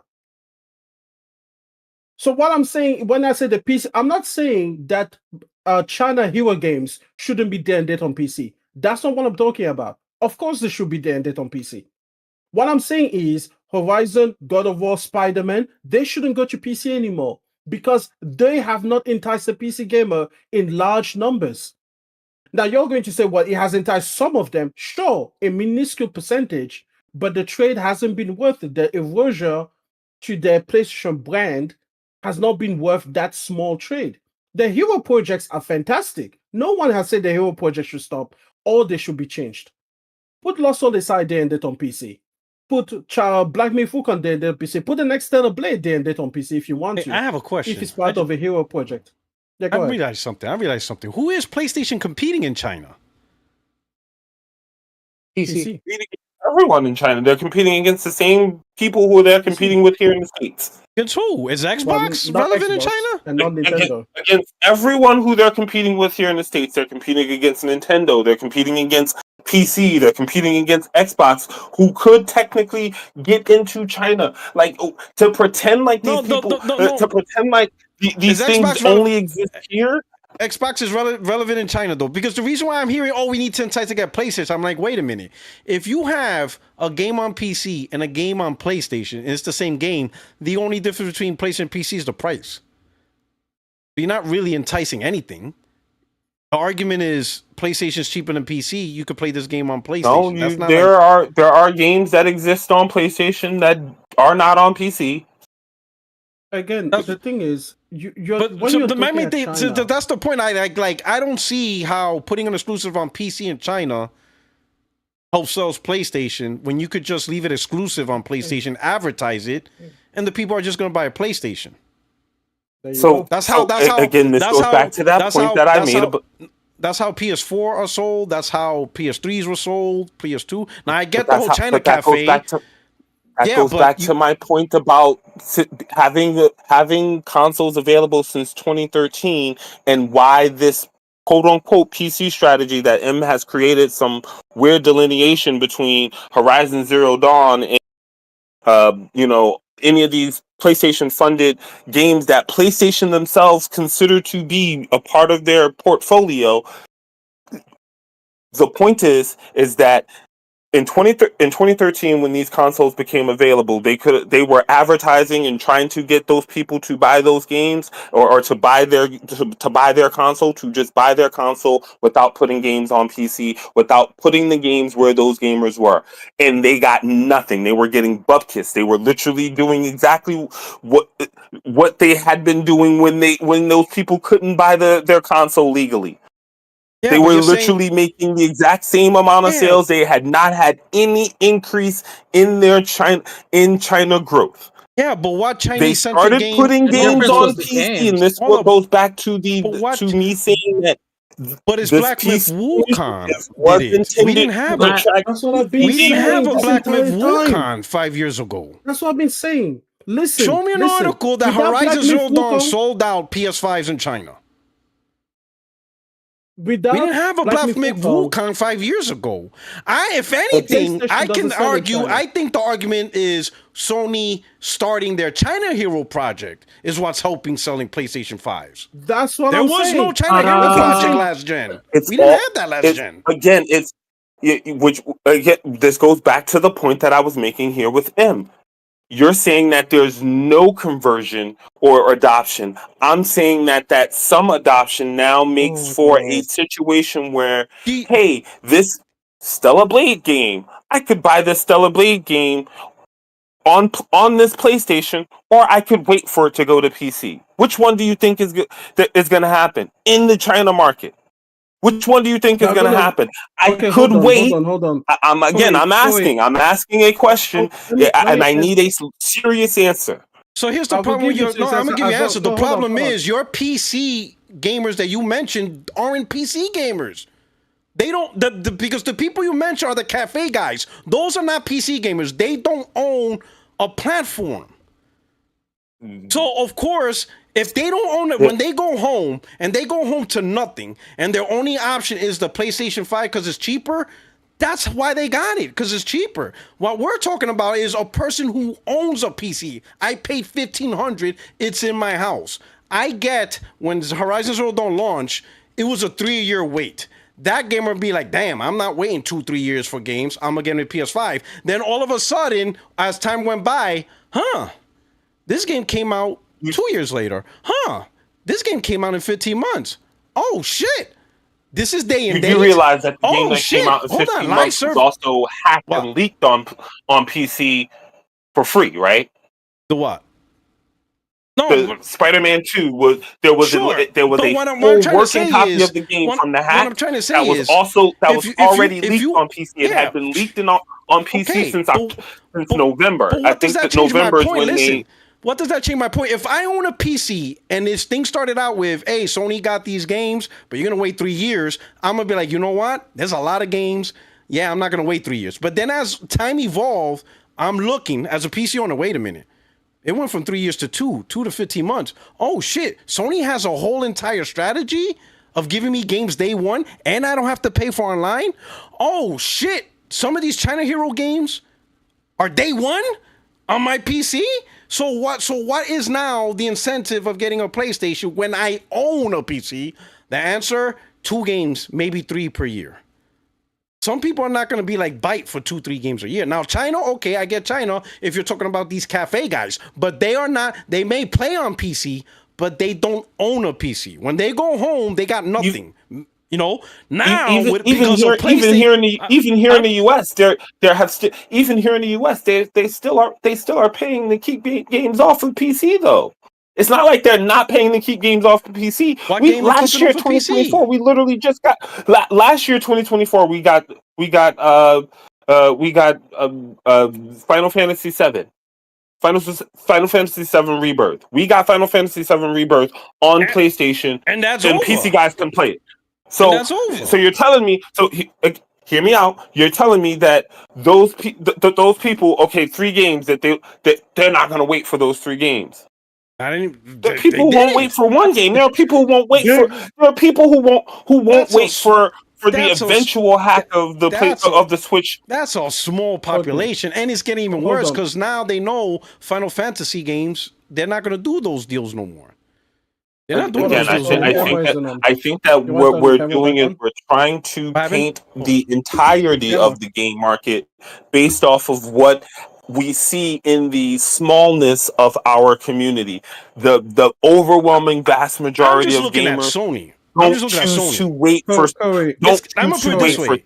They don't. It's kind of hard to say we're gonna get owners of PC over to PlayStation when literally. Again, I don't think it's conversion. I don't think it's the need to get. I said adoption. I said adoption. Adoption, conversion. I'm not saying that. So let's get rid of that. No one's saying PC gamers are going to throw away their PCs. No one's making that argument. So let's not reiterate. We're not saying that. But I'm going to buy a new platform for 2 games a year? Somebody who wants to play Grand Theft Auto 6 won't buy a console, correct? A lot of PC gamers will wait. But that has nothing to do with... A lot of PC gamers will wait. I'm asking a question. It's a very valid question. No, you were asking me a question. Because if you're saying that these people would buy a console to play GTA 6, they would buy a console to play Yote. GTA 6 is not PlayStation. Fuck, man. Why are you bringing that game up? It's not a PlayStation game. We were talking about the PlayStation. If you're saying that they would buy they would buy a console to play this third-party game, if they have an interest in this, it has nothing to do with our debate. So what we're saying is that PC gamers don't have an interest in PlayStation games until they come to PC. That's pretty much what we're saying at this I'm point. saying they don't have an A interest in lot of PlayStation games PC even when gamers they are are like on that. PC. If you were listening this entire fucking time, maybe you would have heard that point. They don't care about our games. They don't. You don't fucking care about Candy Crush. Putting Candy Crush on the PlayStation Store won't interest you. They don't care about PlayStation games. They don't give a fuck. They have zero fucks to give. None. They are a fuckerdom. There is nothing that they want from the PlayStation gamers. Nothing. Except Okay, maybe for Helldivers 2, which is a lightning in a fucking bottle. So, That's it. so, They don't so give they, a fuck. And so when, they no, just, no, no. so Let they me sold, no, three, no, so they no. sold Let me 3 talk. so Let they me sold finish. 3.5 Let me million fucking people to finish. people who I'm gonna didn't want mute it. this guy. I swear to God. That was Let me talk. Horizon 5 years ago. Since then, not a single first-party game has been able to sell. No. crack Let 2 me million. talk. Let me tell you. I'm the one who brought up the PlayStation PC strategy, so I'm gonna define it because it was my fucking argument to begin with. The PlayStation PC strategy is take a PlayStation motherfucking game made by PlayStation with a PlayStation Studio splash screen. Let's just agree on that, right? And then port that to PC later to entice those customers. That's what it was. And the projects, the hero projects are completely different. Just because they're also released on PC doesn't make them the same part of the strategy. You can have more than one spinning plate up at the same time. That's different. Just like the live service strategy is different again from the PlayStation PC strategy. No That's one true. here has said, "Oh, That's true. The live Sony service shouldn't put strategy, their live yeah. service games." The live service Yeah, strategy is not those are being used to different entice things. PC gamers. That's true. Exactly. So it's like we have different things that we are talking about, and I was focused specifically on PlayStation taking games like Horizon Zero Dawn, Spider-Man, and God of War, those tentpole single-player games, and putting them to PC. You can bring it up to, the Asian market perfectly fine. You can even say that the primary driver for the PlayStation PC strategy was always for the Eastern market. Sure, absolutely. In which case, they have also failed because they did not entice Chinese gamers. They were not sold out PlayStations when Zero Dawn went there, when God of War went there, when Spider-Man went there. When they started being sold out is when a Hero Project game came out. And that is different from what we were talking about. Then you want to bring in GTA 6. It's not even PlayStation. Like, yeah, it's GTA 6. They're going to buy consoles in droves for that. Sure. But that's not even PlayStation. You may as well bring up Call of Duty. You might as well bring up Xbox and Activision and everybody else because now you bring up third party into it. I didn't say the third party PC strategy. I didn't say every third party should stop putting games on PC. What I'm saying is look at the facts. It's been 5 years. They have sold like 4 million copies of Horizon Zero Dawn. There is no interest for that game. There is no interest for PlayStation games on PC.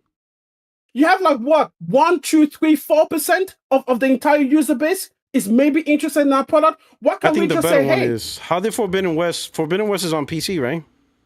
yeah, I think it is. Yeah. How did that sell? I mean, Zero Dawn has been the biggest Wouldn't the example. number go down if the intention was to The problem get is the adoption? I know. Why here's- would you wait? So here's the That's my- problem. Oh, but here's the problem. The PS5 version sold less than Forbidden West sold less on PlayStation as well. You see what I'm saying? I can understand if Forbidden West Forbidden sold West more. also sold less on PlayStation because Yeah, they put it in PlayStation Plus. That's what I'm saying. So we really can't say that PC gamers jumped at the Forbidden West train on the console because overall the game sold less.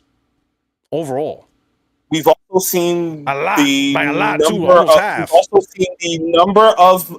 We've also seen the number of PlayStation games increase at launch, and we've seen the increase at launch, and what we've also seen is a more steady cadence of new PlayStation fans coming into the ecosystem who still buy games. It's literally the reason why Miles Morales initially did not have amazing sales, but eventually, because Yeah, it but just that's kept every time someone but yeah, new- but that's listen, just people buying PlayStation. That has nothing to do with the PC guys. That's just people Put a that's just gun buying to my head, PlayStation. and I swear to you, PlayStation Productions. Hold on, Corey Massey.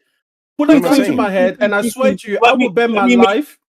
Hold on, I will put money on my life that PlayStation Productions has done more for PlayStation than the PC Initiative did. I 100%. I'll put my life on that. Like I'm telling you, we should be championing fucking Last of Us season 2 on HBO rather than putting The Last of Us Part 2 on PC. I swear to you, there are more people. I'll put my life on it that have come through to the PlayStation ecosystem through of the TV PlayStation show. Productions than they did through fucking PC Initiative. The PC Initiative is an abject failure. It's entire, and you know it is because Portal just proved it before. It's completely changed. They dumped it. They didn't stick to it. They're not interested in that anymore. They don't care if PC gamers buy. Like, Sony was like, hey, PC gamers, here's our thing. Just create a quick little email. And then they capitulated. They don't care if you're part of the ecosystem. Even the email they wouldn't stand on. Fuck me, man. Jesus Christ. It's like, bro, we've been going through this the entire time. It's not even a bad thing to just say, like, hey, again, I ask you, if it was successful in 5 years, what game have we gotten as PlayStation gamers that we would not have gotten without the PC strategy? Name one. Again, that is a false dichotomy. You would assume because you're assuming that there was supposed to be some game that was not supposed to come out that the PC Initiative was supposed to bring to us. It could also be that that was one of the sales, right? They get more money, they can grow more teams. They can what you're saying is that if the PC strategy wasn't, let's say, funding new acquisition, right? Because they've purchased more studios in this 5 years than they have purchased. Why are you bringing in an extremely long time? Not because of PC. That's not because of PC. It's because of live service.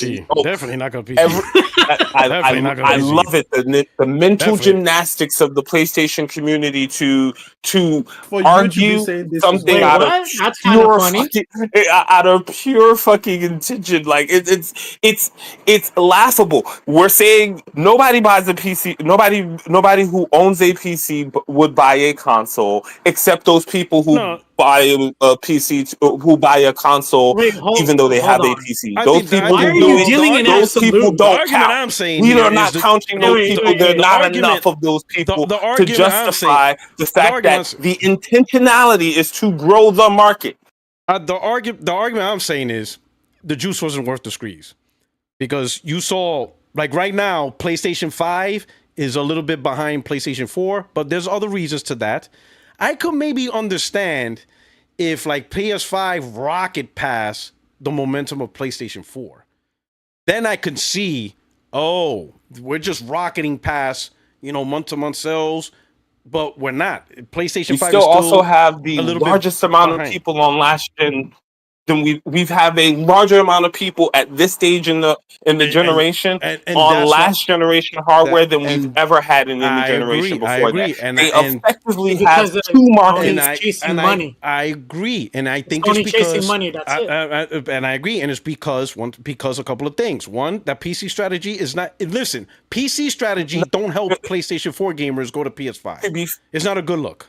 It's not a good look. There's no good advertisement. Fair, Rock, I'm actually going to use your argument against you. You at one point made a perfect reason why generations exist the way that they do.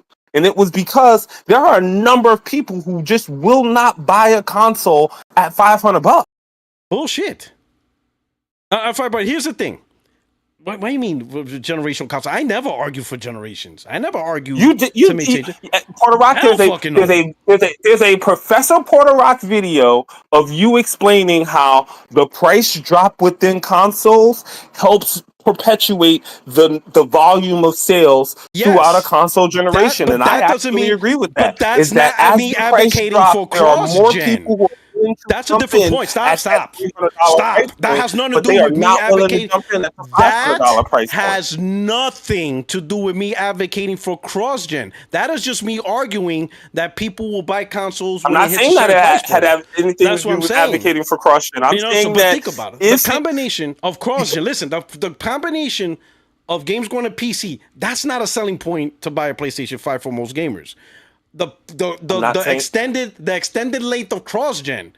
Some people there's a lot of the reason why there's a lot of PS4 gamers still on PS4 because some of them still feel like there's no reason to get a PS5. Games is on PC. Or I can they still play feel games like on they're not going to PS4. they're not going to buy a $500 console when they've historically bought consoles at $300, and they're not going to buy it. For them, video gaming is not a $500 venture. It's a $300 venture. In fact, it might be a $250 venture, and they're waiting for the eventual price drop because they bought their PlayStation 4 when it was $250. Because guess what? If everybody buys their console at $500 or $400, PlayStation would have during the PS4 generation when they weren't putting any games on PC, they would have had a massive spike of sales. They would have had 150 million or 120 million sales in the first 4 years of the console, and then had that slow trail of sales when they, dropped the price. No, in fact, they had 60, 70 million worth of sales in the first 4 years, and as the price dropped, that's what kept propelling them toward that 120 they ended up with. I have no idea what point you're making. People have a price point in their head that they are willing to spend for gaming, and if that price point has not budged for them, they're not buying a PS5 until that PS5 hits that price But point. how does this have to do with anything that we were talking about before? I'm sorry? How does this relate to the conversation we were having? It relates to the conversation that we were having because we're talking about PS5 keeping up with PS4, and my point is that how are they able to keep up with PS4 in terms of sales while still maintaining a very large percentage of their gaming population on the PS4? There has to be new people coming into the funnel. From the huge spike of PC gamers. Say that they're keeping up with Hear me out. We cannot say that they're keeping up with PS4 or they're just falling behind PS4 if they're not bringing people from PS4 over. If the number of people on PS4 stays the same, let's say it stays at this 45, 49 million amount, but the number of PlayStation 5s keeps growing. Where are these people coming from? Relate this back to PC at some point. That was the original argument. Where is this coming from?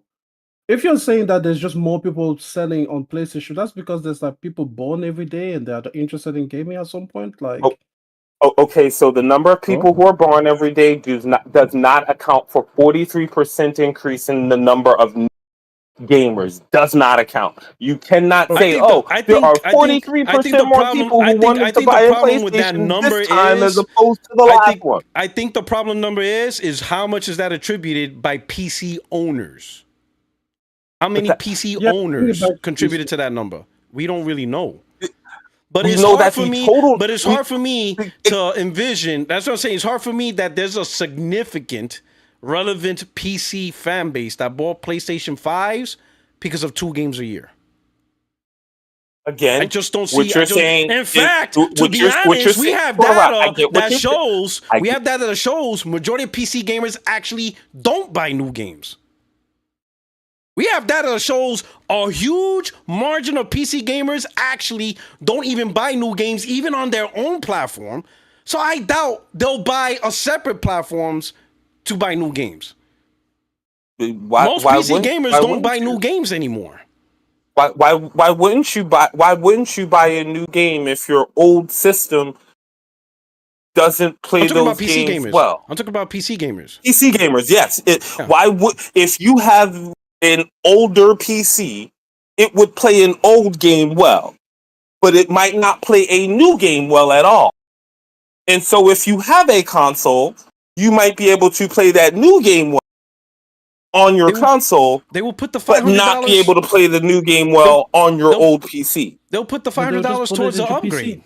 They'll put the $500 towards the upgrade. So again, what we're doing here is a bit of gymnastics. Because you can't fathom in 43. Again, we know for a fact is 43% new growth. To date, 40%, and I got $500 new growth. I'm gonna put the $500 towards my PC. Why would I go to a completely new platform and keep my PC shit?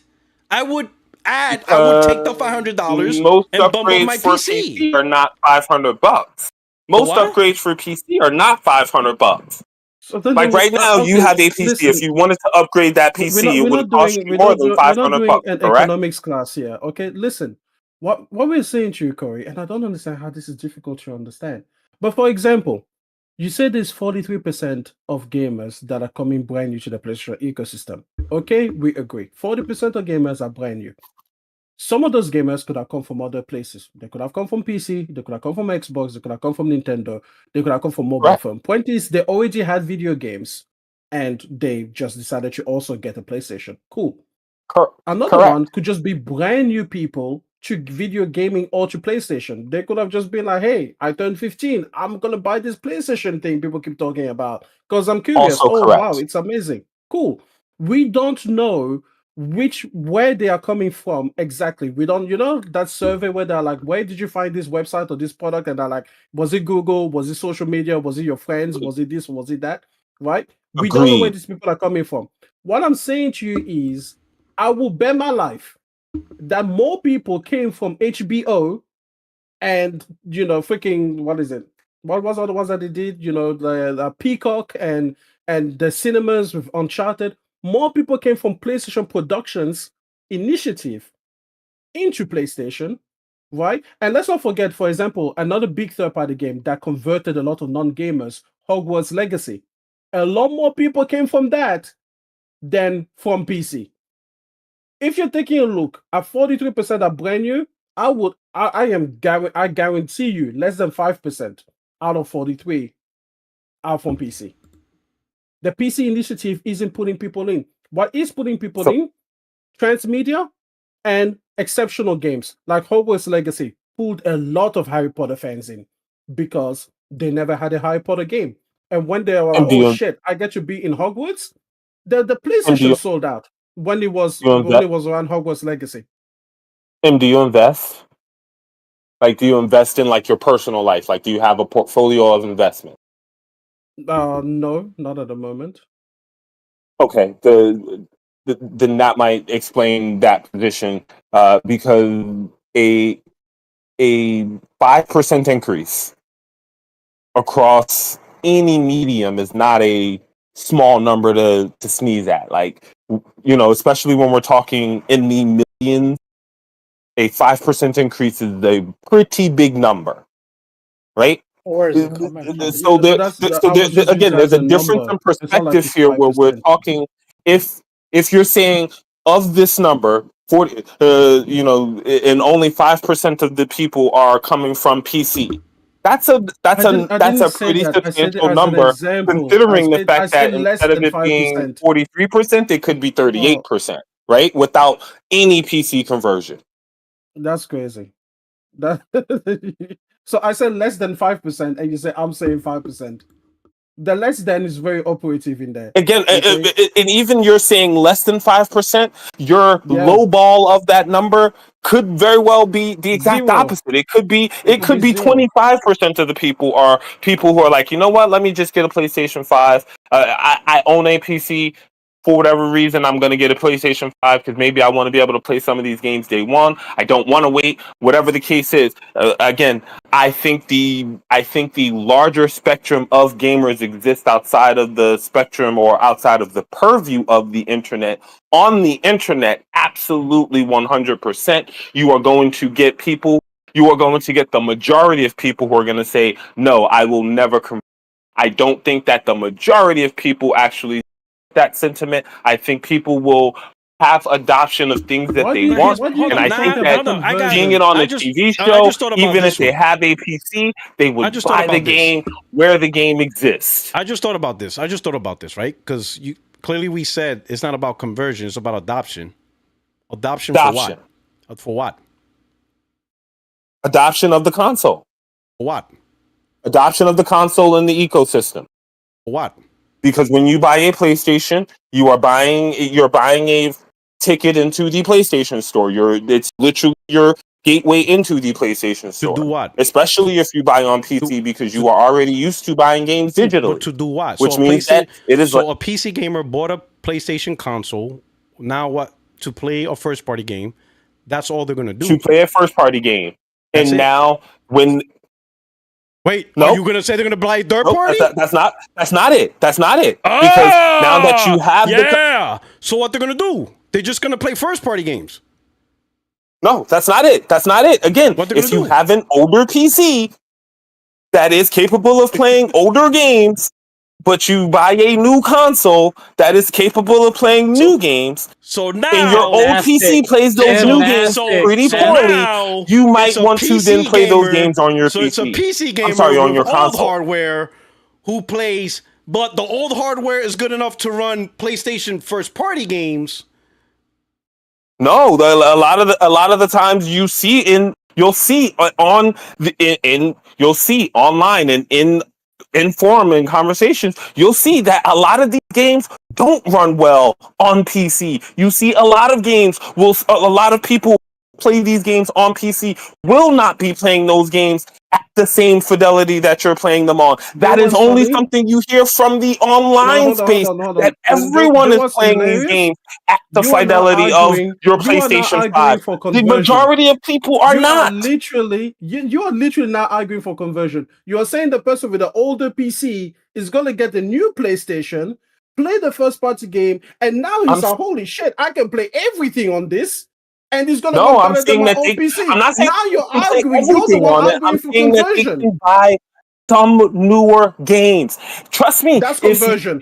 You're literally arguing if for you buy it, conversion now. That's buy why a I'm saying. console, That's why I'm thinking. no, Wait a listen, minute. hear me out, It only makes because you can sense. understand it. Fine. You can understand this. It's a very simple point. Conversion is the You can only thing that understand it. makes It's a very sense. simple point. You can understand it. It's a very simple point. If you bought the game on PC and it had bugs, it had issues, it didn't run well on your PC, but you have a You're gonna console and buy it it runs again? fine there, where you gonna play it? You're gonna buy Sure, it let's twice? say on console. But then Poro Is that what you're asked saying? you, what are you going to do after? And you said you're gonna buy other games as well. So that's They can buy other conversion. games as well. That That's would give you conversion.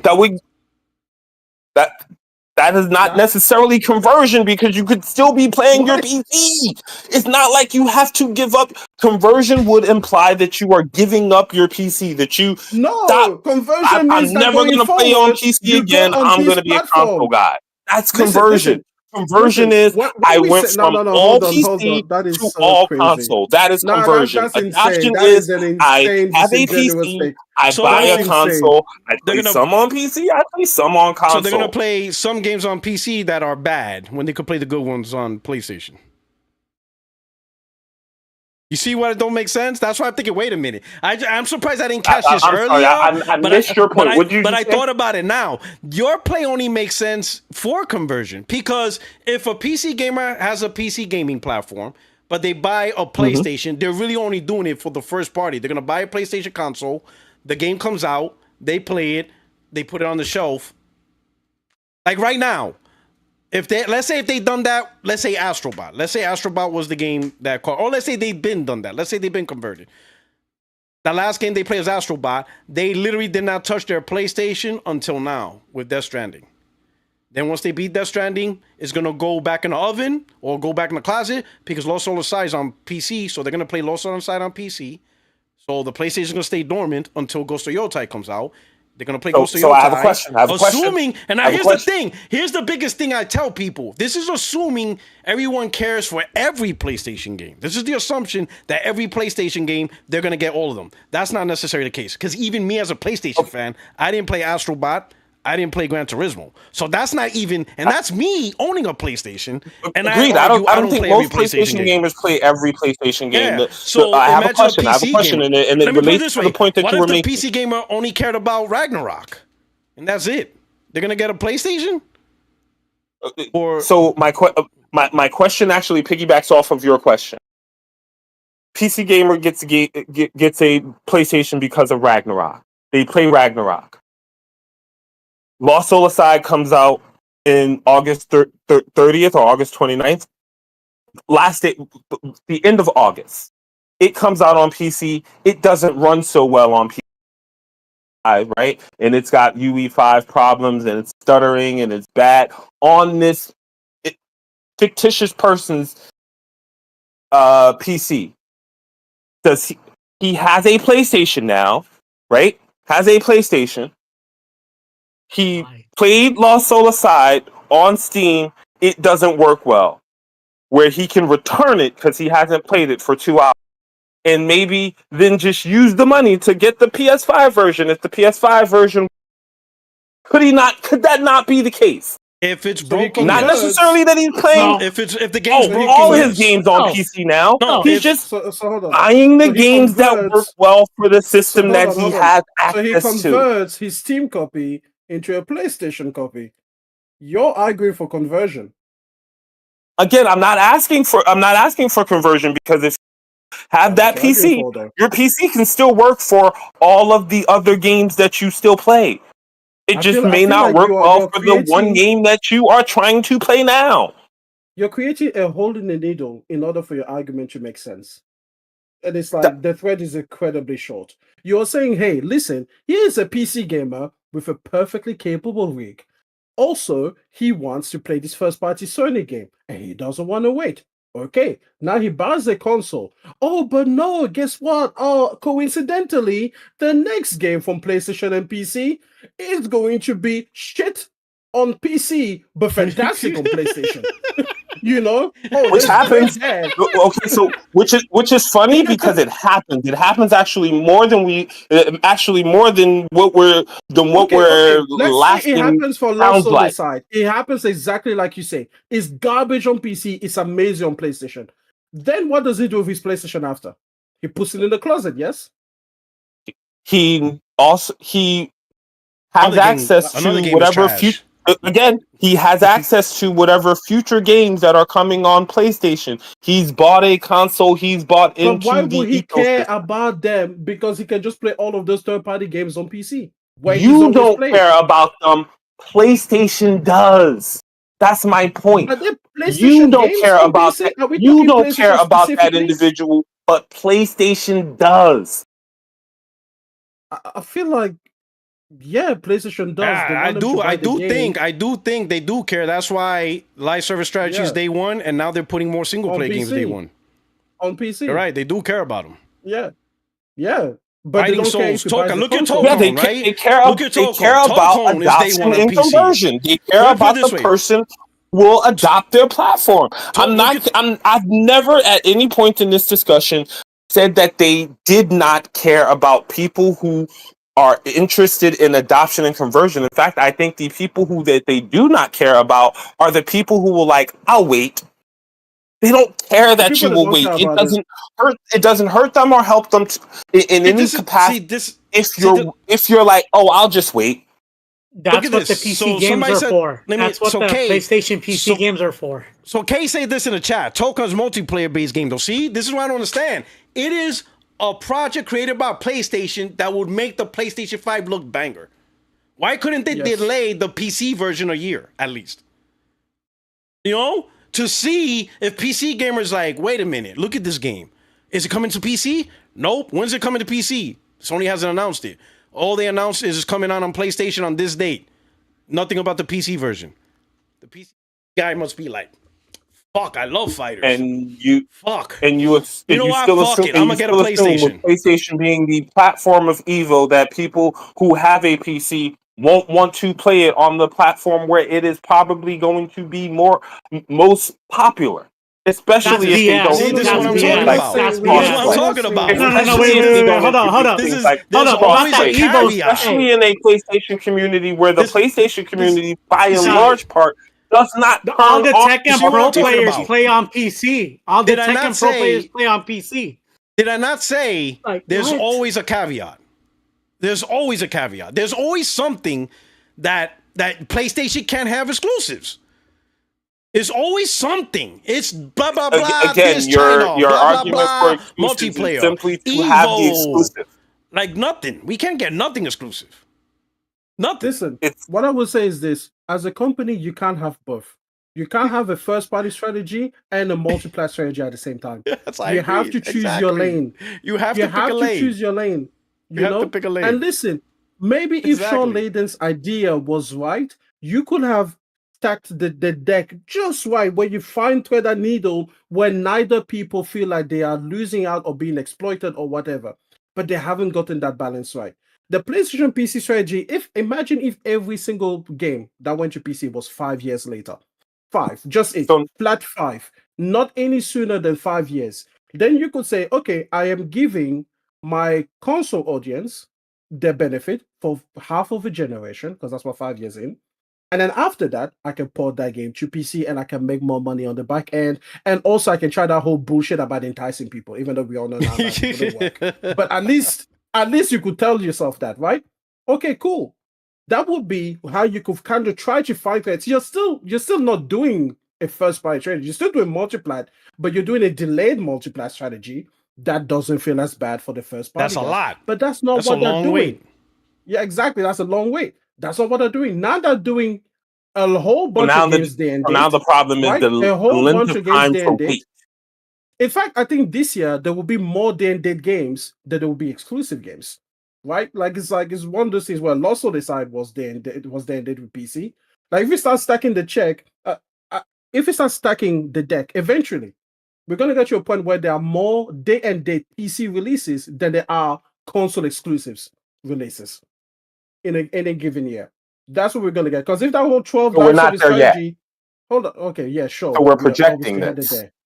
If the whole 12 live service games had worked, we already would have been there. Technically, By far. we're already there yet. We are there yet. We're already there. If we want to talk about multi-platforms, we have MLB, which is day and date on Nintendo and Xbox. Yeah. All Soul Aside is day and date on On PC. PC. That right there, that matches Death Stranding and Stranding Ghosts of and Yotai, Ghosts of which is Yotai. so there's a 2 for 2, and it's only 2 for 2 because Marathon got delayed. If Marathon didn't get delayed, there would be more free. day and date multi-platform release than exclusives for console PlayStation. Timed exclusives. exclusive for There we go. PlayStation. Marathon. So right now it's a tie this year. Technically speaking, we got two day and date multi-plat releases, 2 exclusive time whatever only on PlayStation. So it's 2 and 2. There you go. Marathon could have broken that tie if it would have launched the way it would have launched. 3 day one multiplats versus 2 PlayStation only games. And if we had gotten that whole Sony Bend game, it could have been 4 this year. So there we go. So again, there is like We're already a there. company cannot do both. You Or cannot if do we both. got You Corey cannot have the Barlog's first game party. this year, we would have 3 and 3. Or if we got Naughty Dog's single player game this year, we would have been No, 4 but and we were 3. never due to get those games. We were talking about games that were due to. We come could have out. got talking about the Wolverine games- this year. yeah. We were No, we were technically never due to due get Wolverine, this year. right? Now you're just gonna name every single game that we. I'm gonna put it this way. Right now, But you're not Marathon was do the same Marathon. thing to me, though. Let me put it Like, this way. if- Marathon. Let's look at facts. Marathon was announced this year. They just delayed it, but Yeah. that It was. was a 20. It was. It even had a specific date, September 26th. So based on Correct. that schedule, MLB, Marathon, Lost Soul Aside, 3 games that had dates, day and date on multi-platform strategy. Death Stranding, Ghosts of Yotai, games that were announced exclusive for PlayStation. Marathon Correct. being shifted out, now it's even. 2 day and day Correct. multi-plat games, 2 games for PlayStation. That's exclusive But for this you year. can see the direction. Timed. And The this direction somehow is- translates into But I'm no, saying no, you they said are we're not already doing there. We're already there. exclusive Like for PlayStation. the content of multi-plats and exclusive for PlayStation is like balancing out, which shouldn't. Again, listen. Shouldn't balance out, before 'cause you how decide do we to benefit from that? To misalign my point again, I'm just going to say this: you cannot have both. Sony no longer has a first party, and when I say first party, I mean first party as in first parties whose exclusives are there to promote the PlayStation brand. I don't just mean multi-platform like they're going to release on multiple platforms. I mean, I don't believe anymore. This is the reason that I said I'm not going to buy another PlayStation. I don't believe anymore that the people at Santa Monica, the people in Naughty Dog, the people, all the developers at the first party studios are being put as the top priority. Make the best game that you can to draw out the most out of our hardware, so we can then subsequently use that to attract gamers. I think now it is, hey, make the game. This is your P&L, right? You cost us this much money. This is what your project has to sell in order for us to recuperate our money and to make some on top of that. And in order to drive that sell, that profit, like he keeps saying, a profit driver, the multiplayer strategy is going to occur even with single player games. Because to me, it doesn't make sense. If profit is your main objective, I don't see why you wouldn't put single player games on Xbox. What's so special about them?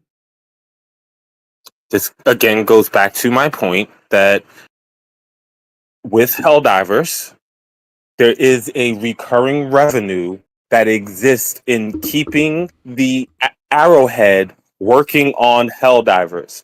This was the second part of what I wanted to talk about before we got hung up on the PC strategy. You already said that. Helldivers being on We get it. So you're telling me Arrowhead would stop working on Helldivers if it didn't go to Xbox? Is that what you're trying to insinuate? Like the only reason they'll keep going is because of Xbox? Name one live service developer who works on 2 live service games at the same time. I'll wait.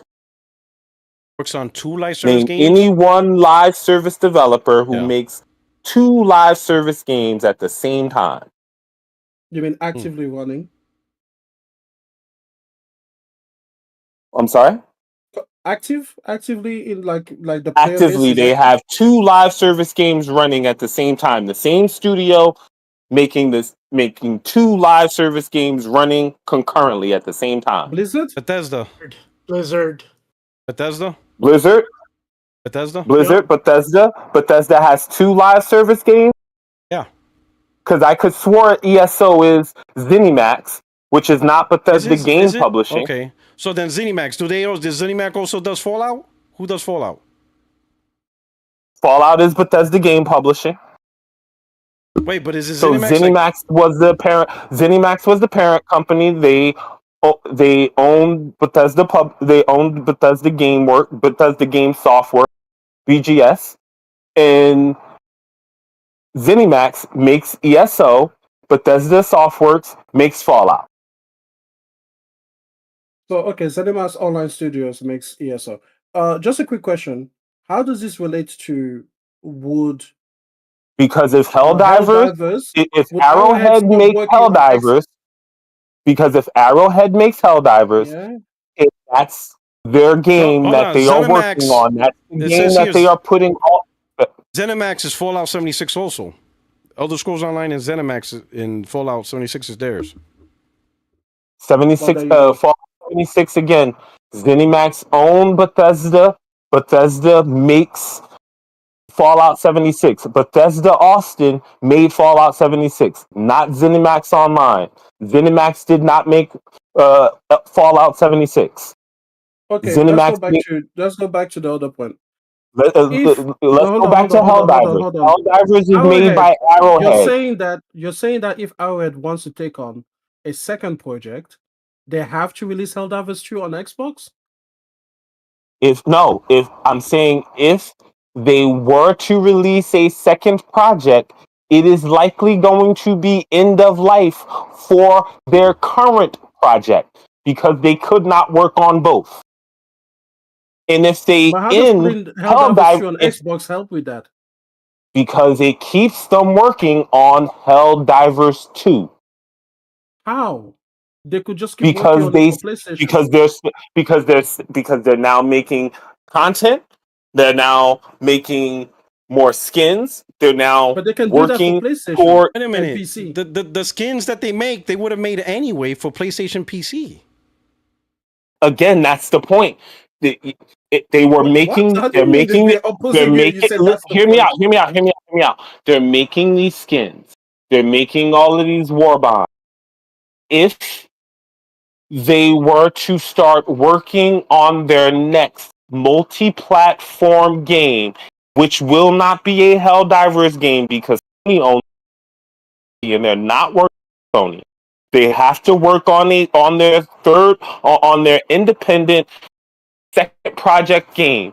Eventually, it will end the life of Helldivers 2, and that eventually will come much quicker because how are they going to then keep content coming to Helldivers 2 and still make this second So game wouldn't it be worse adding the Xbox?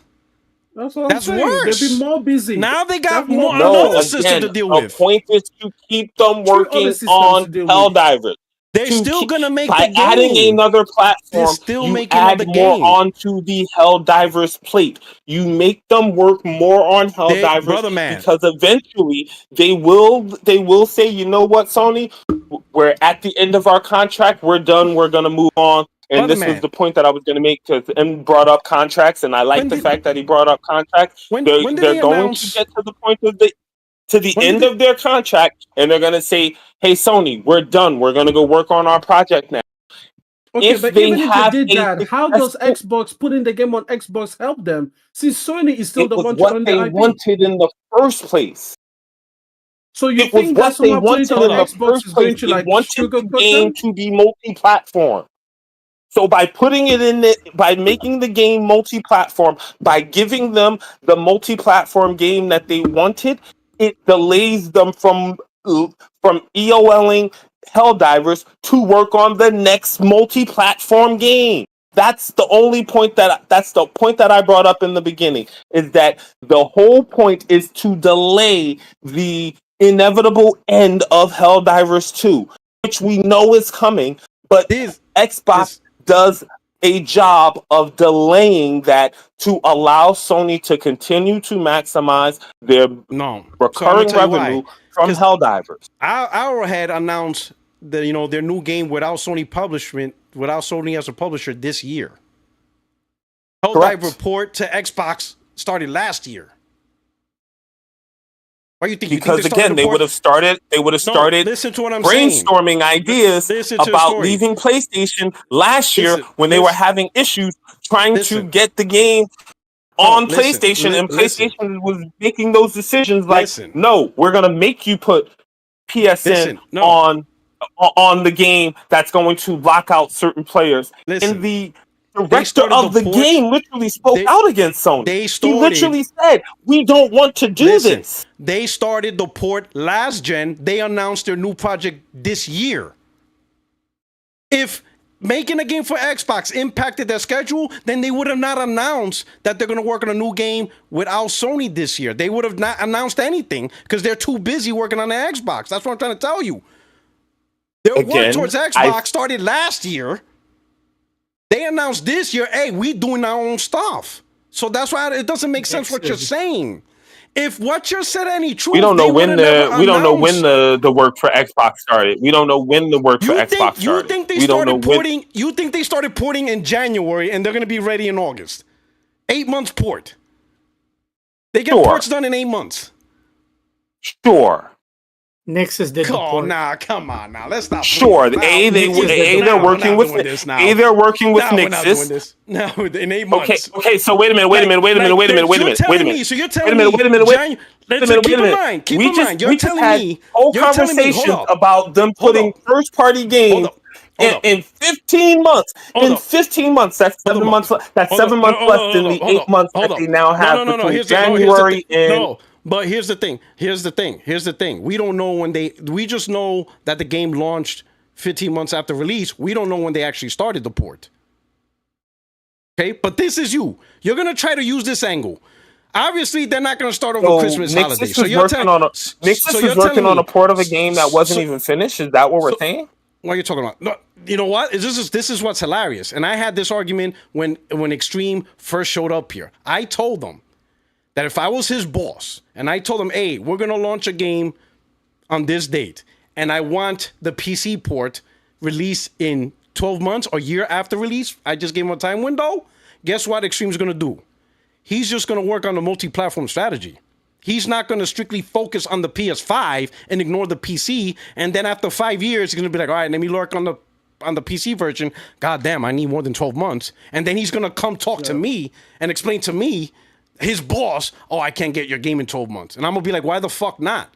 Oh, yeah, because I didn't really That would explain why the PC version launched with all kinds of bugs, right? Because they had a lot of time to develop that port in conjunction with the actual creation of the game for a PlayStation. The game was already being I'm saying most of the PC games are good, but what I'm saying you're going to try to argue that Arrowhead started the ports in January. Let's say January 15th, and they're going to be ready August 26th.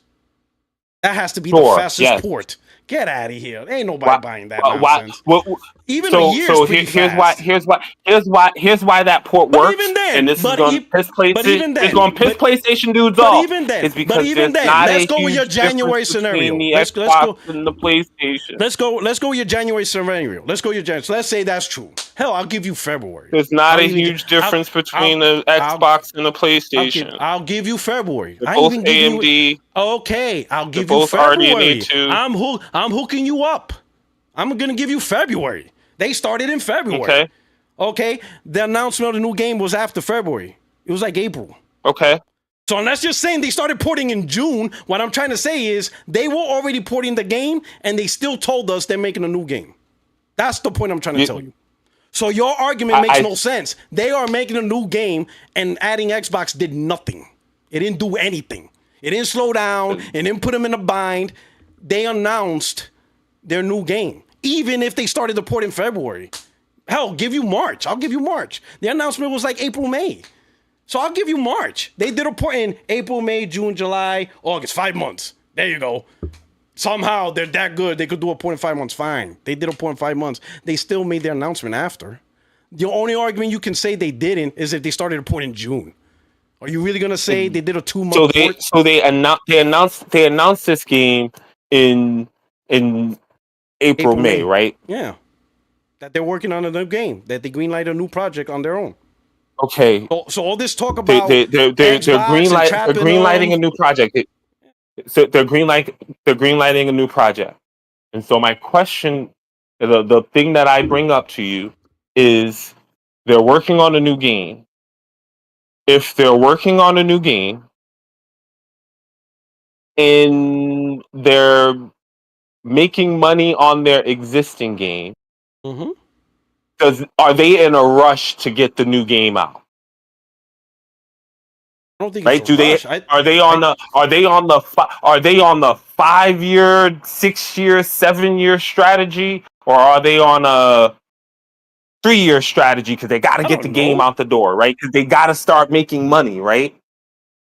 Have to do. Which strategy do you think that they're going with? I don't know. A 3 year development cycle or a 7 year development? 5, 6 year, 7 year development cycle. I don't know what their scope please is. make this relate back to the whole Xbox. I don't know. Thing. You've gone so far off the deep end. Like now, you're trying to create a whole new argument. I don't know. What I'm trying to say is, I'm not creating a whole new argument. My whole point was that Let me put it this way: Sony is not creating a scheme to screw over and pigeonhole. You know what pigeonholes Arrowhead into making sure the game is made?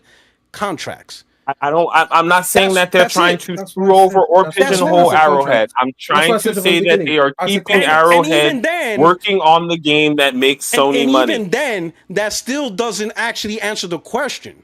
With them putting Helldivers on Xbox, what is stopping them from trying to make more money with Horizon Zero Dawn? You are not engaging with the point that I originally made. The point that I originally made was that I'm gonna say this: your point's irrelevant to Horizon Zero. What does that have to do with Horizon Zero Dawn? Oh, Helldivers and this. I don't think that they are gonna ever put any. I don't think that they're gonna put Horizon Zero Dawn. I don't think that they're gonna put Spider-Man. I don't think they're gonna put any other games on Xbox. In fact, I think that this is the only game that they may ever put on Xbox. Okay, so why? Why do you think they won't put Horizon Zero Dawn, 8-year-old game at this point, on Xbox? Because I don't think that Xbox will exist after in time enough for them to get a port over there to quote unquote put it on an Xbox. Because by the time they are ready to, so for Horizon Zero Dawn, you need 4 years. So you can get Helldivers in January. So January, you can get Helldivers ready in August. They're launching that console. They're launching that handheld console thing in December. That's literally what 4 months from now. Doesn't matter. That has nothing to do with the Xbox console, the Series X and the Series S. That has nothing to do with that. You don't think that that's going to have significant impact on Microsoft's console? You don't? Not at all? You just think that... What impact is going to have? In what way? Okay, so when Microsoft releases when Microsoft licenses their brand to Asus, Okay.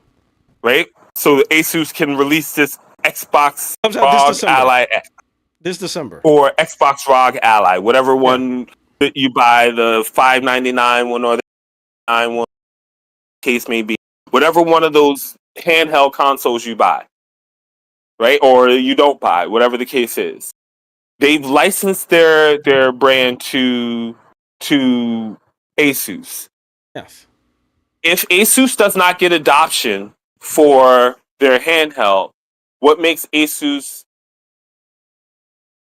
continue to pay for the license for Xbox going forward for a actual full-fledged console?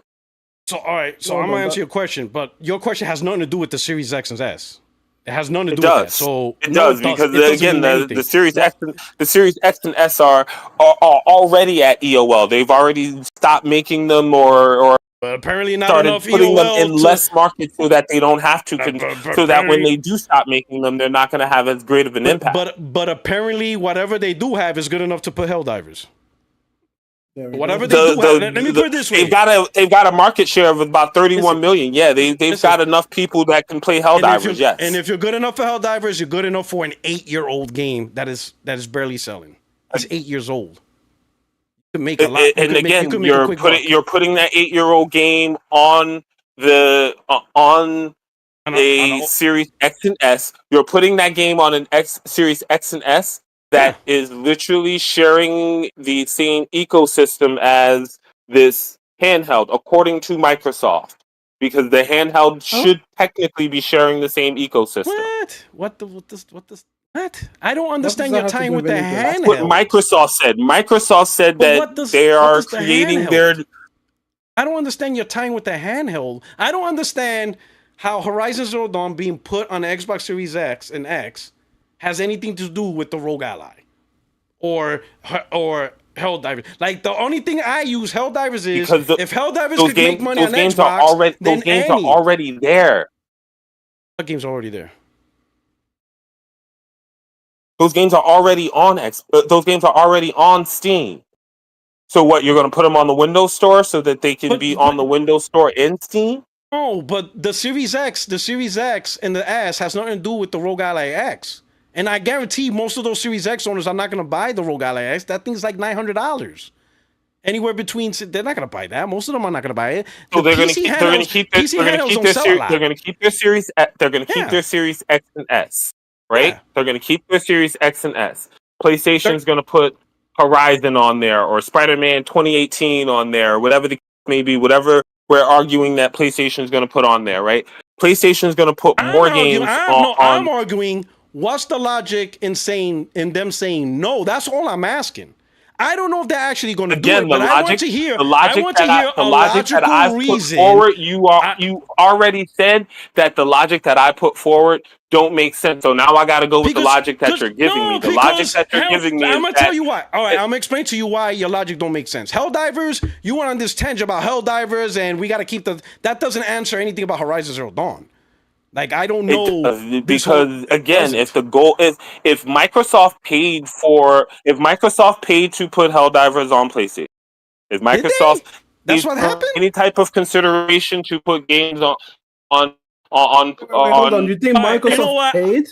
Sony? Consideration at all, right? Like, listen, it's a game on our platform because according to y'all. According to y'all, the publisher has to also pay the distributor. So you think that Microsoft went to Sony and paid them money? No. Actually, it's the opposite. Sony has to give Sony a 30% cut to Xbox. Microsoft 30%. There you go. You realize Xbox gets the cut. Thank you, Sony, for that 30%. Cha-ching. So is Microsoft making money for free labor? They'd be like, thank you, Sony. Cha-ching. So Microsoft wins. Yes.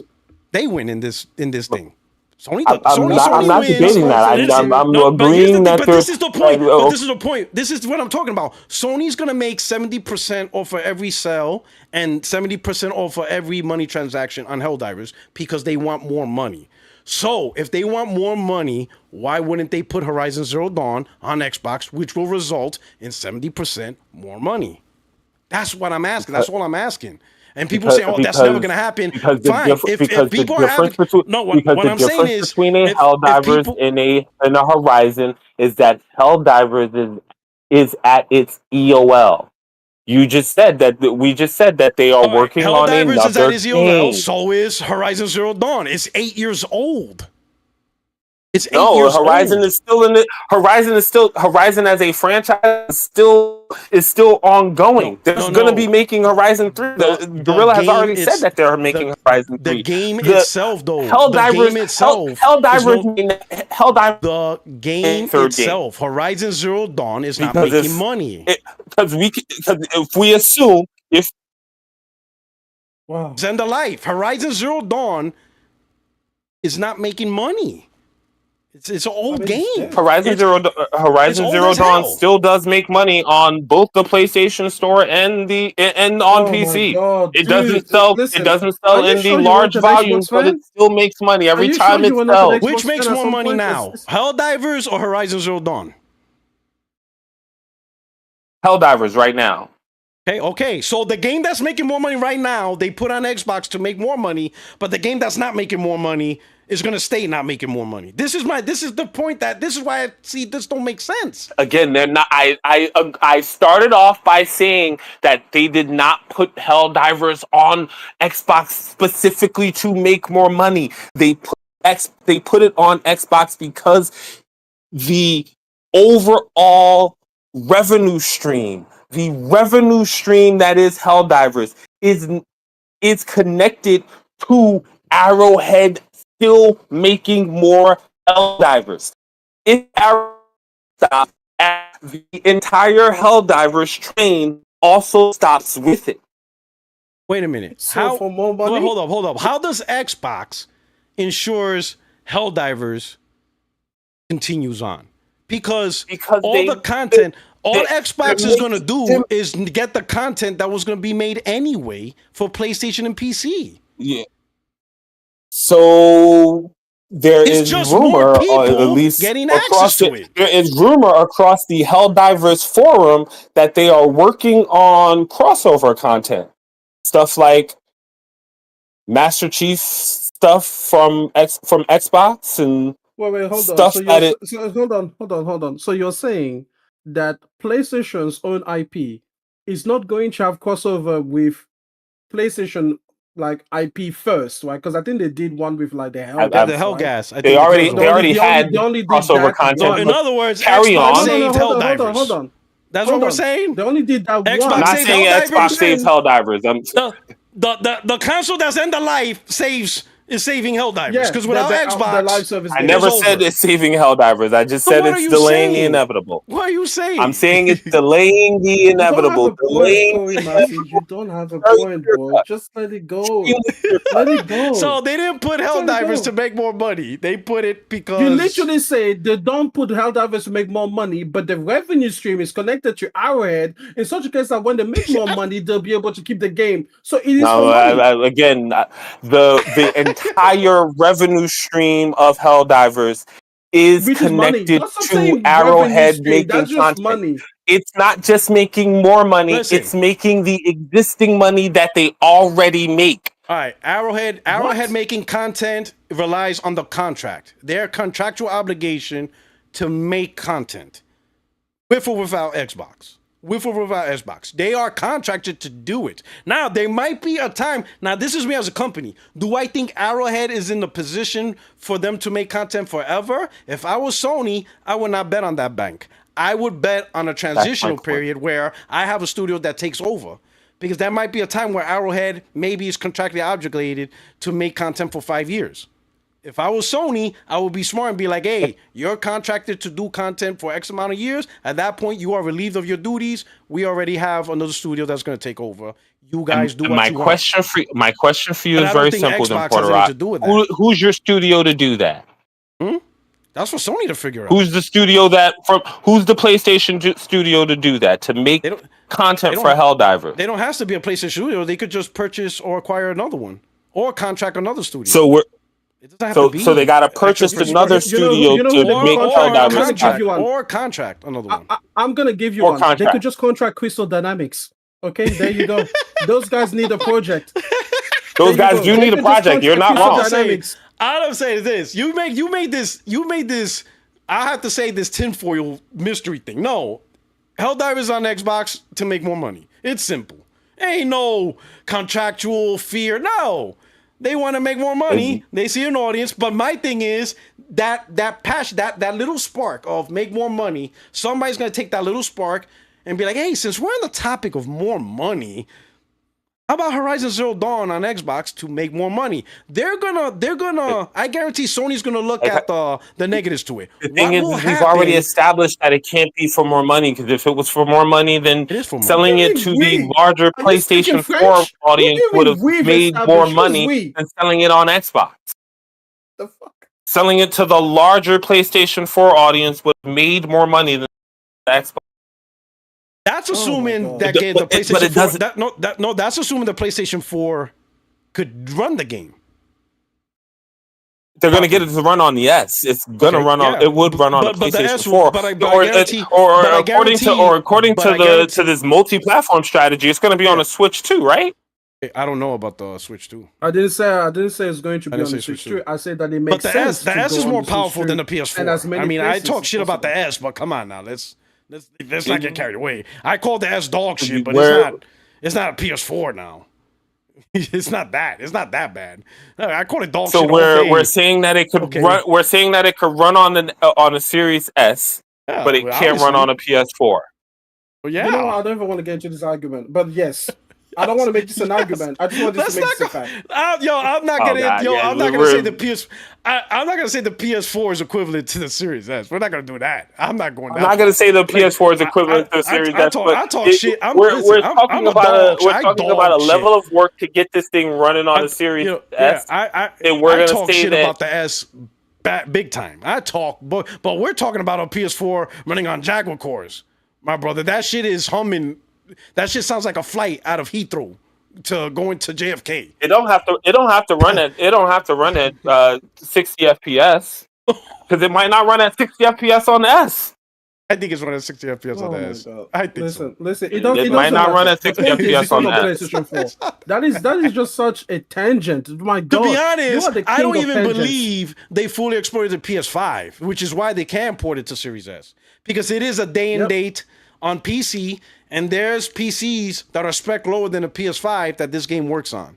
So I don't think Exactly. this game was a max out my PS5 type game. I don't think so at all. You do realize so. that it runs on PC. It runs on hardware that is equivalent to currently what is a PS4 and Really? to a Series S. That's why I'm very familiar with the fact that this is going to run on an Xbox console. It's not like these consoles are dramatically different from each other. It's going to run on an Xbox probably just fine. Listen, But it the- runs our on weaker argument- our hardware because it argument- runs our on weaker argument hardware on wasn't, PC. Are PlayStations and Xbox consoles similar? The argument was, does the PC strategy make sense? Then we left that. And then it's like, okay, does Helldivers 2 on Xbox, does that make sense? It's not, are these devices similar? It is, what makes sense for this game to go on Xbox? Followek and I are telling you, it's just profit, it's just greed. That's it. You are trying to come And up I'm with saying, these and I'm like wives tales. no, old I'm not wives trying to tales come up about with the way anything. that- I'm just saying that I think that the reason is something different than it's just greed. And that was the Okay. whole Alright, point sure. that I You know brought what? up You know when what? I brought You know up what? this point. That's All great. right, Everybody has hold surgery. up. Let me make this point. So the minimum specs for Helldivers on PC is an Intel Core i7-4790K or AMD Ryzen 5 1500K. That's already better than the Jaguar cores than what the PS4. Correct. The CPU alone. Sorry. Now for the GPU, minimum spec is a GTX 1050 Ti or the AMD Radeon RX 4070. The 1050 Ti is better than the PS4 GPU. The PS4 GPU is equivalent to a GTX 750 Ti. So no. Correct. So no, this game doesn't run on a PS4. Going by the PC minimum is better than the PS4. So yeah, this game ain't working on it. So, as we were saying, That's already. even if you take That's the why. argument that you made, right? Like there's this other reason for Helldivers 2 to go to Xbox and everything. I think Porto and I are beyond that. Hold on, let me do We are super arguing chats. now. Can I do super chats? Because we went a while. Just one more thing. All right. I just want to say we're arguing now that since you have put Helldivers 2 on Xbox, there is nothing to prevent other games from following, including live service and single player games. It just because now you're just looking for more money. And if you're looking for more money, hey, start putting the Last of Us the Horizon Zero Dawn remastered. Put that on Xbox too. Go ahead, super chats. Let me show real quick. Spice King. I for one like multi-purpose devices. My PC doubles as a space heater while playing Oblivion Remastered. It's very hot in here. Please help. Call it better down 911. Glassdoor Gamer. Normalizing the experience on PC for the average gamer who isn't a hardcore hobbyist has always been an issue and still continues to be an issue. Okay. PC hardware minimum requirements for games are rapidly changing, deteriorating. The longevity of the hardware is not that of a console anymore. Yeah. John Baptiste. They would still get 30% because they're still buying the PlayStation version of that game. The only time they don't get 30% is if a third-party game sells on a different platform like Steam or Xbox. Rome. PlayStation fans acting like Xbox. He in denial. Rome. He crazy to think PS has a dev kit just for one game. He's talking about Nixus. Nixus has Xbox dev kit. Rome. Hiroki is the best CEO Sony has ever had. The Cope. Shut up. Silence, Rome. Now you went too far. Hiroki Totoki's the demon. He's just. Listen, man, bring back Jim Ryan. God, I hope he messes up in another division. They fire him. I want him fired immediately. Fire Totoki. 100%. 100%. You know what? This is what the Xbox should say. They should say fire Phil Spencer. That's what I want to say. You know what? Fire Herman too. I don't give a fuck. I don't care. Both. Flush the baby out. I just don't like when Herman says, "What is it? Something with profits." He's like, "Fucking, I forgot the term." Sustainable profits. Sustainable profits. Oh my god! Ever since he says those words, I want to punch him in his face. I'm so sick of him saying that term. Like he says sustainable profits more than games. Listen. Annoying. Listen. Jim Ryan said we'll let the games do the guarantees a huge line of sustainable profits. Oh my god, I would hit that guy. I can't go to no show because if I see him, I'm gonna be like, this is it. I'm going to jail tonight. So I have a question. I'm gonna end up on Twitter. Y'all gonna see me on Twitter. Fucking PlayStation fanboy attacks PlayStation CEO for games going on PC. Alex will have the only video on me. Oh. He goes, "Here we go, guys. We're just gonna attack CEOs in his banana suit." That's evil. That's evil that you mentioned the banana suit. No, because apparently the banana suit is catching on now. Because apparently there are other content creators who are wearing the banana suit. So I'm waiting for Porter Rocks in his Platino suit. No, I told you that ain't happening, dog. That this channel will be It's got to now. I mean, I was told that content creators need to wear banana suits to get super chats. I think you guys should stop super chatting Porter Rock until he gets the Platino suit. You'll be lucky if I even eat a banana. You'll be lucky if I eat. You'll be lucky if I eat totones live on air, let alone wear one. That ain't happening. I think your wife would divorce you. Yeah, imagine she walks in the door and I'm wearing a platano suit. She's gonna be like, "Okay, you going?" I'm pretty sure she walks right back out. She'll be like, "This dude." She walks in, she sees you, and she walks right back out. She's gonna have me committed. She'll be like, "Yep." She'll be like, "I like your cousin anyway." Let's go. Oh, ouch! The disrespect. Ouch. I keep it in the family, but so what's your question, Corey? What's your question, Corey? Corey, I still haven't got an answer. So the question is. So let me ask you this: the question I wanted. All right, let me ask you this quick question. You don't think Hiroki Totoki is all about the profits? You think he still has this Sony identity, PlayStation identity? Totoki, I'm speaking Totoki. Yeah. You think he's still that dude where he understands the PlayStation identity? Yes. Yes. Okay, that's all I want to know. You a bold I man. think that every PlayStation CEO has wanted a ton of money. I don't think I've ever known any CEO, and I work closely with CEOs that does not want money, that does not want a lot of money, that is not profit driven. So Now I will the say fact this: that you he's do know. articulated that the fact that he's articulated that does not necessarily shake me or like, oh my Right. god, he's saying that he wants profits. Kind of what's expected of a Okay. company. Okay. All right. Okay. Okay. You do know he said, and this is when he first took over when he was temporary PlayStation CEO.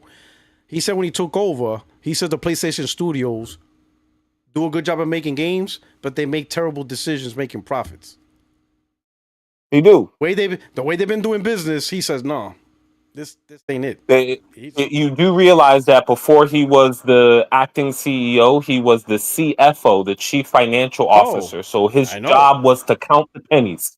He Exactly. was. That's what his job Exactly. is, to count the pennies. To So optimize the profit. penny counter guy, which is So exactly what I do. The penny counter guys, we're looking at efficiency. So it does not matter how successful you are. If you are successful but extremely inefficient, or even possessing some inefficiencies, we're going to try to perfect or make those inefficiencies better. You can still have the same goal and still work toward making the product better, or in this case, in Totoki's case, making the product cheaper. you don't think he's asking why are we not making money on this old product that we have on I Xbox? don't think that He's I don't asking think those that questions. they're looking at old product to make money. I don't think that that's the primary driver for any of this. I think that they're looking at their old products as ways to increase as ways to increase their market front, because like I said, their storefront is the PlayStation is the Steam of video game consoles. I get it. I If agree. Steam is the mass distributor, the largest distributor of games on PC, PlayStation is the Steam of Of consoles. consoles. They want to be they want to ensure that their store is king always. And their console, which is their primary delivery method for their store, is the gateway to that. I don't think I, that I they can just have one without the other. I just want to say that in 2014, Hiroki Totoki was president and CEO of Sony Mobile Communications. When was the Yep. last time you saw Sony Mobile do well? Hmm? He killed that division. Sony Mobile is garbage.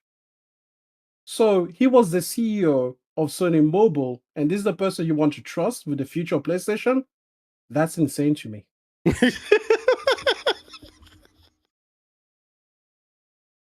He was the CEO. Let me see. We got a history. What's the history on Totoki? Because he wasn't with 2014, PlayStation. Sony president and CEO. So he was in charge of the smartphones, the accessories, and the software in 2014. That's when it started going to shit. So he And killed that division, and then he and moved on to and PlayStation. he was so shit at his job that they decided to make him the entire company's Yeah, CFO. some people fell upwards. Yeah, yeah. Do you know what he Okay, did? I mean, wait, He hold probably made. up. Hold up. Phil Spencer. That That's what motherfucker I'm they saying. promoted to president. That's what I'm saying. For He fell what? upwards. Listen. you know what? I'll take that one. That one's actually Phil Spencer, dog. That that dude. How was the a pretty good one. hell? They'll That be like, oh, Phil now he's Spencer. part of the table. I'm like, Phil how? Spencer hit me in the gut. I'm not even gonna Yo, lie. but think Damn, about it. They bragged, oh, Phil Spencer's now part of the table. I'm like, how? How did he get a seat? yeah. He didn't do anything. He absolutely did not. But to that point, to Microsoft, he's actually done really well. To Microsoft, because think I about what mean, he's done. yeah. He's made it. He made their community accept getting less games for almost over a decade. So is this what And you want from then PlayStation? then guys? he kept them buying If that products that he kept them buying so products that he kept telling them would progressively get better that never did. He kept so is promising this them what you games want that for he never PlayStation? delivered on. And now when it's all said and done, now that he's accomplished his primary goal, he created this service that makes them rent games that they are now championing, like GameFly didn't exist before this. Like renting games is something new. Right? He got these people, screaming from the rooftops that they can Corey rent games. Massey, is this Yeah, don't what you worry. want for PlayStation then? So let's No, go the thing quickly is do I don't think history. that that's No, Hiroki Totoki though. hold on. Hiroki Totoki, he joins in 1964. No, he joins in 1987, right? You But the send me the point link? is, he holds a bunch of minor positions. I'll send you the link. All right, I'll just Oh. send you. This is like just a quick article. It's not a Yeah, I'm trying to thorough thing. You find probably find any info something on better. this dude. I'll put this on because the thing is, people don't know who they're talking about. All right, let me just quickly send the fucking link. Yeah, send me the damn link. Who is this guy? Because he wasn't in There we PlayStation go. at any point. There we go. So Is okay, Hiroki so Totoki. Sony he joins in 1987, holds a bunch of positions until 2002, where he's in Sony Bank, right? That explains, the whole financial thing, right? And then his career continues to rise from 2005 to 2012, leading Sony Network Communications. Okay, so if you take a look at Sony Network Communications, they apparently have fiber optic, broadband services, Internet of Things solutions, smart city initiatives. Listen, I'm not going to say I know what Sony Network Communications does. What I know is that I don't know what Sony Communications does, which means that his leadership wasn't particularly good because I never heard of him. Okay, That's always a good barometer of whether or not he's good, is whether or there not we you've go. heard of him. And then from 2014, he heads the Sony Mobile Communications, which includes the Xperia smartphones, accessories, and software. And he's made them shit ever since. So again, whatever he's touched has gone to garbage or has failed to take off the ground. Okay? Now, I don't know about Sony Bank, but what I do know is that I don't know about Sony Bank. So again, I think they're getting he's rid of the been- bank. there you go. Wherever let me he's ask. been, he's been a failure. Yeah, go ahead. Let me see. Maybe I could have. Let me see. Maybe I'm wrong. No, okay, I just heard wrong. I don't. Maybe it was something else. Only finance, closing house. Let me see. Anyway, keep going. So no, anyways, the point is this.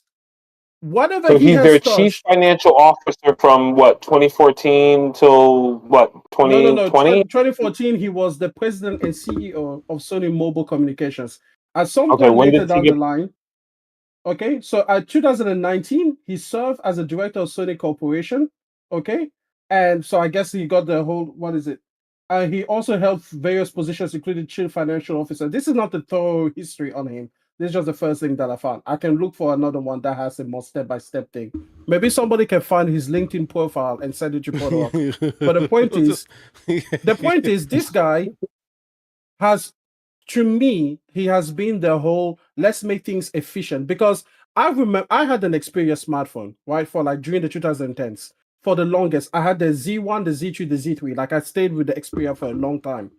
And what they decided to do around 2014, 2015 is that they started going for the quote unquote super high end market and they got rid of some of the lower entry things, but they didn't have the software to back it up. They didn't have the features, and they were way overpriced for what they actually offered. So that's when I eventually got off the Sony bandwagon basically.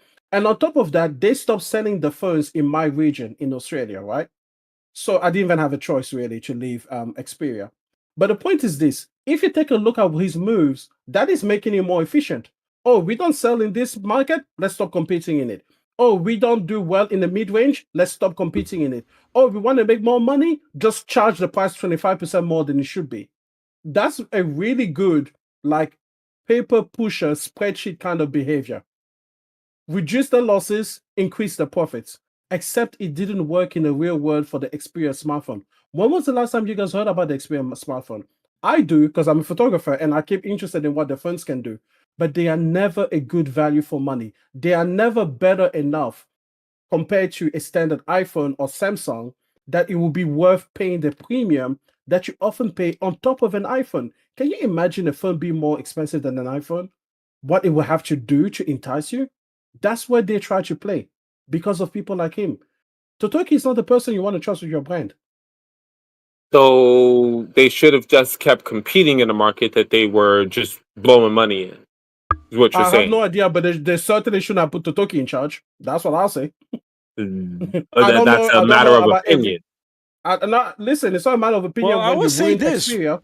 PlayStation 4 before the PlayStation 5, PlayStation 4 was very profitable, and this was before the PC. It live was, service price. and It was extremely profitable. and then the PS5 came along and It was did more what profitable. all of the entire PlayStation brand did Yeah. in 5 years. Yeah, but that's Yeah. combining So, PlayStation 4 money. Clearly, That's including PlayStation What? 4 still. They still included that's PlayStation including 4 in the PlayStation 4 numbers. money. So Yeah. again, So this all multi-generational strategy, PlayStation 4 man, consoles. you know. Yeah, but again, this is 3 years into the gen before he ever gets a touch at it. This is the Jim Ryan era where he set it up for the first 3 years. I'm not You know saying who he's was going to kill the you brand know in who a was day. the company CFO then, right? You know who Jim Ryan's I'm not boss was then, right? listen. I'm not saying that he's going to kill the brand in a day. What I'm saying I'm not is saying that he was going to in kill a brand at all. 2014, he came as the head of Sony Mobile. 11 years later, you don't have a Sony phone sold in a store near you. That's what I'm gonna say. Yo, I don't even want to talk about that. I'm gonna leave it. I'm gonna end it off. But let me do these last super chats, and I'm gonna end it off with that. Shout out to Mount Cash. According to people close to the situation, Phil Spencer approached PlayStation for Helldivers 2. Phil wanted it, and Arrowhead wanted it. Stuck a deal. Well, I guess that's how it works. Phil Spencer says, "Hey, put this game," and Sony says, "Sure, Phil." Rome. What else do you want? PlayStation. What else do you want, Phil? Okay, well, yeah. Hey, we'll see. Hey, I don't know, but Rome, PlayStation Mobile became PlayStation PC.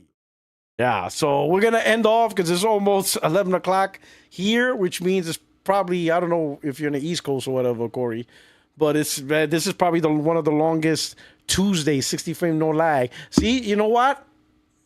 Extreme, you got that. You got the longest 60 frames no lag podcast. I finally got you your longest. There you go. Time on air.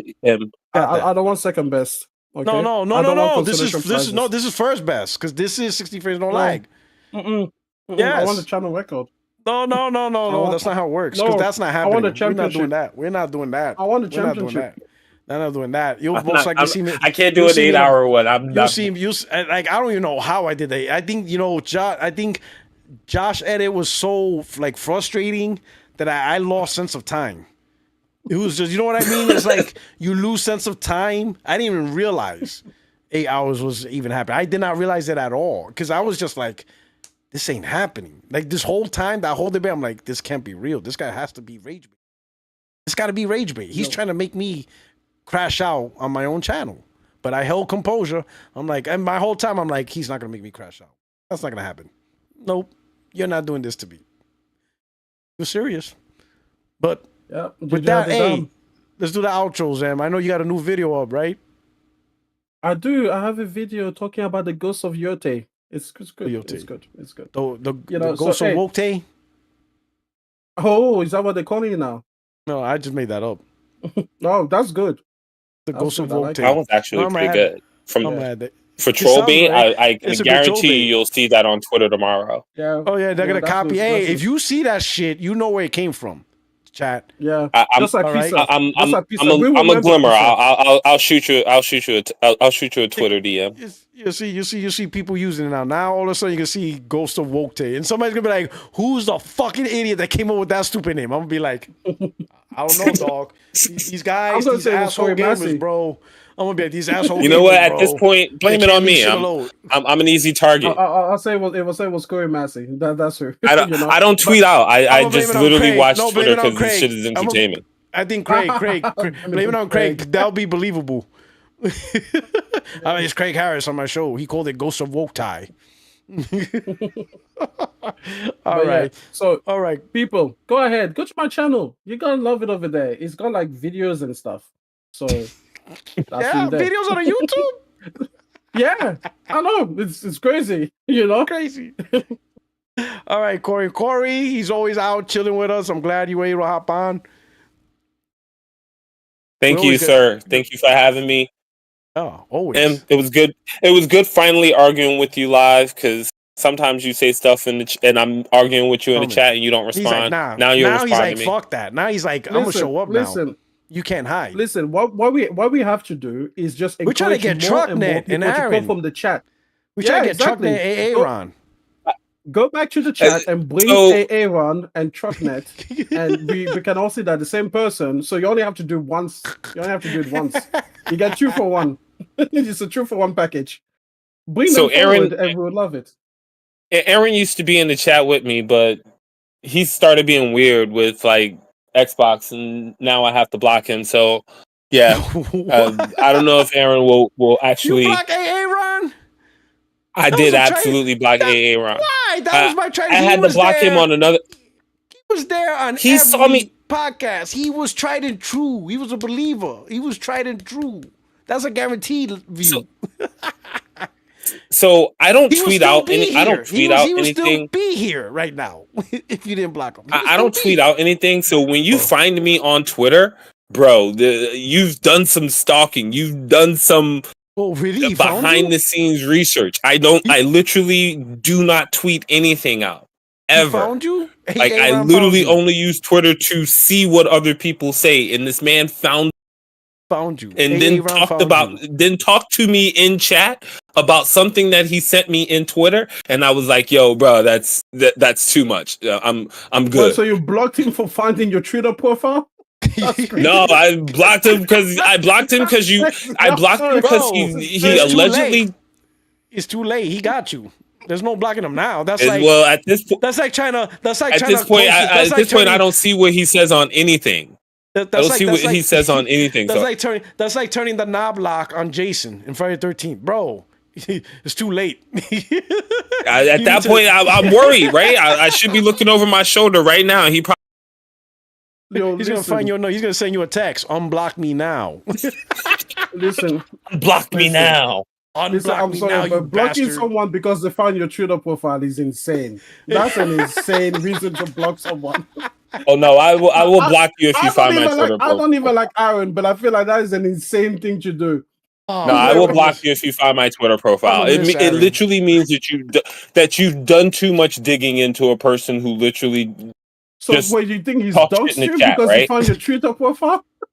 Yeah, because the Twitter profile doesn't actually tweet out anything. It meant that you had to do some research. You had to do some digging to find me. insane. Bro, But that just shows. That's that an just shows how much insane he amount wanted of to talk to dedication you. to some shit that we're just joking That's about, how right? much he wanted to talk to you. Nah, that's insane. craziness. That's insanity. Wait, but hold on. So you block him on other people's channels because he No, I found didn't block him from this channel. He's still able to talk to the people in this chat. He just not you able just to talk can't to see. me. Where did you block him? You blocked them from you seeing them. Yeah, so I don't Oh. see anything that Aaron says on any channel, on Okay. any social Okay. media ever. Like he can.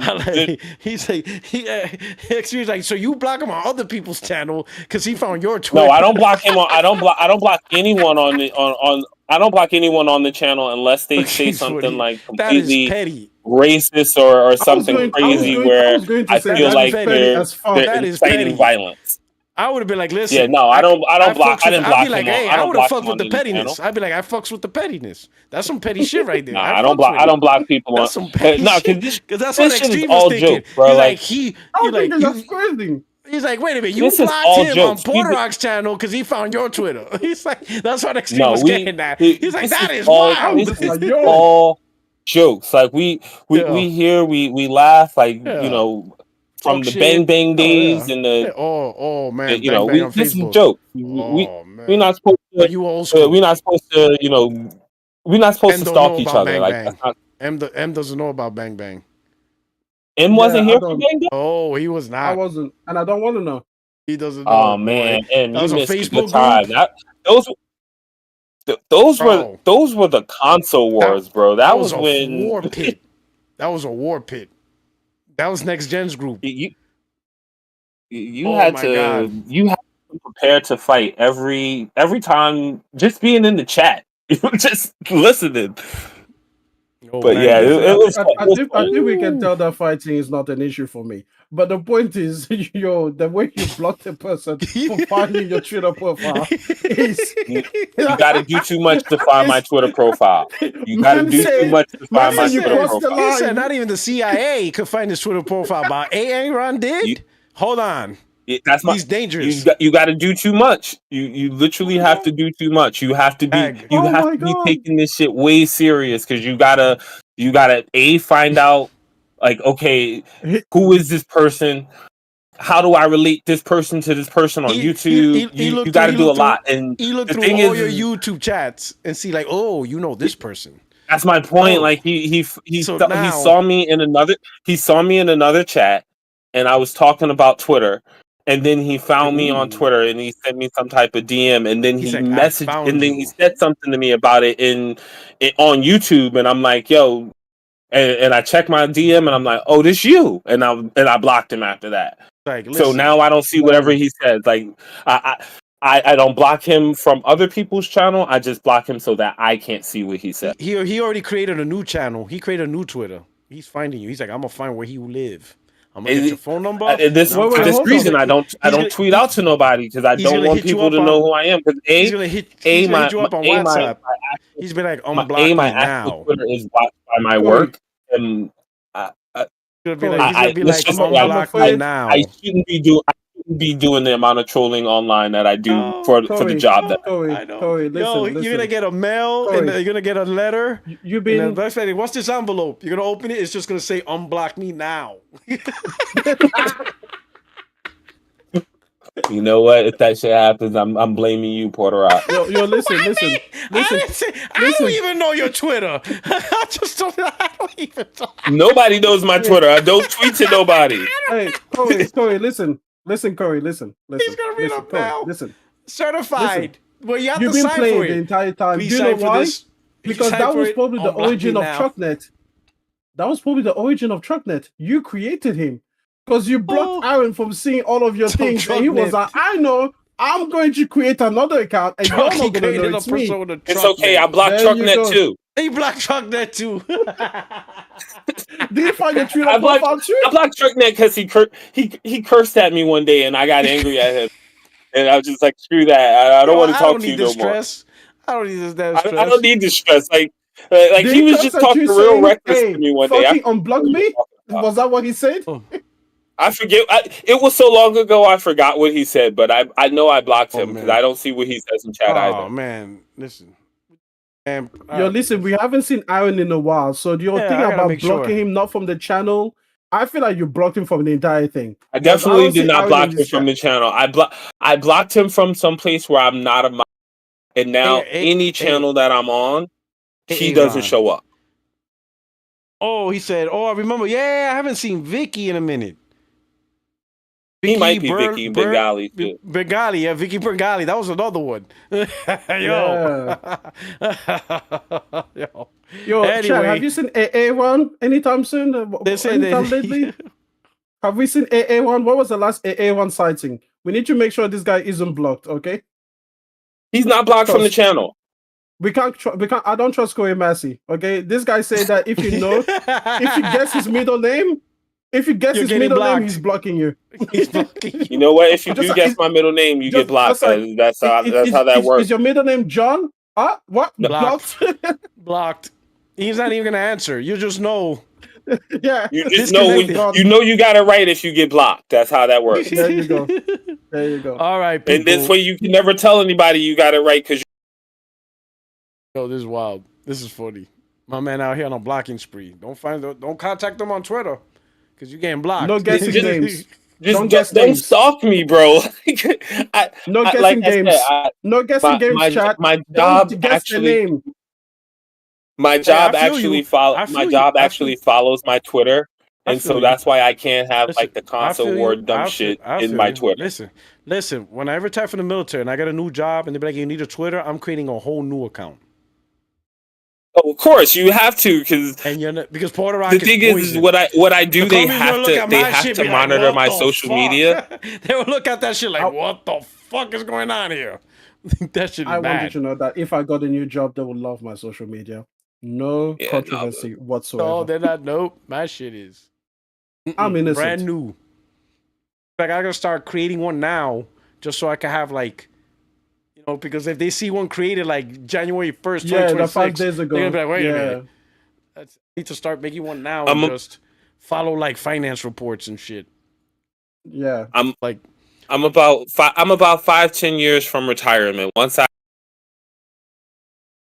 then Okay, I'll let everybody have and then you really talk shit. Right. crazy stuff. You Then gonna I'm gonna really talk shit all in the 10 crazy years? stuff I You gonna want. talk- 'Cause then nobody can say anything to me. But Until then, by that point, PlayStation 8 games are day one on PC. So what are you gonna talk shit about? Yo, You know Puerto, what? You know what you should do? He said, Create "You that know new why? Twitter profile. Keep playing." He's gonna be like, "What?" Hey, just create that new Twitter profile.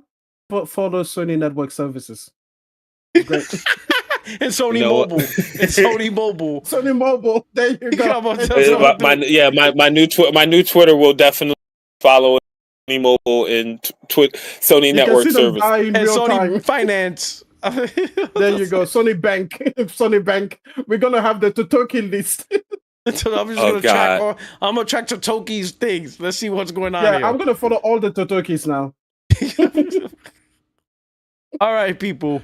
All right, hey, this is the only friend. These YouTube Streets Puerto Rock 77, and we are out of here. You guys take care. Peace.